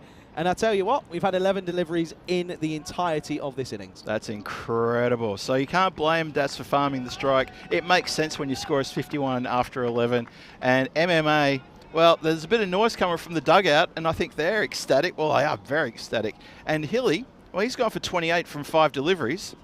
He needs to carefully doesn't go supersonic. Oh, this one up in the air, and there you go. Can you believe it? Game is going to be changing there. Not sure what's happening there. There's no bad weather here. We're all okay. But it's going to be 52 for 1, as unfortunately the likes of Das, it's 50 and out. And that's just the trouble. If you're going to go for every ball, you're running risks. And how fitting is it that the likes of Gil is the man that ends up taking the catch? That is quite an astonishing turnaround. That the last ball of the second over gets gobbled up with a catch. Das has to leave for facing 12 deliveries, but he picks himself up at 15, gets MMA off to an absolute flyer, but it's about maintaining that momentum as well. Yeah, proper. Navdeep Gill, of course, takes the catch. It's a good catch. Great century by him, but let's not leave that untouched, by the way. No. It's a superb innings from him. Yes, a little bit of luck was there, but I always say if you're going to make big scores, you need luck. You always need luck. You do, absolutely. And you know what? You've got 60 deliveries in order to do something like that, so your time is short. So any luck you take, it's absolute hen's teeth. You need to get a hold of that and really hang on tight. Hilly, I thought he was in danger of getting blown out with a supersonic over. He's picked up a wicket. Chaco Martin in at 3. He won't be on strike. Aaron Raj is going to go large into the next side. That was too easy. That's 6 runs. As Hunter Gedicke gets to bowl himself here, and he starts with a maximum against his name. It just rolled off the tongue, that one, didn't it? That was a classic. Well done. Too easy. Stick around, folks. Don't forget to tip your waitress. That's why they pay me the bucks. 58 for 1. Only 1 delivery into this third over. How many 6s have we had already, by the way? That's 8 6s in 13 deliveries. That's a joke. That's incredible. Oh, good comeback. Good comeback. Trying to bowl this heavy length. is Gedekin. He's got that one right. Yeah, Gericke, a bit of experience there. Comes back, cramps the batsman, never going to get a chance to get away from that. And Arun Raj does miss that one indeed. Loved catching up with Henrik just before in that little break before the last game. He's just talking me through what's going on in his life at the moment. Of course, we've seen him plenty of times play for Malta throughout the years, and just it's taken a bit of a step back in recent years. Sort of work's kind of taken over, and yeah, it's been very, very impressive what he's done for Malta over the years, and well, now he's trying to perform on the domestic stage. Short and wide, misses out. Arun getting a little bit stuck there on the crease. Can't emulate what he's just seen from Michael Das in the last 11, 12 deliveries. He just got absolutely stuck on the crease. No footwork. Flung the bat. Hope for the best. It's too wide. That is going to be a wide ball, and you can see what Gedicke's trying to do, but yeah, that one just a little bit too far on the wrong side. Yeah, it was the right idea. Absolutely. I mean, if the batter is only going to barely shuffle his feet and stand his ground in front of the stumps, you might as well put it just on inside that tram line, see him get a tickle. Oh, this could be a no ball, and it is. Yeah. Have to just maybe have another look, but let's have a see here. There's a full toss. That's too high. You can already tell. Yeah, it's going to be too high. Thank you very much. Free hit to come then, and good chance for Raj to get one away. Short ball round the corner, not out of the middle of the bat. They'll definitely get a single. Will they get any more? No, it will just be one. Well fielded in the end by Gerald Sant there. And good sportsmanship from Gericke there. Just gave the batter a little tap on the shoulder, Arun Raj, and just said, "Hey mate, that beamer, there was nothing personal." And acknowledged back by the batter. Now Martin gets his chance. Carved away. Oh, put down. It was a splendid chance. So there could be a runner. Oh, no. Dear, oh, dear. Oh, well. Trying to walk you through this one's going to be fun. Good luck, Charlie. It's hit away to backward point. It's put down by, I believe that's Hamish Bolt at sort of deep backward point, sorry. Carves it away, and then the batter just runs on impact. They both sort of meet in the middle, have a picnic, and then the keeper in Farouk Aziz just kind of forgets that he's got all the time in the world, and then there's Sant tumbling over. Oh dear, after all that, it's a dot ball, end of the third, it's 61 for 1. That's hard to believe. Good call there, Charlie. Keeper had a chance to order a pizza and then go and knock the stumps over. He had all the time in the world, as you say, and he didn't do it. Flung it from 2 meters away and missed. Batter was not even in shot. Oh, what could have been. So, with the departure of Michael Das, you can see there that 9 off that over is a stark contrast to the 24 and 28 off overs 1 and 2. MMA, can they keep the momentum? They're going to have to pick it back up again. And the umpire gives us the windmill sign and says, power play over. Aaron Prasath, last over, went for just 1 run. It's a great start again. A little chat to Varun, sort of caught up with him. It's a wicket, by the way. Yep, okay. He's bowling. Top of off, knock back. It does get better than that. He starts with a wicket. There you go. Aaron Raj goes for a 7-ball 7. It's cool. Started with 6, and then, well, there's a few dot balls and a single, and that's it. All she wrote for him. Watch this here, right on the top of off peg. Have a look. Prasath. Nice and tight. Oh, looks like maybe he's chopped on a bit. Yeah, yep, he has chopped on indeed. See? There you go. That's why it got me. Anyway, another one bites the dust, and it does. I think our suspicions are coming true in all reality, and yeah, it's going to be maybe a 1-wicket pony, this MMA side. 61 for 2. It could indeed be, but Prasanth, well bowled. Yeah, as I was saying, so he, of course, used to be a pace bowler, was a prolific pace bowler, and then sort of was starting to get a few shoulder injuries, little wears and tears, bowled some spin in the nets, and it worked, and then obviously his shoulder got used to the spin rotation. Went to try and bowl some pace, and he couldn't do it. His shoulder was not up to it. But now he's spin. It's working. He's a tall man. Tall spinners are horrible. They are really tough. I agree. And they're the worst to face. Some of the worst. So the Karan in at 4. Bowled okay. Good pace. What can he do with the bat? Yeah, I like to see a spinner give the ball good flight. And when you're that tall and you flight it, that's doubly dangerous. Oh, asking the question. That's out. Yeah. Yeah, absolutely. That's plumb. That's going to be a golden quacker, and Derek's going to be giving Sudhakaran his absolute marching orders. And that's just a poor shot to play. He comes in. Prasath's taken 2 wickets in his first 2 balls. And Prasath has delivered exactly what I just said. Not afraid to give it good flight. comes in on the angle, and you are caught out dead in front. Umpire is nodding emphatically and says, yes, you are gone. Well, Golden Derek. That's not what you like to see for Sudakaran, and things go from bad to worse at the moment for this side of the MMA Titans. Prasath's on a hat trick. We had quite a few at the ECC. Well, I wonder if we're going to get one here for here in this ECS. yeah, well, let's see. I mean, he's deserving of it. That over he bowled in the last game. Sensational. I like this as well. Slips in place. They've got a sort of gully. And man comes in. Here we go then. Bobby, the skipper for the Titans. Hat-trick ball for Prasath. Uppish. Chance, maybe. Oh, just doesn't carry. Just doesn't carry. And I'd like to see this again because I want to know if this comes off bat or if this comes off his leg. Because this is off his bat. I'm putting that down as a drop chance from Sindhu Jain. Sindhu Jain, he was a bit slow to move there, wasn't he? Yeah, he was. Let's have a look. Does it come off bat? Oh, I don't know, I'm not sure. I'm not sure. Anyway. Inconclusive. What an over, though, already. Oh, that's not far away. Super delivery. Got no answer to what he's putting down here of the MMA side. That's incredible. So Prasath comes on and he just applies the air brakes to the truck that was the MMA Titans, obviously with the help in the previous over of the removal of Michael Das. Swing and a miss. Getting himself into all bits of trouble here, Bobby. Yeah. Titans haven't won a single game in the domestic season this year here in Malta. And at the moment, they're staring down another loss. They're looking like they're in trouble. Oh, it's an edge. Going to get a little bit of luck. This is going to be 4 runs. And, well, it was almost going to be a perfect double wicket maiden, but it ends up being 2 for 4. It's still a very, very good over nonetheless. 65 for 3 after 4. Prasath bowls a terrific over, 2 in a row, and confused the batter every which way, even that boundary. I don't think if you ask Bobby about that, he might say that was intentional. I guarantee it was 100% not intentional. Varun just looks as if he looks as if he's been bowling spin for years. He looks comfortable, doesn't he? Yeah, looks very happy with it. Yeah, agreed. Okay, there's the run rate graph for you. Have a look at this. Obviously, you've got the overseas, that orange line just bubbling along at that 16 per over run rate. Absolutely fantastic stuff from them to get that score on the board.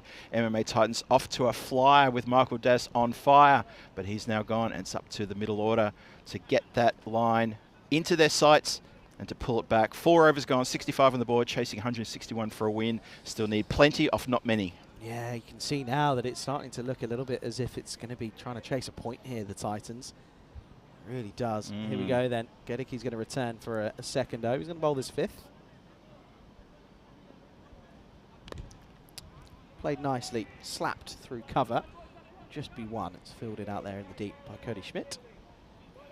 Just saw a message on the chat. Dave was asking me about my pizza comment, asking pineapple or not pineapple. For Hawaiian pizza, I'll take the pineapple, but I want some hot salami on that as well, please. Otherwise, don't worry about it. Otherwise, keep the pineapple for the fruit salad. How do you feel about pineapple? I think I know the answer. I'm ignoring that question. How dare you ask me that question? So British. Can't believe you've asked me that question. So English in your response. Oh dear. Played away, leg side, gets a leg by, I think, off this one, comes off the pad. Yeah. Fruit, I'd argue, first of all, fruit shouldn't be a dessert, because fruit is fruit. Second of all, fruit shouldn't be on a pizza. I think fruit should be a dessert.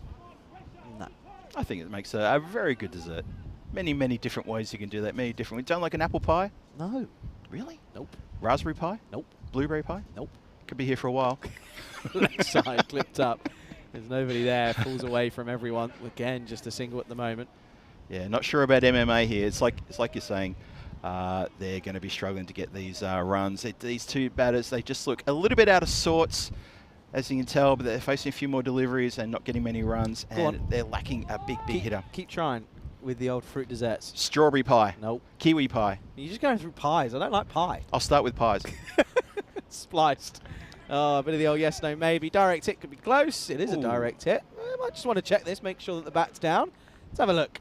We have seen a few batters a bit slack getting the bat down, so it is worth a second look. Just to make sure, is that bat down, and does it stay down is the question. Ooh, yeah, he's fine. He's good. He's Yeah. okay. Yeah. Pretty much textbook that, really. Something for the kids to No keep an eye on. pies. No fruit pies. Strawberry cake. There's one thing I'll give you. It's a strawberry cheesecake. Or a pavlova with strawberries. No, don't have strawberries on it. Just have the meringue. The meringue's the best part. In a way, it's well fielded. Just be one. Why would you ruin it with fruit? What's the point? Because it gives you a little zing. It gives you a little something. It's got sugar in it. Don't need no. the zing. Of course you do. Something No. just to make your taste buds go, oh, hey, what's going on up there, instead of the sugar rush. No, my taste buds are pretty happy with just the sugar, to be honest. Yeah, you're fruity enough already, are you? That's going to be a top ball. Moving right along. 69 for 3 at the halfway stage. And, well, it's 92 off 30 now. And, again, it's just the debate. Can they get up to that 113 that they're looking for? Yeah, the asking rate's getting steeper now, isn't it? We have a quick look at the upcoming events. Obviously, we've just into the Malta, day 3 of Malta ECS, and we've got ECI Women's and ECI Men's coming your way shortly. Next weekend, the Italian finals, Rico in Rome taking care of business there for some T20 and T20 women. Yeah, this weekend. That's right, this weekend. It's going to be very exciting. Of course, the winners of that will then tell us who will be representing Italy in the ECL next year. That's so Rico, I believe, is who will be taking you through that. I have to confirm that, but I think it is Mr. Full. I think so, yeah. Oh, it could be a misstumping here, potentially. Well, now they're going to take it on. Direct hit. Oh, this is going to be close. They're going to go upstairs. Let's have a look at the replay. Could this be another wicket here? Ooh, could be trouble at the mill. I'm not sure, though. My first reaction was home, but I've been caught out before. We're a long way from that crease. Let's have a look. Let's see here. The keeper almost wears it in the face as well. Let's see here. Does he get himself in? That bat looks down. I think he's just okay. I think let's roll it back. I think he's just all right as well. Let's have a little gander. Yeah, he's fine. He's A-okay. Yeah. A-okay. Sneaky, though. Very sneaky. Ooh, Good running, though. He's 2 frames in, isn't he? Yeah, he's not far off it. Should be all right, though. I think we have to call it good running then. Yeah, at the end of the day, that's what it is. Yeah. 70 for 3. Come on through.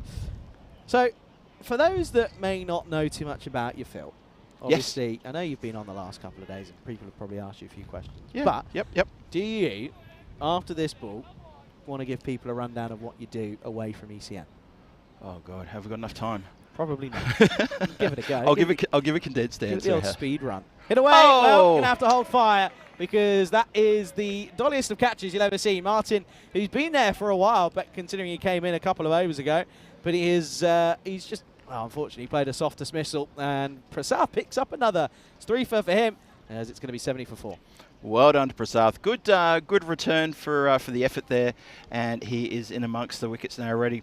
Hamish Bolt takes a pretty easy catch in the end. Still got to take the catches, of course. Spins around, big smile on his face, and MMA lose another wicket, and it's all starting to, well, not starting to come unstuck. It's continuing to come unstuck for them in this massive run chase. Not looking good at the moment, but Prasad, hats off to him. Bowling terrific. And as you said before, Charlie, I couldn't agree more. He looks so comfortable as a spinner. Yeah, he really does. He really looks like he's enjoying his time out there as Varun, and rightfully so. I want to say as well, I said after this ball, I have to hold fire on your life story.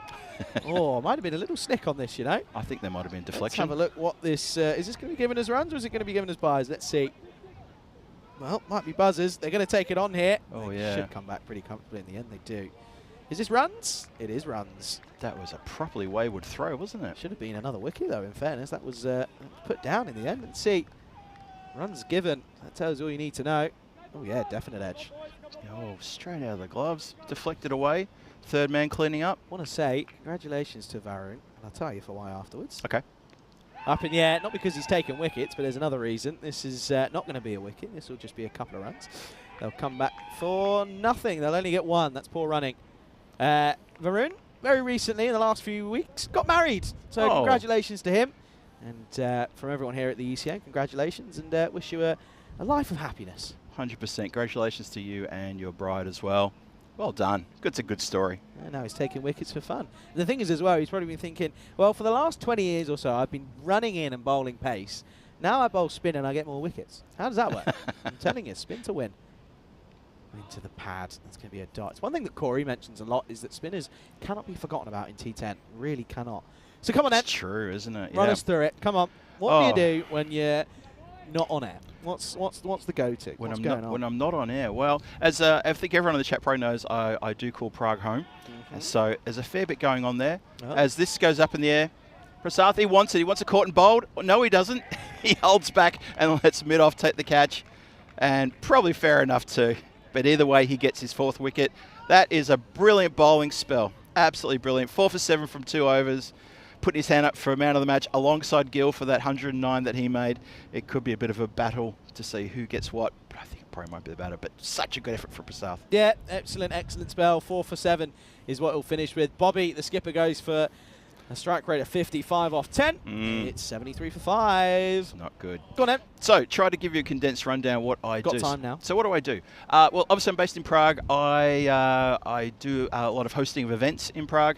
I don't just do quizzes. I also do something called the Hot Sauce Experience, and also lately doing the Hot Sauce Hot Nugs with Danny Hudacek, who everybody knows, who's also working here on the ECN network and does commentary from time to time.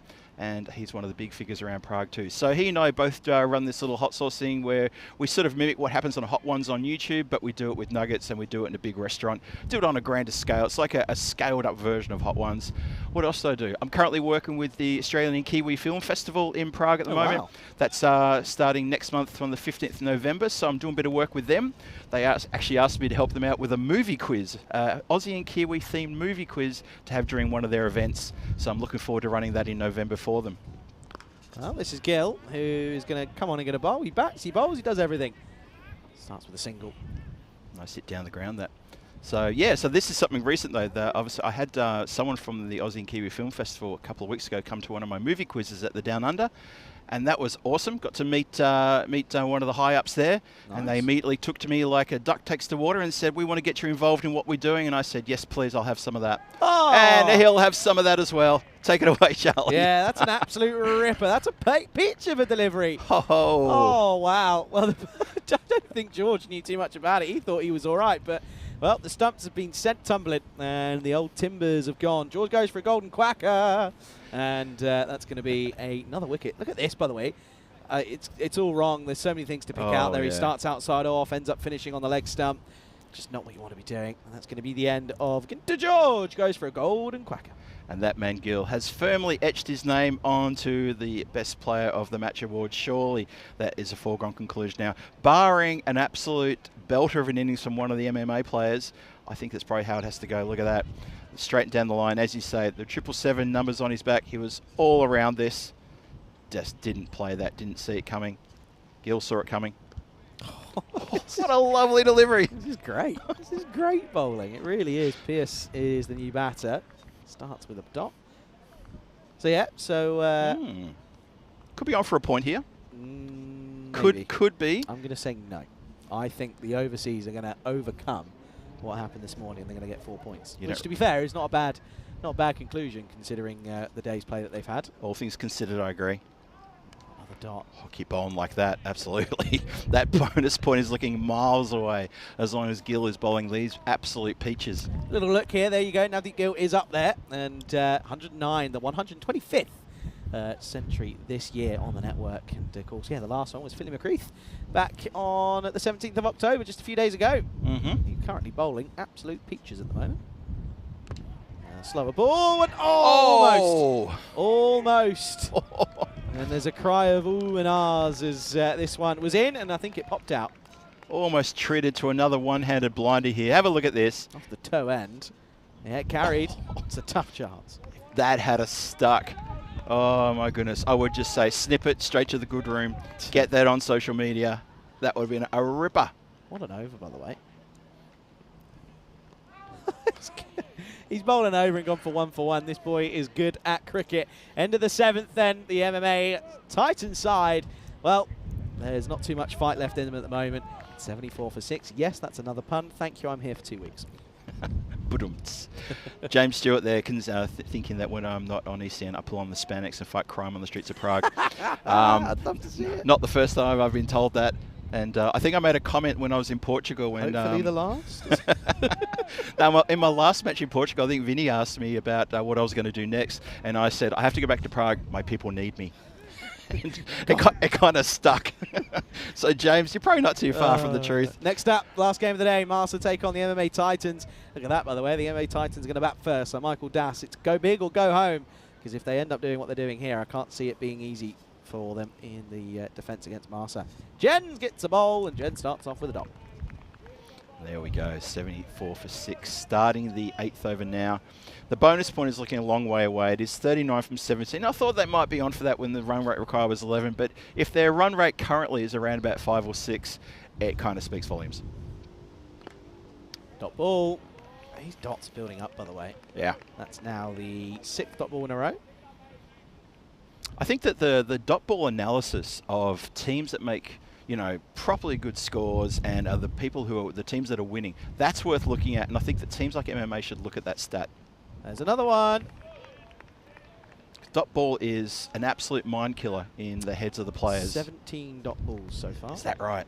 Yeah. Wow. That's excluding wickets. So obviously you count wickets as a dot ball, really. Off 7.5 overs. So it's technically 23. Wow. Yeah. It's not going to be one. That's a little nerdle. Could be 2 here, you know. He's timed it. Ah, that's poor. Got to be trying to take that on. You really do. That was 2. Dr. Pierce says no. That was 2 all day. Yeah, you and me, we would have run that too easy. Mate, we could have gone for 3.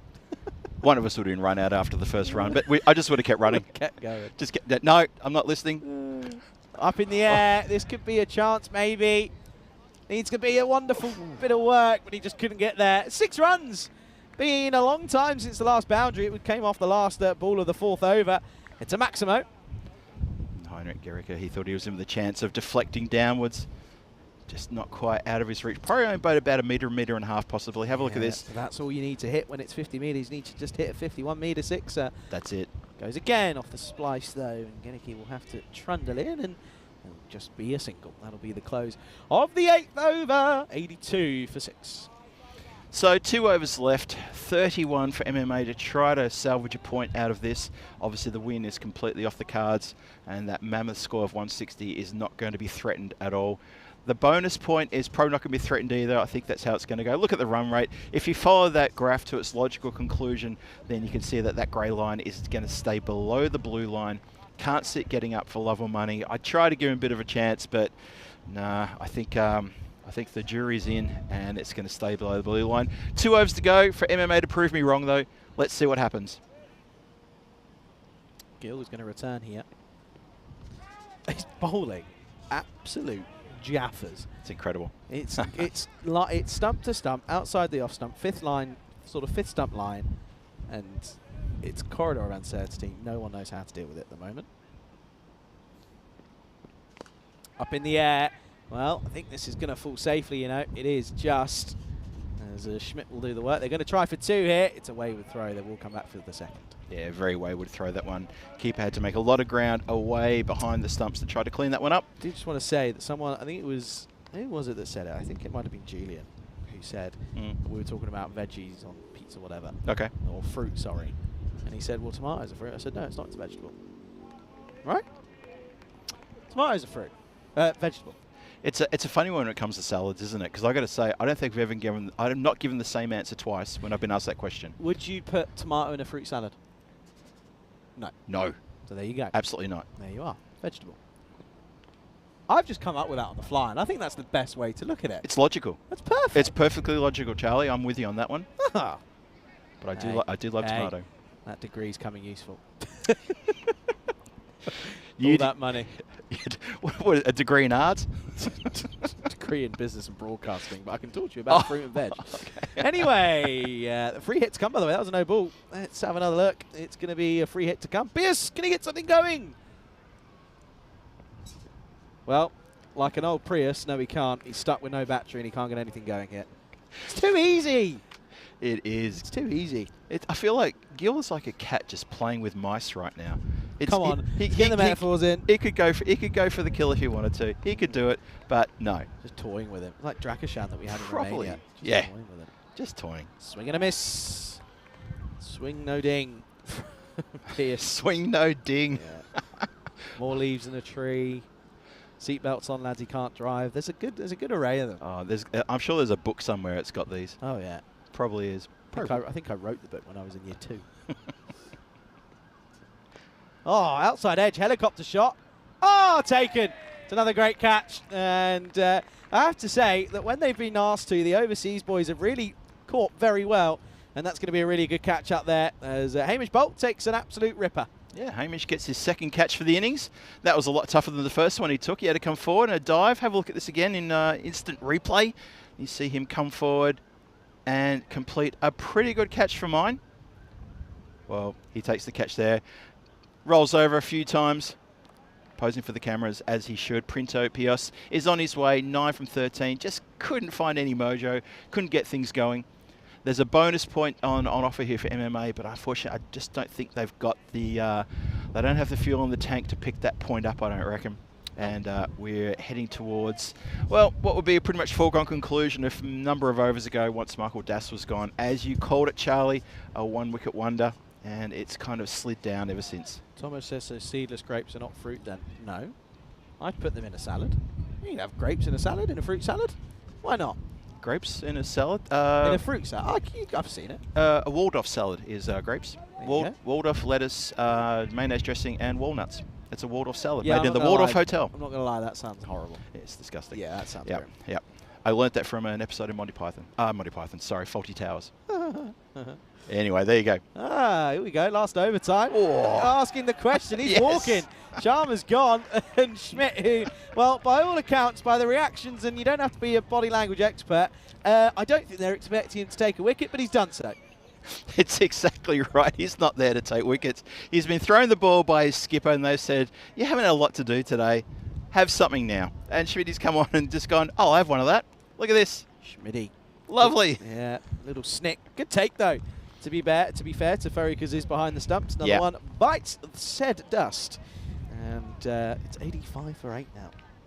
Well, I mean, this is kind of the direction we felt that the innings was heading. And MMA, just not enough there, not enough firepower. It was all at the top. And since then, it's been a struggle for these batters. Sharp. Hit away nicely. Well done by Varun. That'll be one. My only concern now as well, of course, is that this Titans side are batting first against Malta.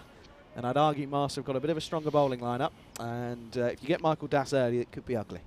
Yeah. Could be an early finish. I support that analysis. Oh, well, I thought it was going to be a wicket, but it wasn't. I thought it was going to be caught and bowled. I thought it was a straight up and down. There you go. I genuinely think the best thing that's come out of this game is not the 100, not the 4 for not very many.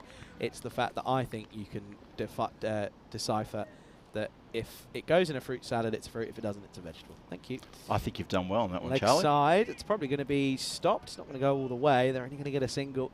Let's look at this for the Titans. First time we've ever seen them on the network, and it does just seem they're a bit of a one-man show with Michael Das going really nicely, 50 off of 11 deliveries, and then that was it. No one else has really been able to kick on. Next highest score, not very many. Up in the air, this one could be a chance, maybe. Oh, almost. It was a great attempt by Villian, who's there at sort of short mid-off. Going to get a single, but yeah, next highest score was 9. Wow. 9. What were the extras? 6 at the moment. 6, okay. Yeah. That's pretty good bowling. Only be yielding 6 extras too. Not ideal. Yeah. Last ball of the game. Up in the air. Could be a chance here. Should be. And will be. Schmidt picks up 2 for. There's a few giggles all around. But that's what it's all about. Because at the end of the day, it's going to be a 4-point victory. So credit to the overseas team. Listen, they had a horrid start this morning. Couldn't get a point on the board, but they come back nicely and they take all 4 points here in match 11 as they beat MMA Titans, who on debut didn't perform. They lose by 71 runs. They still haven't got a victory yet this year here in Malta. Yeah, it's a pretty emphatic victory that. If you take out Michael Das's lovely cameo innings right at the very top in the first 2 overs and then it stopped, if you took it out, that's a pretty poor batting effort. Because of his effort getting a 50 there in quick time, the score is elevated quite nicely into the 90s. So you could say, well, that was a good effort pretty much. Let's have a look at the next match coming up, match 12 coming your way very shortly. Mars to take on the MMA Titans. MMA Titans, as Charlie said before, they won the toss and they're going to have a bat first. And that's going to be interesting to see what happens. Can Das repeat his effort here, or can he do something else? Yeah, it's going to be exciting. That one coming up in half an hour's time. Let's roll these highlights, baby. as it's going to tell you one thing and one thing only. It was the Das show to start with, and Das was good because he was hitting it to all parts. Scored 50 off just the 11 deliveries, and it just felt that everything he touched turned to gold. That was helped along its way by Schmidt, who ends up having a good game after that. But Das, again, it was just hit ball, see ball, or the other way around maybe, but he was still able to do so, and he'd bring up a half century in just the 11 deliveries, and it was incredible hitting, it really was. But then of course he would eventually go for a very soft dismissal, as it was a short ball off the splice of the bat, and it was of course quite fitting that it was Navdeep Gill that had his number. That's right, and once Michael Das was gone, it was pretty tough going. The bowlers for overseas, once they saw the back of Michael Das, I think they got a bit more confident, and the outfielders got a bit more confident as well. That was a strange old moment there. There was a drop catch and a run out that was missed. As I said in the commentary during the call, the keeper had all day to affect the run out. Didn't realise the time he had. There was a chop on there, and Prasad was an absolutely stellar performer with the ball. The tall man there, the spinner, the former fast bowler turned spinner, turned this game on its head. It was already going to be a tough ask for MMA, but he absolutely put the full stop on the sentence with a terrific bowling effort. Picking up 4 wickets, fantastic stuff. This one we thought that might have almost been a catch, but not to be. And then, of course for Varun, of course he'll be happy though. Proceedings went his way, almost a run out there, but in all fairness, Varun used to be a batting all-rounder, you'd argue, more of a bowler at the moment because things are really working for him. Not played cricket in months though, to be fair, so the batting part is never something that's easy to come in cold turkey, but the bowling side of things has gone very well for him. This was a good high catch in the end by Christo, who does very well, but this over as well from Navdeep Gill. 1 for 1 off that first over was pretty impressive. Then his next over, 1 for 3, so 2 for 4 off his 2, alongside Varun Prasad, 4 for 7. And well, no one really understood what happened there. It was pretty simple. He was gone. That was what could have been again for Christian at mid-off. And then, in all fairness, there was that 6 there, but yeah, apart from that, nothing else really getting going. The helicopter shot didn't work. He was eventually caught. Great catch down at third man. Very good catch indeed by Hamish Bolt. 2 catches for him. And then, well, the likes of Cody Schmidt, who came on and somehow got 2 wickets, and I don't think many were expecting him to get any at all, but he does very well in the end, and he can have something to smile and laugh about, as that one, what could have been 3, you never ever know. And this one was again a short ball that he got the wicket, and that was it. Game, set and match. 71 runs the margin between the overseas and MMA Titans. Yeah, a really conclusive result there for the overseas. They bounced back from that defeat they had on earlier today, and they're going to feel very pumped and very happy about that. They walk away from the Oval today with 1-1, and that's important to get that win. Don't want to come away with 2 losses in one day here. Have a look at the scorecard there. Well, it's very top-heavy, and Michael Das, 51 from 12, set a blistering pace in the first 2 overs. He was only there for 2 overs. He faced all 2 overs by himself, scored a 50, and after that, it pretty much just falls away, as you pointed out before, Charlie. 6 extras only. Good bowling there from overseas to keep only 6 extras. Only 2 wides in all that. Good work from them. Yeah, extras always tends to be the difference maker in many games, and that's what we've seen here. Tight bowling.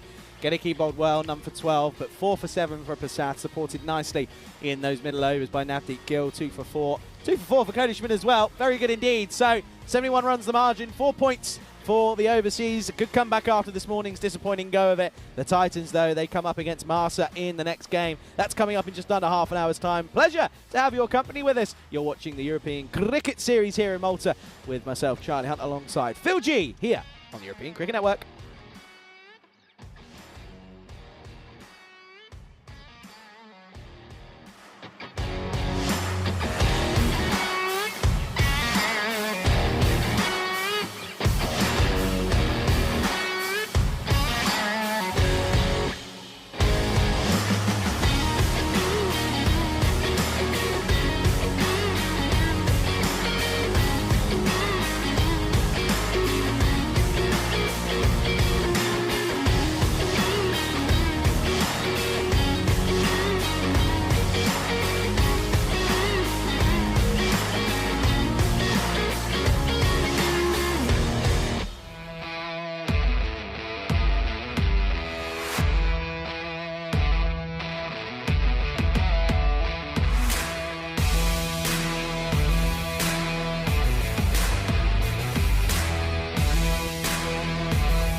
This European Cricket Network event is proudly brought to you by HCL Software and Paramatch. Hello everybody, welcome back to the Master Sports Complex here in the wonderful Malta. It is time for the final game of the day. It is going to be an exciting one in this fixture. Match number 12 is going to be a very interesting encounter. It is of course going to be the Titans in their second game on the network. They're going to take on Malta. Malta coming off the back of a very impressive morning, as we know that the Titans, well, their bowling and fielding was a little bit suspect in that first game of the afternoon for them. So it's going to be an interesting one. Let's go out to the middle. Tyrone Peters, he's got the two captains. The Titans to call. Tail? Tail's the call, and it's a tail. Yes, I'll be back first. Thank you very much for that, Tyrone, as he indicates that MMA Titans did indeed win the toss and they're going to have a bat first. And that is the news from the toss. Phil G here for you. Welcome back to everybody. Just echo my welcome as much as Charlie did before in his introduction. And, well, match number 12 on the cusp of beginning. The final match for today here on day 3. Master take on MMA Titans. Have a look at the teams there. So the Master team, a couple of changes there at the bottom. Nishant Patel and Deep Patel come into the side. And for MMA Titans, who are coming off that loss, Ben Herjoy comes into the team. Michael Das leading from the front. And as he saw they won the toss, their team are going to be expecting him to wield a bit of magic while he's wielding that willow, as he saw in that previous game where he belted a 51 off 12 deliveries. But that wasn't enough to get him over the line. And, well, ECN Computer seems to agree with that sentiment and suggests that Master are an 80% chance to pick up the win here in this match number 12. Not sure how you see it, how you feel it. But there we go. So everybody on the chat, strap yourselves in. Final game of the day coming up very shortly. Hope you enjoy it, and I hope you've enjoyed today's broadcast. It's been absolute pleasure to be working alongside Charlie Hunt today. I finally get away from my solo days, and now I've got communal days here in the commentary booth with Charlie looking after me, and it's been absolutely fantastic. I hope you've enjoyed it as well. So, we're moments away from starting here, wherever you're watching the world. Get settled in, get comfortable, get yourself a nice hot cup of something, or a nice warm glass, cool glass or something as well, whatever you like, because the Titans are going to be absolutely chafing the bit to put a big score on the board to get away from that loss they had in the previous game against Overseas, who batted very well to put on a big score of 160 and a stellar performance from Gill. We need to give him another shout out for his bowling and his batting. Did a fantastic job, and Overseas come away from today with 1-1. 1 win, 1 loss. And now the Titans, it's up to them. Can they get themselves a win under the belt? And what's something we saw actually on day 1 was all 4 teams ended up with 1 win and 1 loss. And if the Titans get up today, it's going to be the same. Every team will have 1 win and 1 loss. But it's a whole game in front of us, and we're about to get started. Here we go. First ball. That's been clipped nicely, and it's going to run away for, would you believe, another Maximo star from Michael Das. He seems to be a bit of a trendsetter and seems to love to start like this. That is quite something. Oh, wow. Good hit for 6. Similar shot to what he started with in the previous game, and he starts this with a Maximo. Look at that. Over the infield. All the way. Even the third man has to sort of wave his arms there and say, did you see that? That was a big hit. Does. So, Muggle, the big bowler, Muggle from the previous game. Oh, lovely shot. Holds the pose. Straight to the fielder. No run. Wouldn't be surprised if Michael Das, he farms the strike once again. He's got Arun Raj at the other end. Pro will think about maybe keeping him there while he's at the striker's end and trying to turn on the fireworks. Get a big score here. They're going to have to post a pretty big score in order for their bowlers to defend against this Master lineup, who are quite strong. Oh, it's a bit of a frank full toss. It's a beamer, and it gets carted away for another big 6. Over the leg side boundary. Umpires maybe just conferring on height. I'm pretty sure they're going to be calling that no ball. They might want to have another look at that. Question's been asked. Let's have a look side on. Well, I think you'd have to sort of give that a nod, don't you? Let's see what the umpire's call is. Just waiting for them to have a second look. Tournament referee having a look at the photo. The ball's coming in. Looks like it's coming in towards the waist. For me, it's just above the waist. It certainly is. It is no ball signed. 6 also signed by the umpire. And that is not a good delivery up from the bowler. And we all reset. The ball has finally come back. I wonder what they were looking over and waiting for. I thought the ball had already come back in. It almost made its way to the archery area. Umpire's calling for the ball. He's wondering why it hasn't come back to him. He needs to make sure it's still in a spherical shape. Das, in the meantime, he's raced to 12. Good start from MMA. Good start from him. 12 from 3 deliveries faced. Mughal, who was a champion in his the game number 10, where Amasa got the points over the Blasters, delivered 3 wickets in his 2 overs, played very well. When it was his turn to bat, he didn't trouble the scorers too much, but he was there for his bowling, and he did a fantastic performance. He's finally got the white pill back in his hands. He's going to turn at the top of his mark, and we're going to resume now and see if the Das show can continue. Takes his guard. Bowler coming in after that little break. Here we go. It's full. He just edges it into his own body there, and that's a dot. So a few chances around the ground. So you have to ask the question, MMA, what sort of chance have they got of building a big score? Well, for me, it's all on the shoulders of that man at that end, and that's what it is. Paul Kemp in the chat saying afternoon to Charlie and myself. Good afternoon, Paul. Lovely to have you with us, and good to have everybody with us. See Dave's still there in the chat. Stephen Kelk has joined the chat. Shot. Lovely shot. Holds the pose for the photographers, and that is another big 6. He likes to deal in 6s, and we like to see him dealing in 6s when he gets going. It's a sight to behold. Absolutely fantastic. Need to give a shout out to Daniela from Romania, who's been entertaining the chat with a bit of food talk. Good to see, and good to have you with us again, Daniela. And everyone in the chat, thanks a lot for joining us here. Look at that, lovely lofted cover drive. And bowler's going to change size. He's decided the left armour. He's going to come around the wicket, try and change the angle. He's had enough of this, been taken to the boundary for 6. He's going to try one more time from around the wicket. Angled in, and that's pretty good result. Get a dot ball, just a nice forward defensive shot. Just down to the mid-off region. So 19 off the over thus far. 1 more to come in this first over. A good start from MMA. And you can just tell that Das will be thinking, well, I was only hanging around for 2 overs in the last game. I need to hang around for a lot longer for my team to have a chance. So maybe he's sort of maybe calmed down a bit. Just going to pick the balls a bit better. Oh, no. Oh, no. It's all gone pear-shaped from Massa in the field as it escapes the fielder. And it's gone for 4. So 23 off the first over. A brilliant start for MMA. Have a look at this again. It's uppish, and it's... Oh, it was a bit of a muddled effort to make the catch. It'll go down as a catch, dropped catch.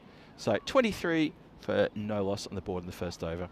Just a reminder of the European Cricket Championship for women coming up 9th to 20th of December, coming to you from the wonderful facilities at Cartama Oval in Malaga. So Challenger Division and a Premier Division. Challenger Division, you got Spain, Austria, Germany, Jersey and Czechia, my hometown. And the Premier Division, England, Ireland, Scotland, Netherlands and Italy. And that is going to be sensational stuff. Premier Division and the Challenger Division, exactly similar process that we did for ECC, and it was a success. I think you can agree with that. Arshad is the new bowler, and immediately gets one past Raj. Arun Raj, who gets his first chance to have a little look at the bowling of Masa here in this game. And he's going to be looking to get some score on the board as well, and to ably assist the batter at the other end who's in form. Arshad turns at the top, charges in. And, well, Raj can't get anything on that whatsoever, not even a feather touch. Not that he want to get a feather touch, want to get something. There's a third man. The third man is quite square. He's quite wide, so a thin edge away from the keeper will probably yield a boundary at that kind of pace. And I'm just having a look around and seeing where all the other fielders are placed. It's a pretty regulation field. The other deep fielder is at a deep point position, patrolling the boundary there. Just bunted down into the mid-wicket region and fielded pretty gently. He's off the mark. Raja for good about that. Get a bit of a leather on the willow and gets one on the board. And that brings the dangerous Das onto strike. He's got 3 balls in this over to do some damage. Let's see what he does. Just a reminder, MMA won the toss and elected to bat. And it's a good time to welcome back my counterpart, Charlie Hunt, to the comms box. Charlie, interesting position in the game. 24 on the board, no loss. Howdy, folks. Yeah, this is interesting.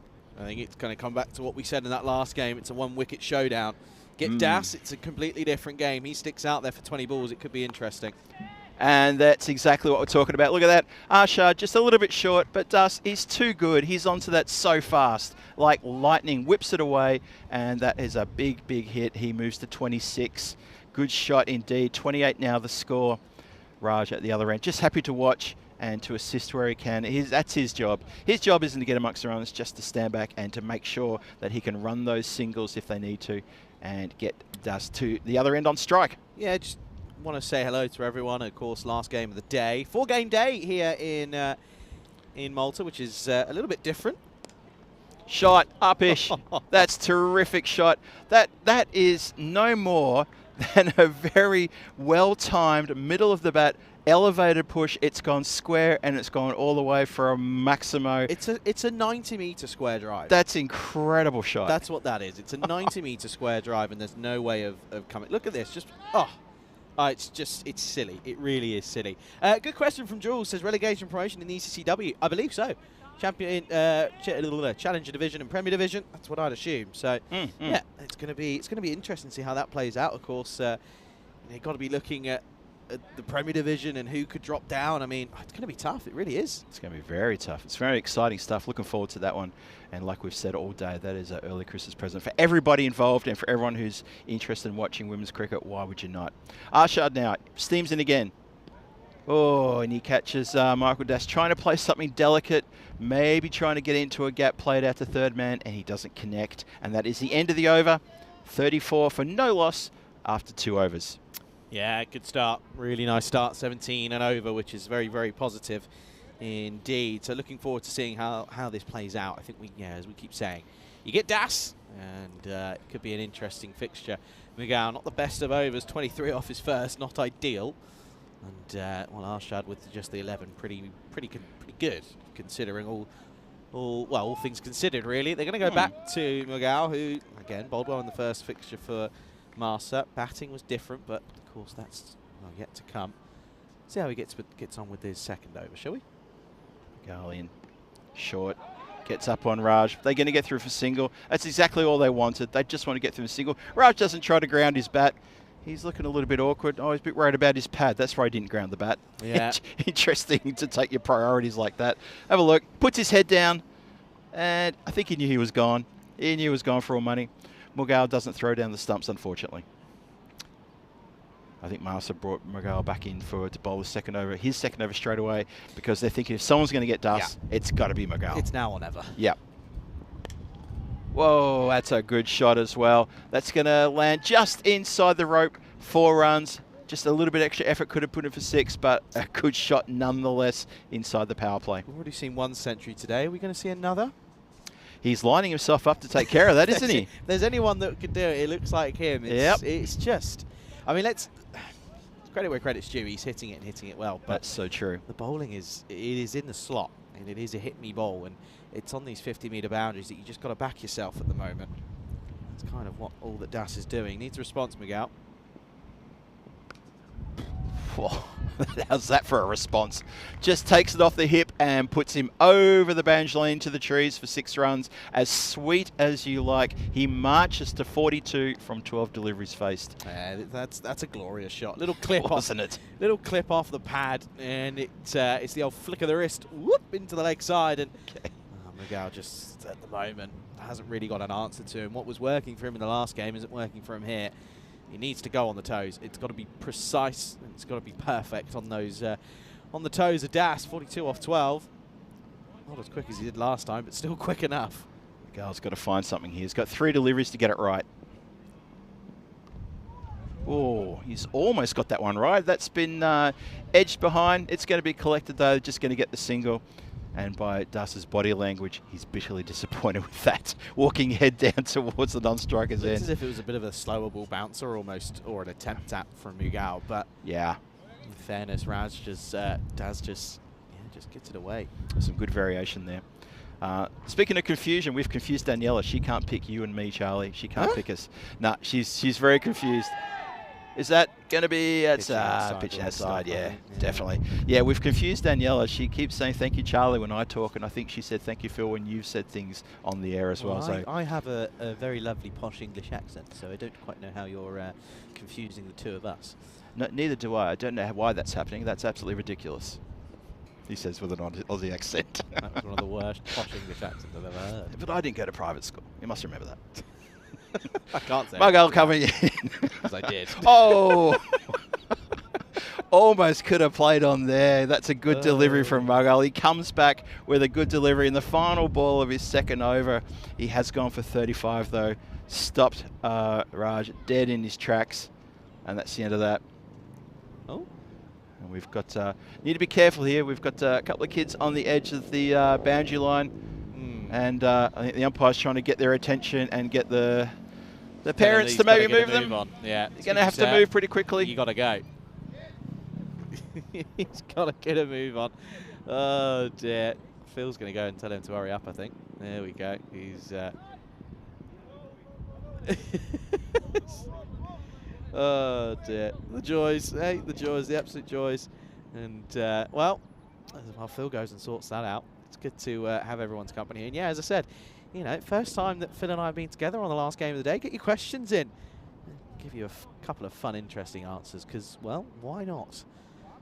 And, with 46 for none on the board, it's a very, very good power play for the Titan side. A complete polar opposite. Well, it's not, and it is. But Daniela, you've also met me in person. That's what confuses me more. That's what gets me. Oh dear. Anyway, good fun. Anyway, Massey, what can he muster up? Oh, Dust wears that one in the lower abdominal area, just below the waist, just above the knee line there. Of course. But doesn't show any discomfort at all. Malta will be disappointed with their outings at the ECC this year, relegated from the Premier Division. And they were probably one of the names that was being looked at in, you know, going into the tournament. Could they be relegated? What could happen? I got my prediction completely wrong. Swatted away, will just be one. I put my prediction on Finland, and they surprised a lot of people. They surprised me as well. Yeah. But no, yeah, Malta and Guernsey. Now, Guernsey was a surprise after going off the summer that they've had. Guernsey winning their World Cup qualifier round and on home soil as well means they'll take on some very, very good competition in the next set of qualifiers next year. But yeah, to be honest, it's tough for those two, and it really does mean that the Challenger division next year becomes that much tougher to get out of. It's tough to get out of this year, let alone when you add in Malta and you add in Guernsey. You know, okay, you lose Greece, but Greece were the surprise show. They really were. They were, weren't they? No one was expecting Greece to come out and play the way they did. It was outstanding. It was great to see. Got a feel for Estonia. Kind of felt that they deserved to go through. But at the same token, I also know that, you know, you speak to a couple and it might be the same in Czech. I know obviously everyone wants to get up, everyone wants to win. But sure. I think it's also about timing. Yeah. Well, there's no timing in that shot. Absolutely not. You know, I think it's all about you want to go up at the right time. I think Greece, you know, they'll take it. They'll be quite happy. They were never expected to go up when they did. Yep. Estonia, you know, they were kind of, you know, they were favourites to go up, or one of the, alongside the Isle of Man. But at the same token, I think they might benefit. That's not out. They might benefit for, you know, another year of Challenge Division. Get better at the game. That's you true. never know. You might uncover some hidden gems around the world. That's Joys true. of associate cricket. Yep. And then you go from there. So. And I'm sure, you know, Czech's kind of going through a bit of a rebuilding slightly. You know, there's been a few changes and tops and churns in the admin side of things. Yep. On the field as well. Is this going to be a wicket here? Asking the question, it is given. And well, Raj, it was a question of hit out or get out. And, well, he does both because he hits the ball and he gets out because he's caught behind. That's going to be the first wicket, 47 for 1. I was about to say, I agree there was going to be a case of when, not if. And he has spent a bit too long in the centre there for not many runs. Couldn't get the strike over to Das.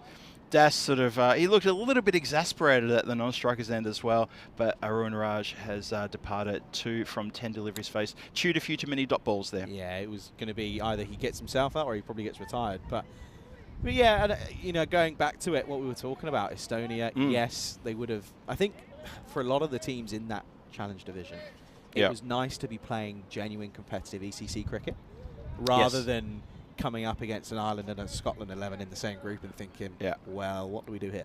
Yeah. So, really good and point. that's why I think, nations at the moment in that division are probably thinking we're quite happy with another year in the challenge division. I should hope so. That's a massive shot. That's a big, big hit, carved through the extra cover region for a boundary. Very, very slick shot, that one. He moves to 48, does Michael Das. 48 not out. Have a look at this. He absolutely blitzed that one. Very square. The definition of stand and deliver. It really is. Proper. It's just class. It's oozing with class, as one Rico Fool would say. It's good power. Back on your screens this weekend, by the way, Rico. He'll be back in Italy. Does. That boundary brought up the 50, by the way. And now he goes downtown. Has he got enough on it? It's going to plug, and 3 fielders, well, 2 fielders run in, a third one watches, like a foreman watching the roadworks being done down the street, stands back and watches 2 other men take care of business. 52 for 1 the score goes to. Das goes to 49, gets a single there. Martin had a pretty soft dismissal, didn't he? He just sort of fed one to the overseas gullyman, didn't he? So he'll be trying to go a little bit better this time around. Let's see what Martin can do here then. Oh, he's almost tried to feed one through to the keeper. He's got it past the keeper, though. And Slip has to run back and field that one. And he'll get one. He gets off the mark. Yeah, genuine edge this, isn't it? He just plays down the wrong line, chases the wider delivery. Can't quite get there. So certainly angling away. But it does mean that Das gets back on striker. He's on 49 off just 17 deliveries. Looking for back-to-back half-centuries here. And he, well, you could tell by the sound of that was the half-century right there.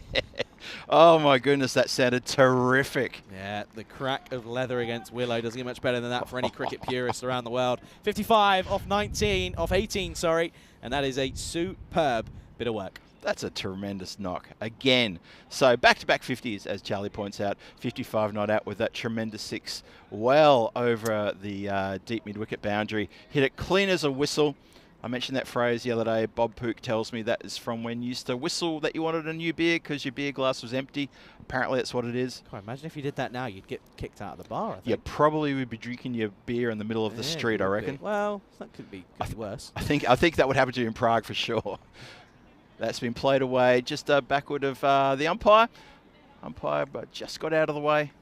Picked up there in the field. Das needs to go one better here, doesn't he? Needs to kick on and really utilise this platform that he's given himself. You know, he got out in a really disappointing manner in that first game of the afternoon. So he's going to have to look to go one better here. Martin facing the last ball of the 5th. And Martin's gone up in the air. Well, this is going to be a caught and bowled if the bowler can get to it. He's got to go a long way. He was looking at the ground. He was looking up in the air. He's looking at the ground. I don't know what he thought was going to be in front of him. It's just grass. Got to say, that's a tricky chance, though. The wind is swirling up there in the I was going to say blue skies, but it's the grey skies. And not easy, and especially when that white ball goes up into the grey clouds, it's not easy at all. End of the over, halfway stage. Titans going a little bit better than they did last time, 61 for 1. Yeah, just on the back of that too. The wind has been gusting up a little bit and dropping. Just in the last half hour, I feel like it's picking up a little bit more, which is nice for comfort.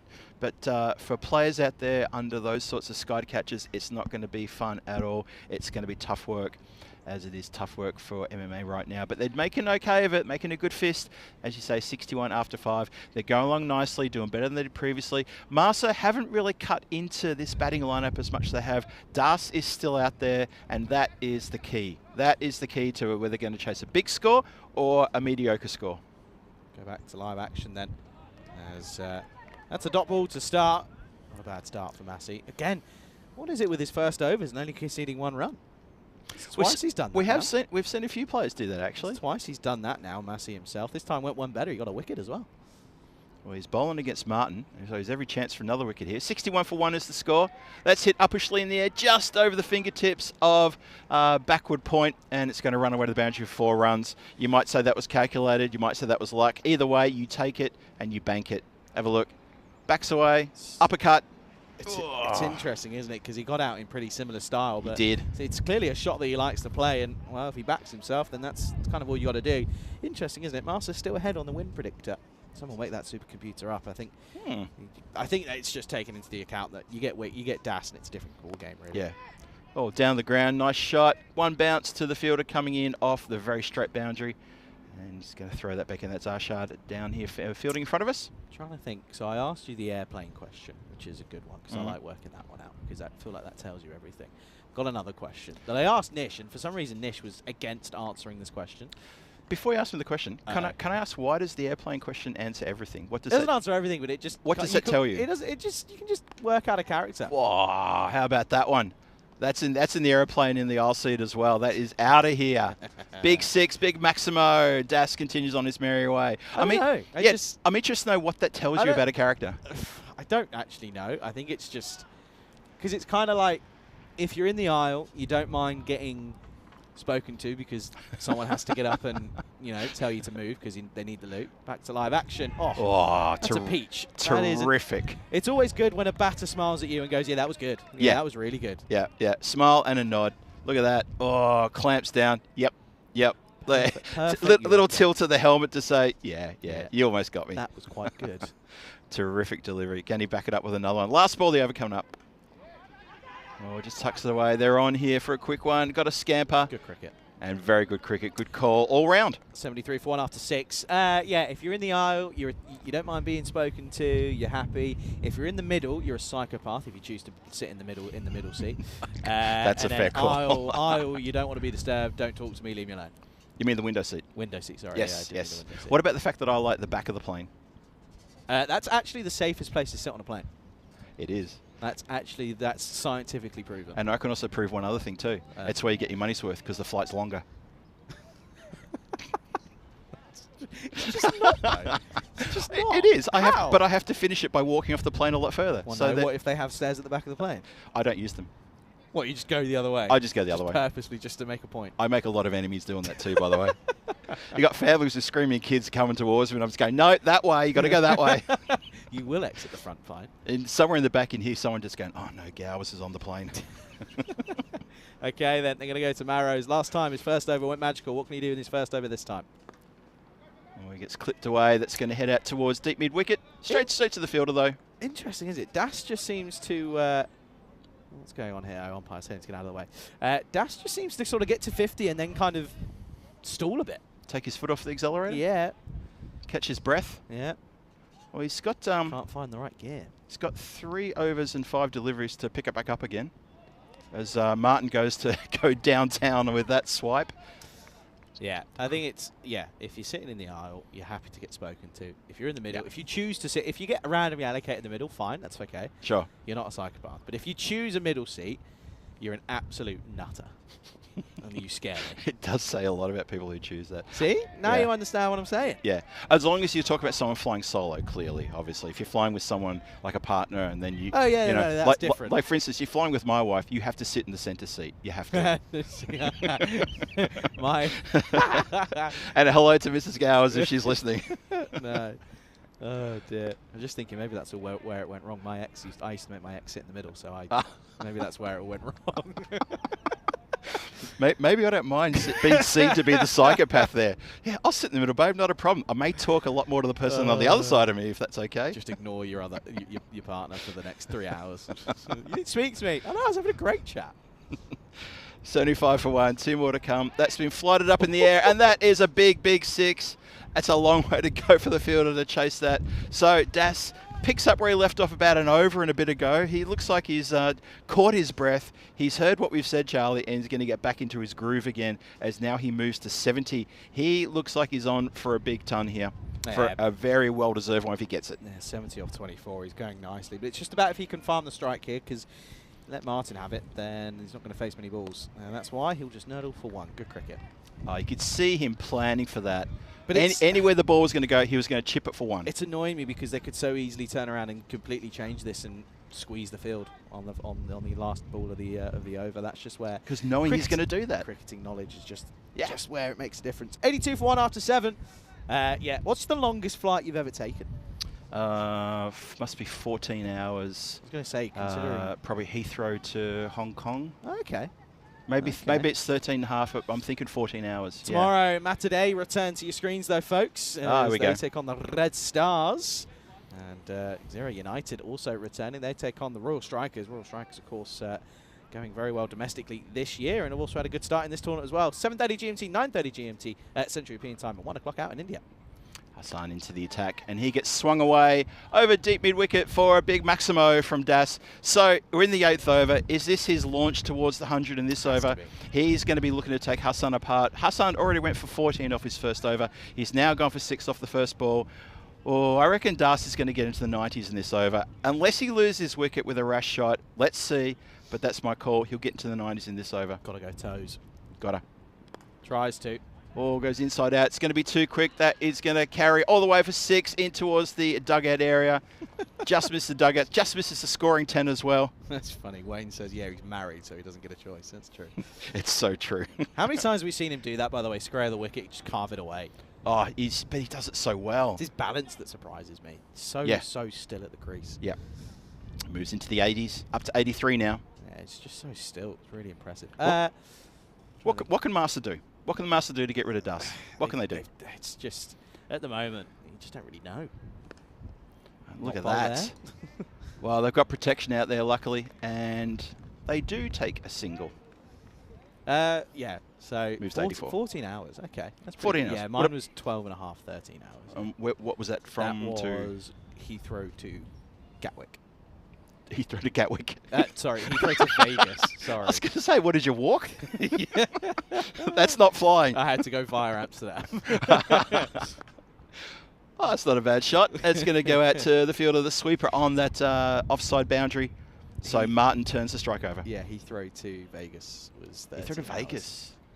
Yeah, I tried to rely on London trains. That was where it went wrong. Thanks, Alex. That was a nice call from Alex, our director. Yeah, no, that was long. The longest travel was Gatwick to, Heathrow to Cape Town, but I went via Nairobi and somewhere in, where was it? I'm going to say hang on. Namibia? Kampala or someplace like that? Might be. Yep. Let me check it out again. Oh, that's a wide delivery. It's not wide. It's been pushed wide, but it's not a wide delivery. Hey, people in the chat, we're talking about travel here. Tell us, what's the longest flight you've been on? I'm going to peg it at 14 hours. Who can do better than 14? 14's pretty hefty. Put it out there for you. It was Namibia. Yeah. It was Namibia. Okay. Yeah. Yep. But it was like, it wasn't really a stop because you didn't get off the plane, but you were sat on the tarmac for about an hour because they were refilling, letting people on, letting people off. So did you get a chance to get off and stretch your legs? No. But that's the whole point, though, having a little stop, right? You just want to be able to do that. But it was like, it was very African. The whole thing was just sort of get on and right. It wasn't sort of fair enough then. Yeah, you know what I mean. Yeah. It's not like when you go into, say, Australia, New Zealand, you stop in Singapore, you have a 3-hour layover. In the best airport in the world. Yeah, you go into one of the best bars in the world. You get served by the best bartenders in the world, and then you get back on the plane again. Yeah. 97 for 1 after 8, and plane chat. At the moment, he's soaring like a plane. Is Das currently? Well, you were 5 short. He got to 85 off that over, and he's on strike though for this last over, and he's got 2 deliveries left, 2 overs left. Sorry, so plenty of time to go for him. He certainly does. And he hits this one down the ground. That's one of them. That's a 6. That bounces about 3 or 4 metres to our left, and that's a lovely clean hit. Score gets into the hundreds. The hundreds up 103 for 1 in the 9th over. Very demoralising this is for this Master side because it must be. Everything is just going to the boundary, and there's not much you can do about it. There really isn't. But that delivery was in such a sweet spot. That's where you want it. Into the 90s now. He waits on that one a bit slower, clips it perfectly past the fielder at third man who'd come up a little bit further towards, I think it was inside the circle, and that has gone for 4. He moves into 95. He's 1 hit away from a well-deserved ton of 32 deliveries, 95 from 32, 107 for 1. Das putting on an absolute exhibition here. He waited that. He picked the slow ball immediately. It probably wasn't very well disguised, to be perfectly honest, but it was well played. Fantastic stuff. Martin at the other end, just watching. And that is straight, and that is the ton. He hits a Maximo, and that's a well-deserved ton to Michael Das. Off 33 deliveries, he's striking it around about 300, and that is well-deserved. Raises his bat and says thank you very much to his dugout, and to the generous round of applause from the Master opposition as well, who can recognise class when they see it. And that is a big innings. Good stuff, Michael Das. 2 centuries in 2 matches. It's what I do. Thank you very much. Incredible. Oh, and he's gone. Well, that's not incredible. It's 100 and out, but well done to him. The damage has already been done. 101 34, and there are some giggles around But really, really impressive stuff this time around. Yet again, Das, I was saying that he needs to go big and really go on from his 50, and he does exactly that. He doubles up, but he's going to have to go for 101 in innings. Well, there you go. Didn't see that coming. And, yeah, he is marching off the field, raised his bet. So thank you very much to the generous applause again for the second time in about 30 seconds from this crowd here and from the opposition players. Mars, so a few guys got over and gave him a bit of a handshake and a fist bump, and now his dugout's getting around him as well. 101 off 34 deliveries. That's what he did. Did so much damage there. It was ridiculous. And you see there, stumps Akimbo, says thank you very much, and walks off there. Dave says, I always take the Isle because I refuse to pay for extra leg room 15 hours from France to Thailand. Oh, well, there you go. Trumps me then. Obviously, that plane was a bit slower. I guess back in 1964, they did go pretty slow, didn't they? Was that a single prop or a twin prop, Dave? 4 more, by the way. We have jets now. Hey, by the way, 4 more for a man who was on a golden pair. Oh. But he's done very well there to hit that one away. Very good shot indeed. That is a good shot. Look at that inside out. Knowing that they still need a bit of momentum, they still need more runs, MMA. He still had, when he came in, he still had 8 deliveries left. There's now 7. Yep. Slower ball, not very well disguised, and put out of the park for Maximo. Wow. That's a big hit. That actually, I think, hit the concrete on the full. That was a really big hit. 123 for 2 after 9. Got to feel for Arsene Arjad, by the way. He's down at long off. All he's done is just retrieve the ball time and time again and had to stare at our ugly mugs. I was going to mention this just before that shot. I was going to say, I've been watching poor old Arslan down here. He's going to have to see a masseuse after this. He's been craning his neck watching the ball going over his head for the last 5 overs. Think of the umpires. And put their arms like, get the old chiropractors out. They will. Okay, then with an over to go, they're 1, 2, 3 for 2. Can they get to that 135, 140 mark? They'd love to. It depends on how the likes of Martin and Sudakaran goes. Martin, 9 off 9, by the way. Not the best for him again. Him at 3, I've got a question. Really do. It's not working. Okay, he's not going at what is required at the moment. Arshad's going to get the auspicious position of bowling the last over. Here he comes. That's clipped nicely. That's going to get away from the fielder. That goes behind point for 4 runs. Lovely shot, clipped nicely by Martin. He's starting to find a little bit of touch here late in the innings. Yeah, nice shot. Really is a nice shot indeed. Yeah, gets it away. Nice carve away for 4. There we go, 127 for 2. Still 5 more deliveries to come in this game. Computer likes MMA. Now the computer says, hang on a second, I'm liking what I see here. I'm going to give him a little bit of a tickle, give him a little bit of boost. They've got runs. Look at that. And that's gone up in the air. There's a chance for a catch. It's swirling around. And taken! What a lovely catch. Oh, holds his arms akimbo. Maros, I was worried there was movement left, right. He did the hokey pokey. He turned around. He took the catch. What a ripper. Watch this one come down into the mitts. It's pretty incredible. But what I'm more impressed with is he takes the catch and then catches the hat as well. That's the best part. That's a really good catch. Yeah, you're right. He looks like he'd been sat in one of those Singapore airline lounges a little bit too long on those bartenders. But hey ho, ends up taking the catch, does Maros, and that's going to be the end of Chaco Martin. So he finally gets to cut a boundary away after a while, but unfortunately he's going to have to go. It's 127 for 3. But still a very good score on the board from MMA. Can't take that away from them. They've posted a very good score. Second highest score we've seen here today and throughout the series so far. And Stump's knocked back. That's the end of Bobby. And Arshad is on a hat-trick now. 2 in 2. Let's see what can happen here. Yeah, it's a good delivery. Top of off. Thank you for coming. Yep. And Bobby, the skipper, goes for a golden quacker. And yeah, Derek will be out. And yeah, you're right. Hat-trick chance now. And could we have a hat-trick and a century in the same innings? That would be pretty impressive. Why not? Well, why not? And maybe finish the day with a golden ball. I don't think I can take that. We can't get the trifecta? I don't think my pea-sized brain could really deal with that, if I'm being quite honest with you. Yeah, it's asking a lot. It's asking a lot of the cricket gods, but at let's least see let what me happens. have one day of getting him back in the action. God, good lord. I know. Oh, actually, that's a really good point. This is your first day on the job here in Malta. If I get bring it down. If on my first day I get 2 centuries, a hat-trick, and a golden ball, I quit.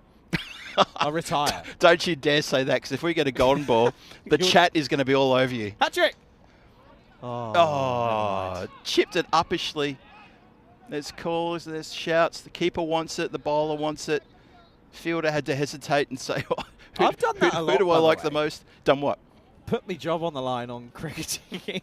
Well, you're still here, so obviously your batting prowess is very good. Where was it? Oh, it was Pavel Florin Uh-huh. in Bulgaria. I was like, if he takes a wicket, I quit. And he literally almost did. It was dropped. It was not far away.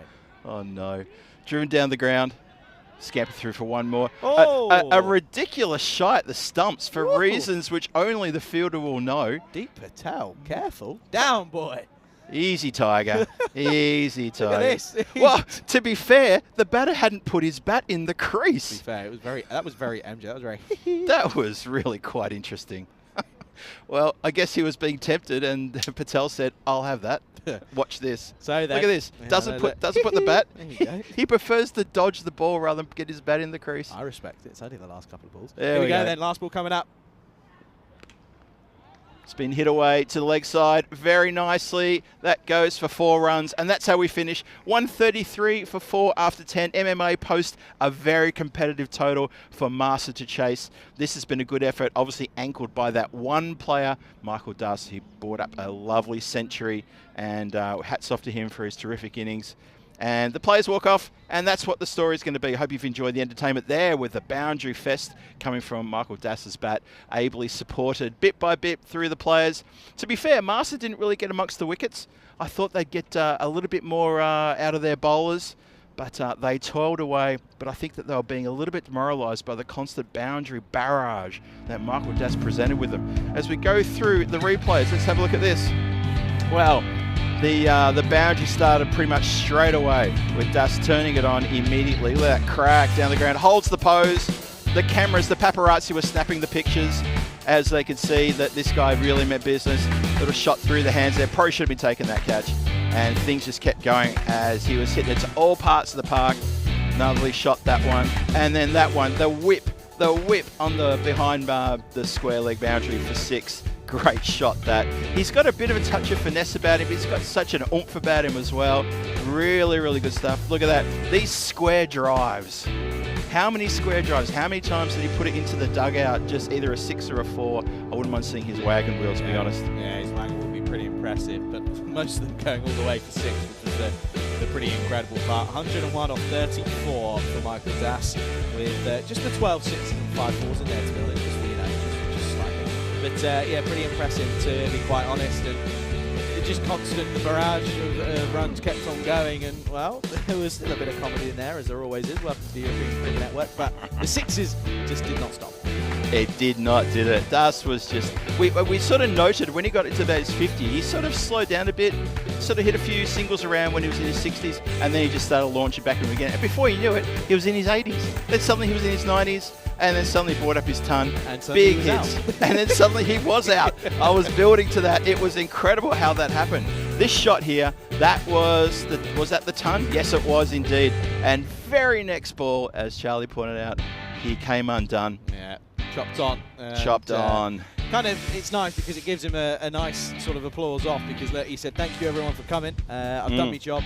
I'm now going to go and take the pads off and have a little sit down, and gives him his moment rather than coming off with everyone else. It's a nice moment for a century maker. But tell you what, the man into the car and came out and hit 2 massive shots, which was nice to see because he was on a king pair, but he did very well. And then this one was up high in the sky, the likes of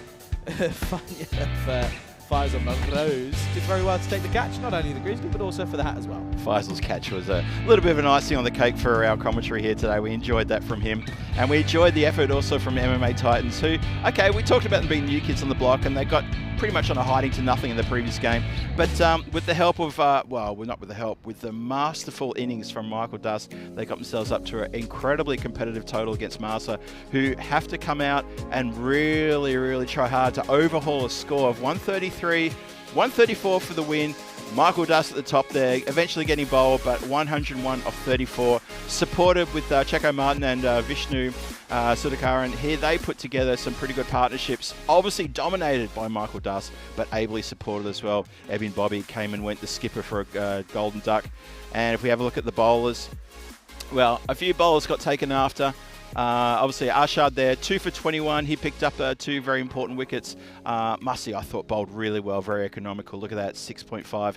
And out of that, only 1 extra. No wides bowled. Pretty impressive. Massa, you are very disciplined. Very rare that you hats see, off. Very rare that you see that in the European Cricket Network. Isn't well, then, it? 134 will be the target. Don't write Master out of this one. Couple of batters get going. It could be a very interesting chase.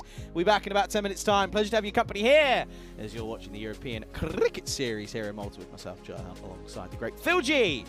All unfolding right in front of your very eyes here on the European Cricket Network.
This European Cricket Network event is proudly brought to you by HCL Software and Paramatch. Welcome back to the Master Sports Club here in Malta for the resumption of match number 12. The run chase is going to be on in earnest in just a few moments' time. Phil G here in the comms box alongside Charlie Hunter, who will join me in a moment. And just so we clear things up, I can see Daniela and Monica in the chat having a talk about me. This is Phil talking right now, and I've been here since day number 1. I was running solo on Sunday and Monday, just so you know who I am. Maybe try and pick the voice. I know it's a strange accent. It's supposed to be Australian. It's not about me, though. It's about the cricket, because we've had a really big score posted, 133 posted. The bonus point, if Master can achieve that in 7 overs, they get a bonus point. However, if MMA can restrict Master to 93 or less, they pick up the bonus point. So it's all to play for here, who can get the points. The bonus point system, a wonderful introduction by ECN, and it is working gangbusters. Everybody loves it, because it starts to change things up quite nicely indeed. So, big score of 133 posted by MMA Titans just moments ago, anchored by a sensational century by Michael Das at the top there.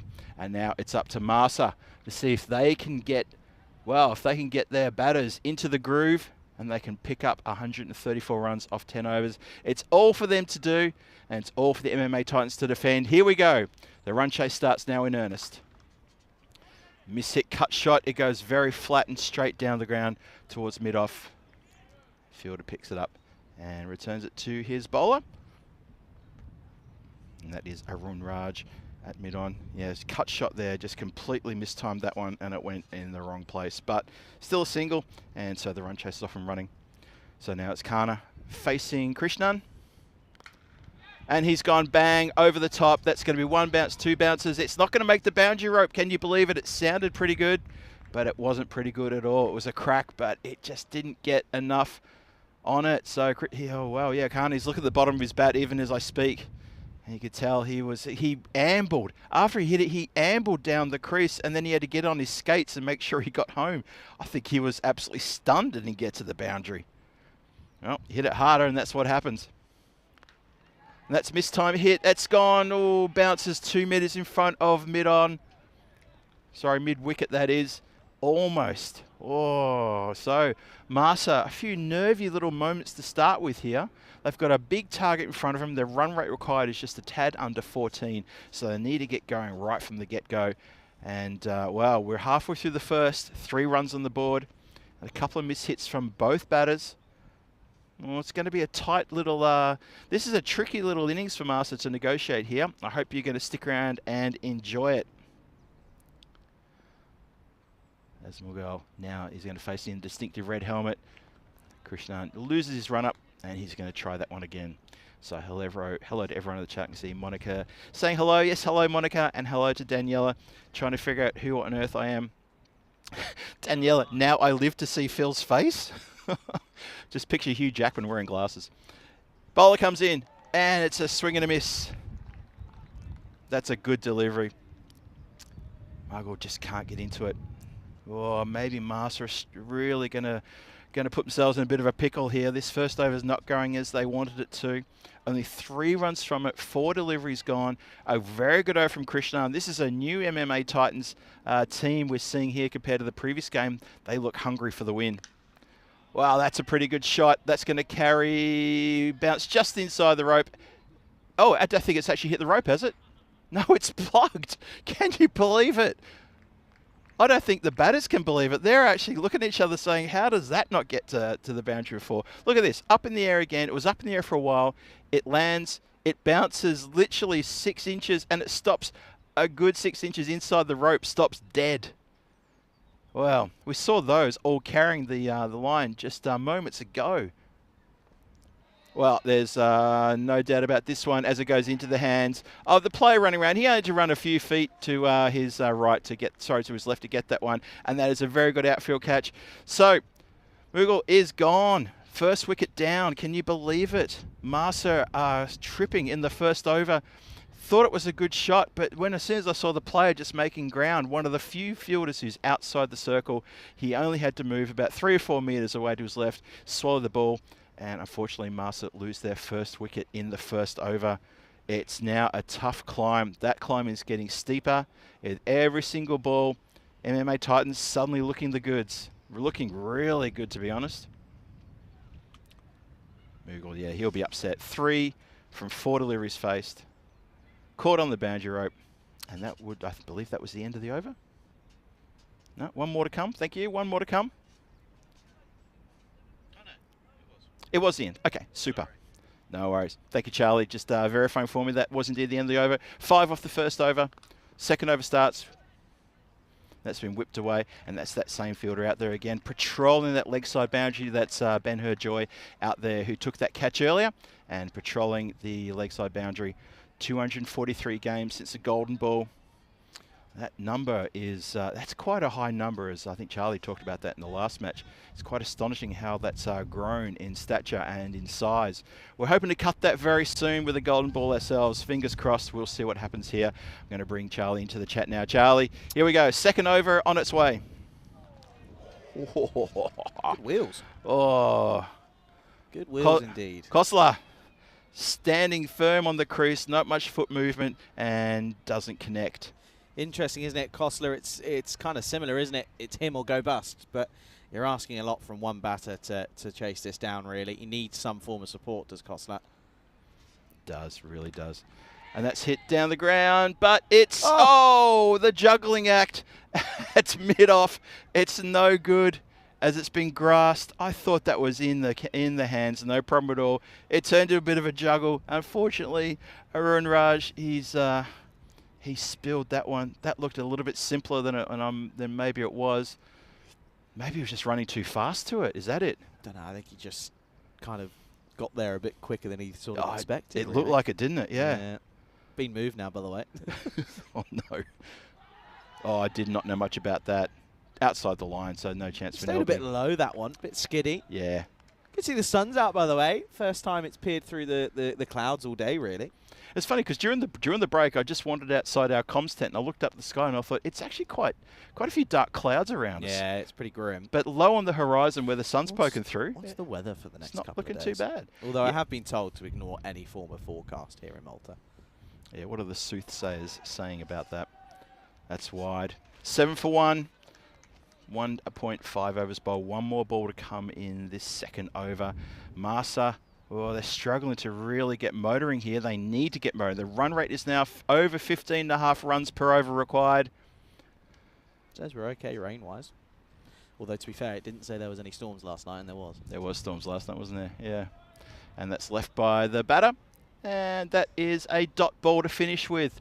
So, Sudhakaran finishes with just 2 runs off his over. Very miserly, very cheap off that over. Well bowled. 7 for 1 after 2. Interesting stuff. Masa, they need to dig deep now. Run rate is just a tad below 16. MMA with their backs up, and they're feeling pretty good about this. So, obviously, when you were growing up, whatever, played cricket, obviously played cricket. Any other sports? Aussie rules football. Yeah, that's localised to Australia in the southern states, as opposed to rugby, which is more in the northern states. Is it? Yep. Oh, I didn't know that. Yeah. In recent sort of like 15, 20 years, it used to be the VFL, which is the Victorian Football League. Yeah, I had to qualify that. He just said recent and said 20 years. Show my age. Show my age. Do you know how old I am? You're probably about half mine, I reckon. Well, I was born in 2002, so... Stop it. It's good fun. God, I'm 3 times your age. That's disturbing. Sure, straight through the hands. Oh, no, I hope he hasn't done an injury. That's gone through the hands in 4 runs. Yeah. That would have stung. Evan Ouch. Bobby had no clue. He had no chance. No, that was dumped. That was a tracer bullet straight through the fingers. I hope he's okay. You're very nice, aren't you? Oh, come on. Those sorts of... They're terrible, those injuries. You don't want to take the tops of your finger off and then sort of go off to the first aid kit. Do you know what's one way of avoiding any injuries when you take this when you're trying to take this sort of catches? Just go to ground. Just catch them properly. Oh, that too. Yeah. Okay. It's always one way. No, it was stumped, to be fair. It's a tough chance. It was a tough chance, yeah. Tough chance. Yeah, but you know what? At this level, still should have been taken. Krishnan steaming in. Oh, it's an under edge, and that's going to get away. It's going to go away for 4. Bit of luck there, running Masters' way, but they'll take it any way they can get it, I reckon. So yeah, I used to play a little bit of golf. I was telling you this morning. Yeah, Sometimes I played a little bit of golf in my teen years. I stole my father's golf clubs because he decided he didn't want to play anymore. So I pinched them off him, and I used to leave them in the boot of my car. And I would go after work down to the Croydon golf course out in the eastern suburbs of Melbourne. I tried to go to the Dorset golf course only to find out it's a private golf club. They turned me away really quickly. Can't blame them, to be honest. Hey, it was the 80s. I had long hair and I wore black T-shirts. You had long hair. I used to have. Please show me a photo. I'm not kidding. Please show me a photo. I used to have long hair down to, well, my lower back. What? I was going to say something else. Dave but B in disguise. I'm not kidding. It was all the way there, and I had a big beard, and I looked like a hippie, and I was only 20 years old. I was. No, have you got photos? I do, but there's a court order preventing me from releasing those You photos. don't have to show everyone. You can show me, though. I don't have anything on me. That's true. I don't have anything on me. What? Let me try and find something for you during the break. Facebook, surely. I would never put that on Facebook. No, younger? No, I don't use Facebook for my photos. I don't. I choose to be one of those people who just posts memes and caricatures of other people. That's been hit up in the air. Is there a chance for a catch? There is, and it's held. Oh, I didn't think the field was going to get around to that, but he's pulled off a ripper. Look at that. No right to take that. He was moving almost the whole time and only got steady in the last final moments. It fell into the hands. Have a look at this. Can we catch this? Well, he caught it. And well sighted. Protects it. Good catch. He's relieved. He gets a bit of a get around from his teammates as well. And they say, well done, you. And that is the end of Mughal. He is gone. 3 only. Oh my goodness. So Master in all sorts now. All sorts of trouble. Yeah, things just go from bad to worse. They just can't really seem to find a way of getting things going here. But credit to the Titans. They're just doing exactly what they had to, which was change things up and really sort of rectify their mistakes. And they're doing exactly that. I'm enjoying this game from the Titans. I mean, obviously they can play with a lot of confidence now. They've got a good score on the board, a 133 on the board. So, you know, the fielders can know that and the bowlers know that, okay, we've got a bit to defend here. It's okay. We can, we don't have to panic yet. We can put pressure on the bowlers. We can try the things we've talked about during the break. And I'm sure that's exactly what they're doing. They've got a game plan to defend 133, and they're running to it fine. 16 for 2, 3 overs gone. That was the power play. Yeah. 16 for 2. I mean, yeah, that's the thing. You look at the comparison at where the Titans were after 3 overs. Yeah. It's pretty scary. They were 46 without loss. Yeah, day and night, really. Yeah, big time. Big time. Sadakaran's going to return for the 4th. Sadakaran in. And shout for LB. Just, Down leg. Yeah, definitely down leg. So how much were you a good golfer? Did you play a lot, or was it? I didn't play a lot, no. I love my golf. I think, to be honest, I couldn't even remember what kind of score I got. I used to spend a lot of time on the driving range. And occasionally I used to go to the Ringwood golf course just down the road from Croydon, and they had half price after 6 o'clock during summer. So, of course, on the way home from work, I'd happily go there. And I don't want to sound like a Scotty. That's gone up in the air. There's a chance here for a dolly catch and taken. Well, there you go. The error has been forced. Salim, who hasn't had a great day today, has just popped it up in the air, and that's a pretty simple take. So the 3rd wicket falls. Marsa, well, if I said before they were in all sorts of trouble, they are deep, deep in trouble now. Wayne says, is Mrs. Phil G here watching? Maybe she would like to share some very old pics of Phil. Mrs. Filthy, she's at home in Prague. I know she actually had a fair bit of work on today, so I know she was already apologising to me this morning and a few messages saying, oh, babe, I won't be able to listen too much of your comms. I've got a few meetings. So she's taking care of business back home in Prague. Well, lucky to not hear both of us. Lucky me too. Yeah. So no, unfortunately, when Mrs. Filthy is indisposed today. Otherwise, she would be absolutely loving to share those embarrassing bits of rubbish. That's a nice shot, although it hasn't really gone that far. Sweeper comes off the boundary and collects that, and it's just not going Master's way. That's Suleiman, who's come out at 5, 18 for 3 now. And yeah, things aren't looking great. Of course, now pretty much straight away you're going to look at sort of trying to achieve a point first up here, really. Yeah, I think that's what it has to be. Kostler is out there, the skipper. He's going to want to be trying to orchestrate something here to try to salvage that point. If not, the wind is looking a long way away. Plays it nicely with soft hands, just down to the 3rd man, and happy to take the single there. No, I love my golf. I'm a very big avid golfer. I think I was telling you last night, sort of last time everyone here would have heard me, which would have been in Malaga. Since then, which is, I mean, it's probably about 3 weeks, so 21 days. I think I've played 19 times. Really? Yeah. Wow. Yeah. Yeah, making the most of my membership, has to be said. Good for you. Yeah. It's good fun. Love it. Yeah. Handicaps come down this year. Okay. What is your handicap? Well, hang on a second. That's a catch. It's another one. And this time it's going to be taken. Bobby takes this one, and Silliman's going to go for just one. And, well, another one bites the dust. And Marsa, they just haven't been up to the races here. Looks as if the Titans are on their way already to another, their first ever victory on the network. Oh, they're going to be super excited if they can pick up a win here. And so far, it's looking the goods. I'm very happy for Bobby, the skipper, to pick up a catch too. I don't think he's had a particularly great day with the bat or the bowl or even the field, but he's taken that catch and he gets to say goodbye to one of the batters. And Marsa has to fall deeper and deeper into that spiral.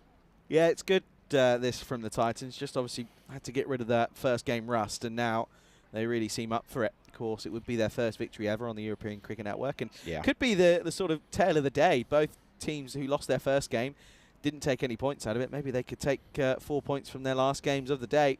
Trying to do what the overseas side did. That's a poor shot. Yes, that was a bad shot selection, wasn't it? End of the 4th over. It's 19 for 4 after 4. Was 14 at the start of the summer. Handicap now 8. Oh, well done you. That's very good. Been good fun. Love it. Excellent. Love it. Tim Harmer in the chat asking, who was my favourite Aussie cricketer growing up? That's easy. Dean Jones. Hi, Tim. Who? Dean Jones. 100% 100% Dean Jones. He's a Victorian as well, from Melbourne, my hometown. Had a lot of love for Dean Jones. Never got a chance to meet him, unfortunately. I met Rod Marsh, I met Dennis Lilly, but I never got a chance to meet Dean Jones. He was my all-time hero. Absolutely loved what he did. Loved what he brought to the game. Nice. Yeah. Good on you. I even got a chance to meet Gordon Greenidge and Desmond Haynes.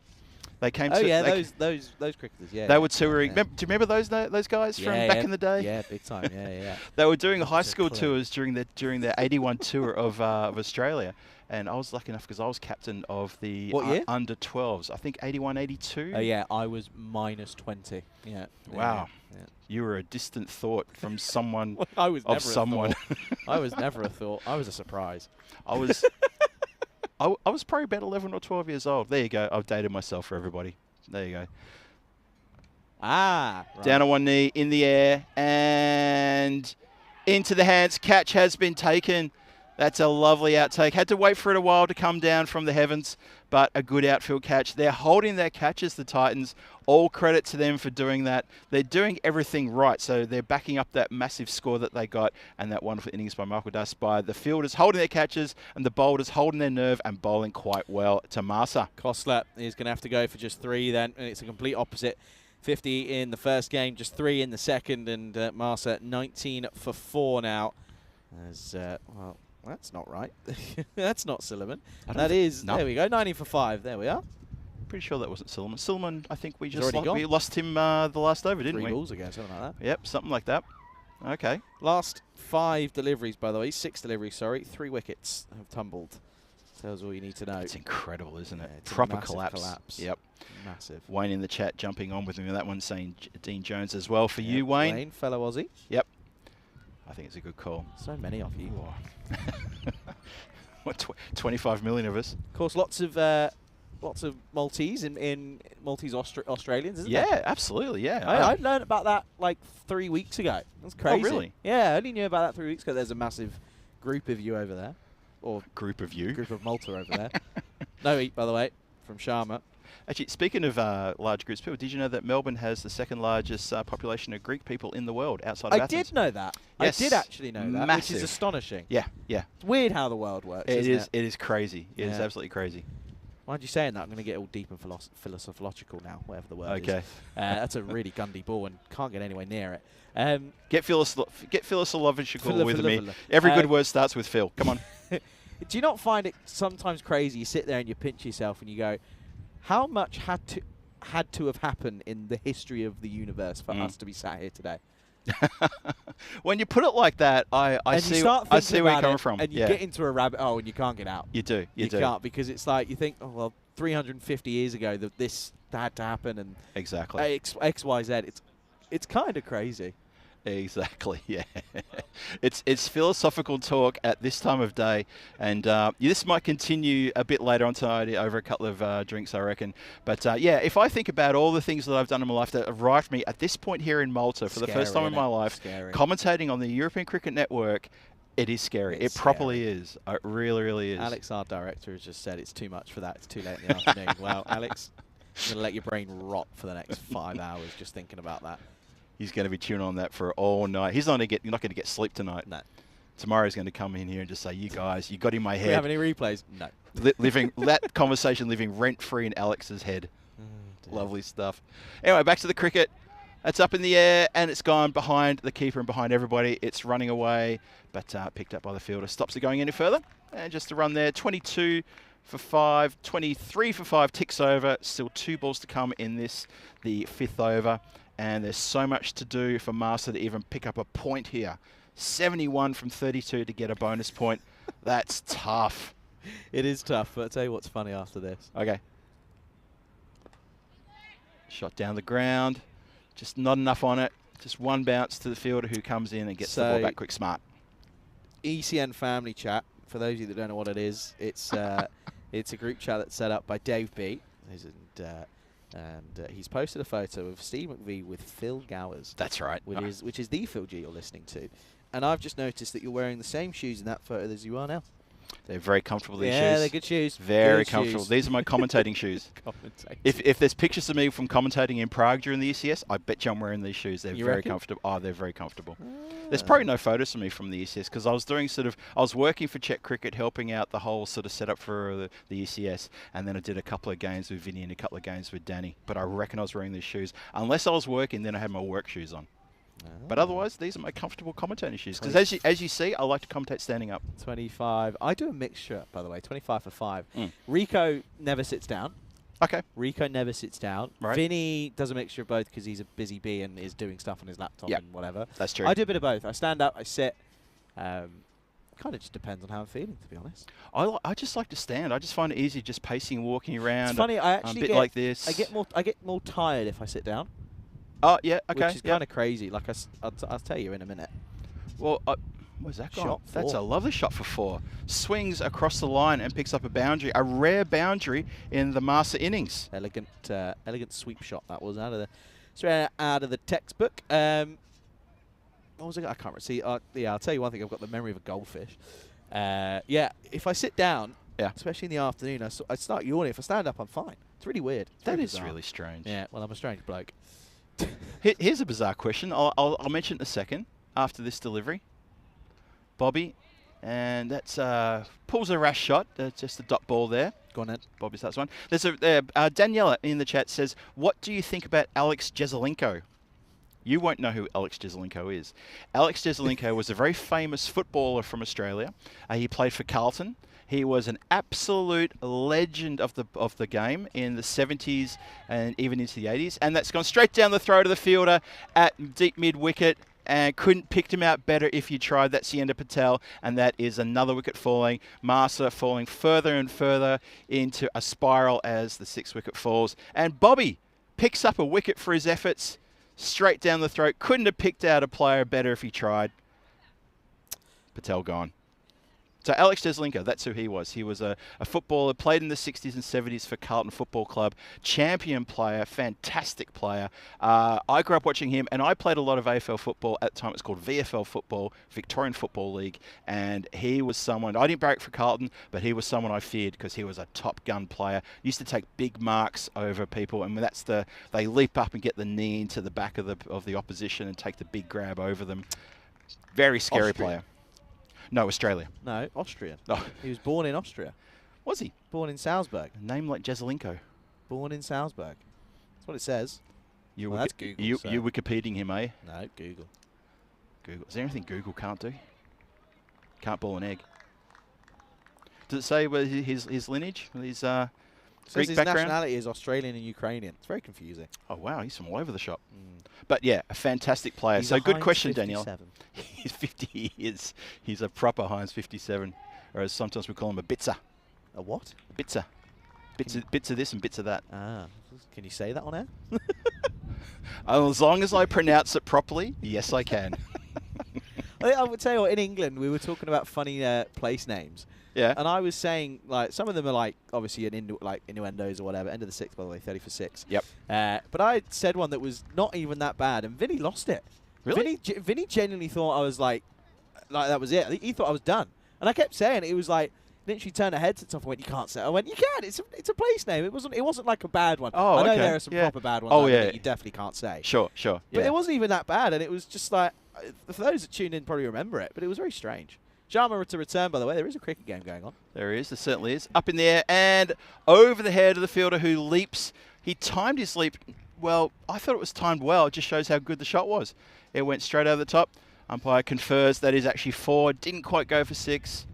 And a nice shot. So a little bit of resistance here by the lower middle order, and the tail sort of putting up a bit of a fight.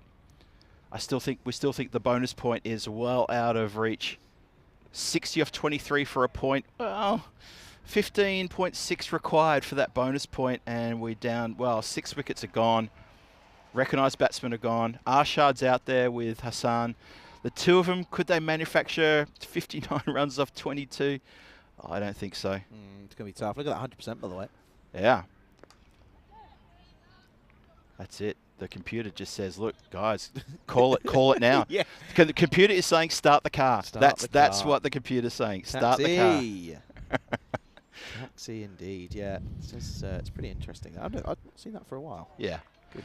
Have a look at the chat. Everybody's now alive with that Jezelenko you beauty comment. And Marnus has nailed it exactly as I remember it, which was McKay to the wing position on the members' side stand. Whoa, Jezelenko, you beauty. That is straight out of the text from the most famous commentary of Victorian rules football you'll ever hear.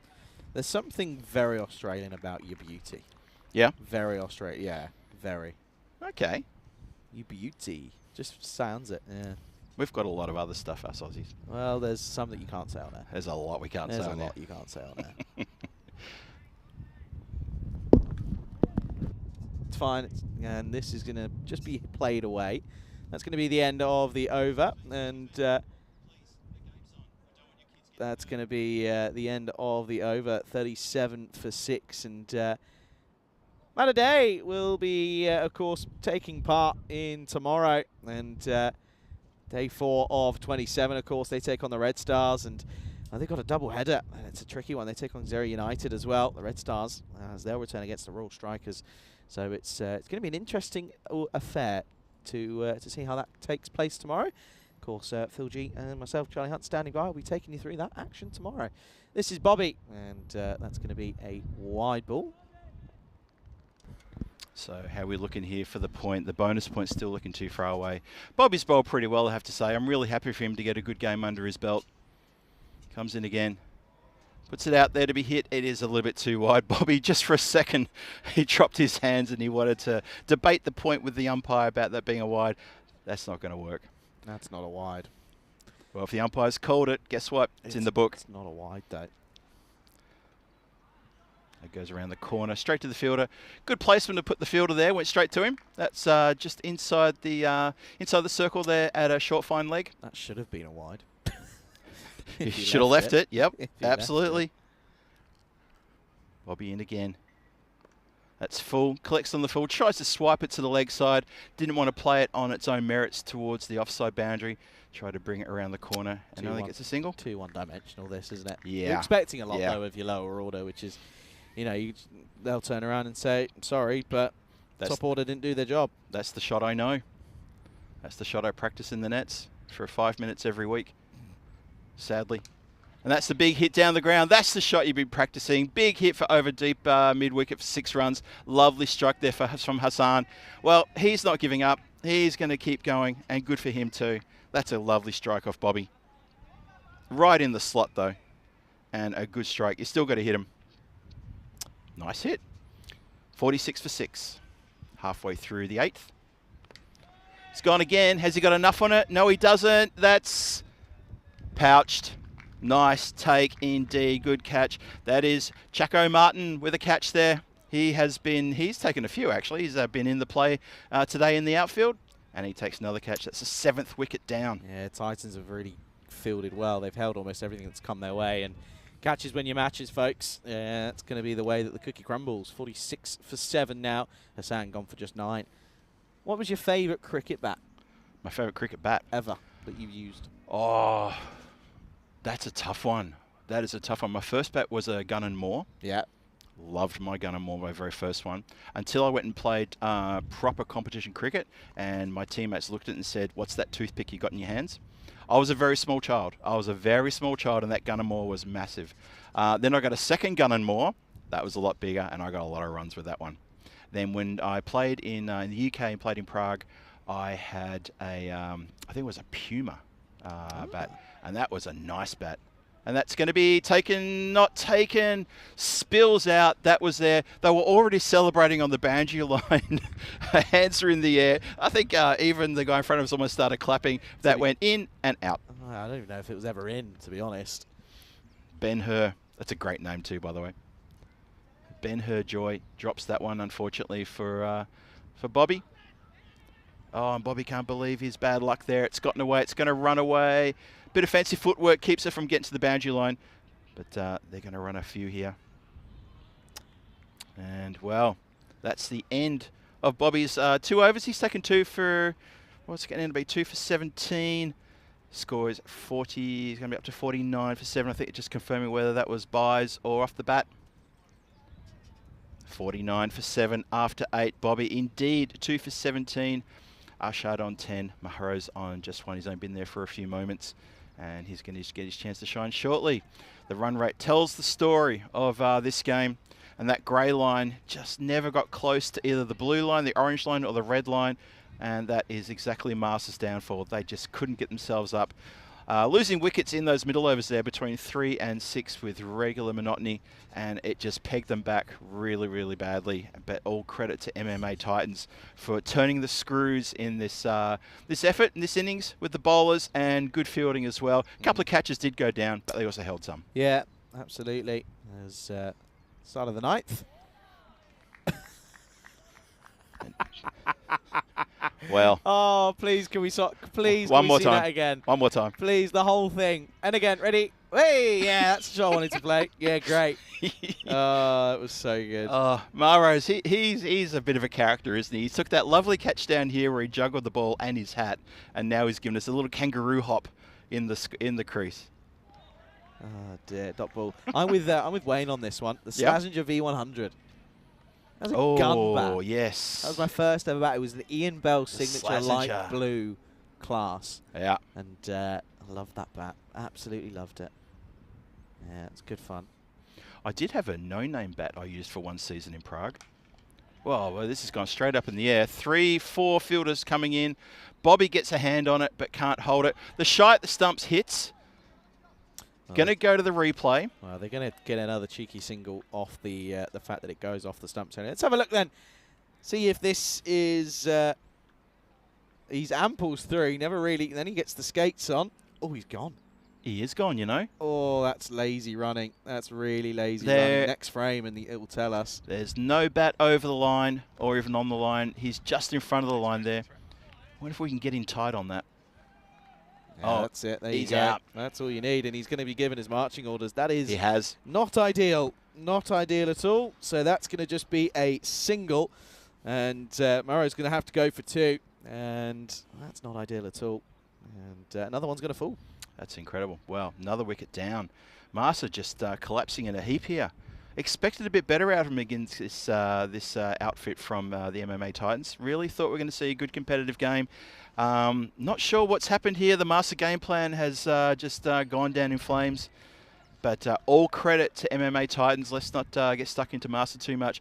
Let's give some credit to the Titans because they have played a great game. And they are on the cusp of chalking up their first victory here in this ECS. And they are going to be very ecstatic about that.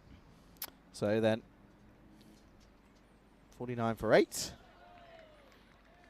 Just want to say one last thing about the cricket bats. You know, I never owned and I never used ever a grey Nichols. And when I was growing up, they were the most popular bat in the world. I had a grey Nichols. Never had one, never used one, never had a chance to try one. Didn't even borrow a friend's one. Just never did. Nothing intentional, just never happened. No, I used to have. I had. Swing and a miss. I scored some of my most runs with the Grey Nicks. Okay. It was Hmm.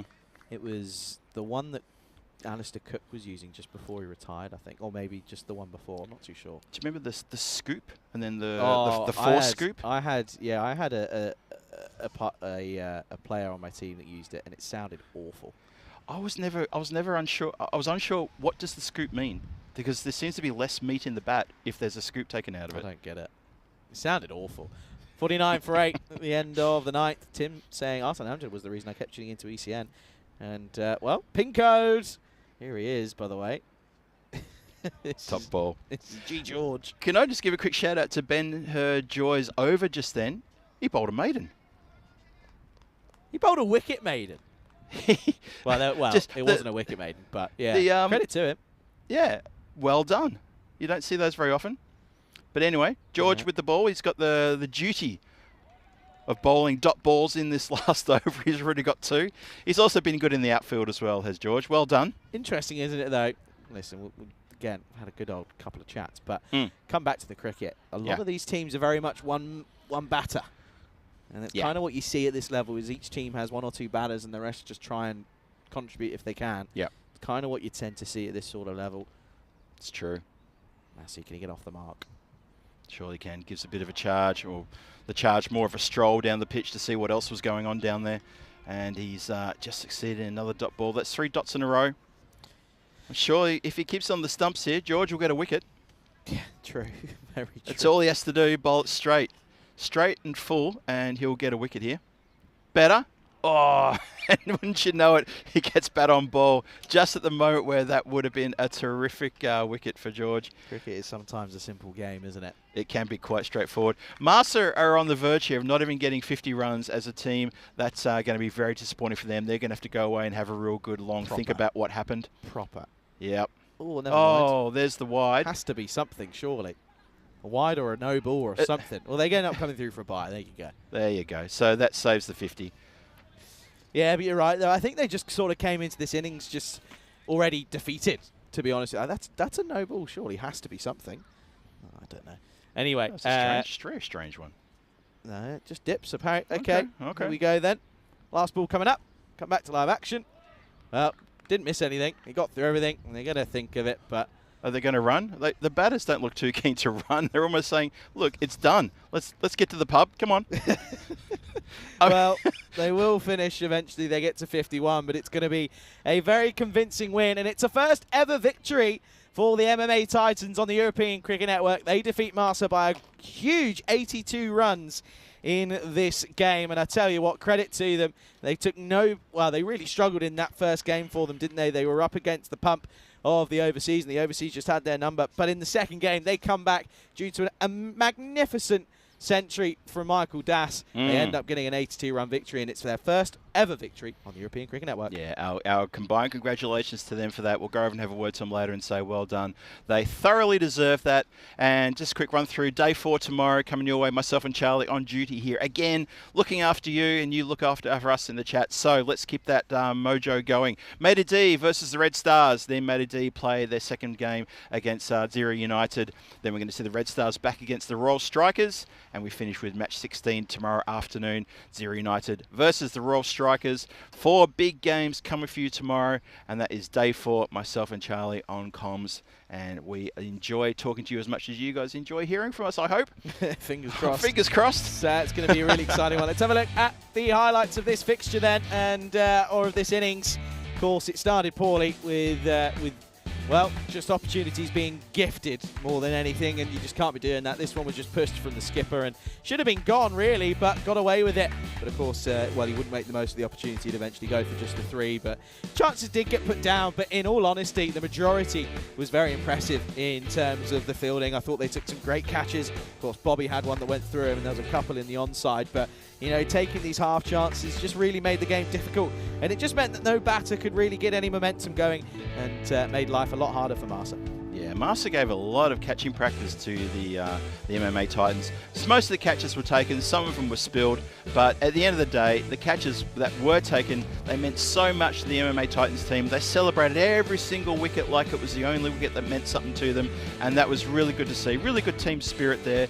Master, some of their middle order batsmen, they came in, they hit a couple of boundaries, then they hold out. It's just such low scores, and when we get to the batting card, you'll see exactly what we mean there. Just though no one was able to stand up, no two batters were able to form a meaningful partnership out there in the centre to try to force the issue.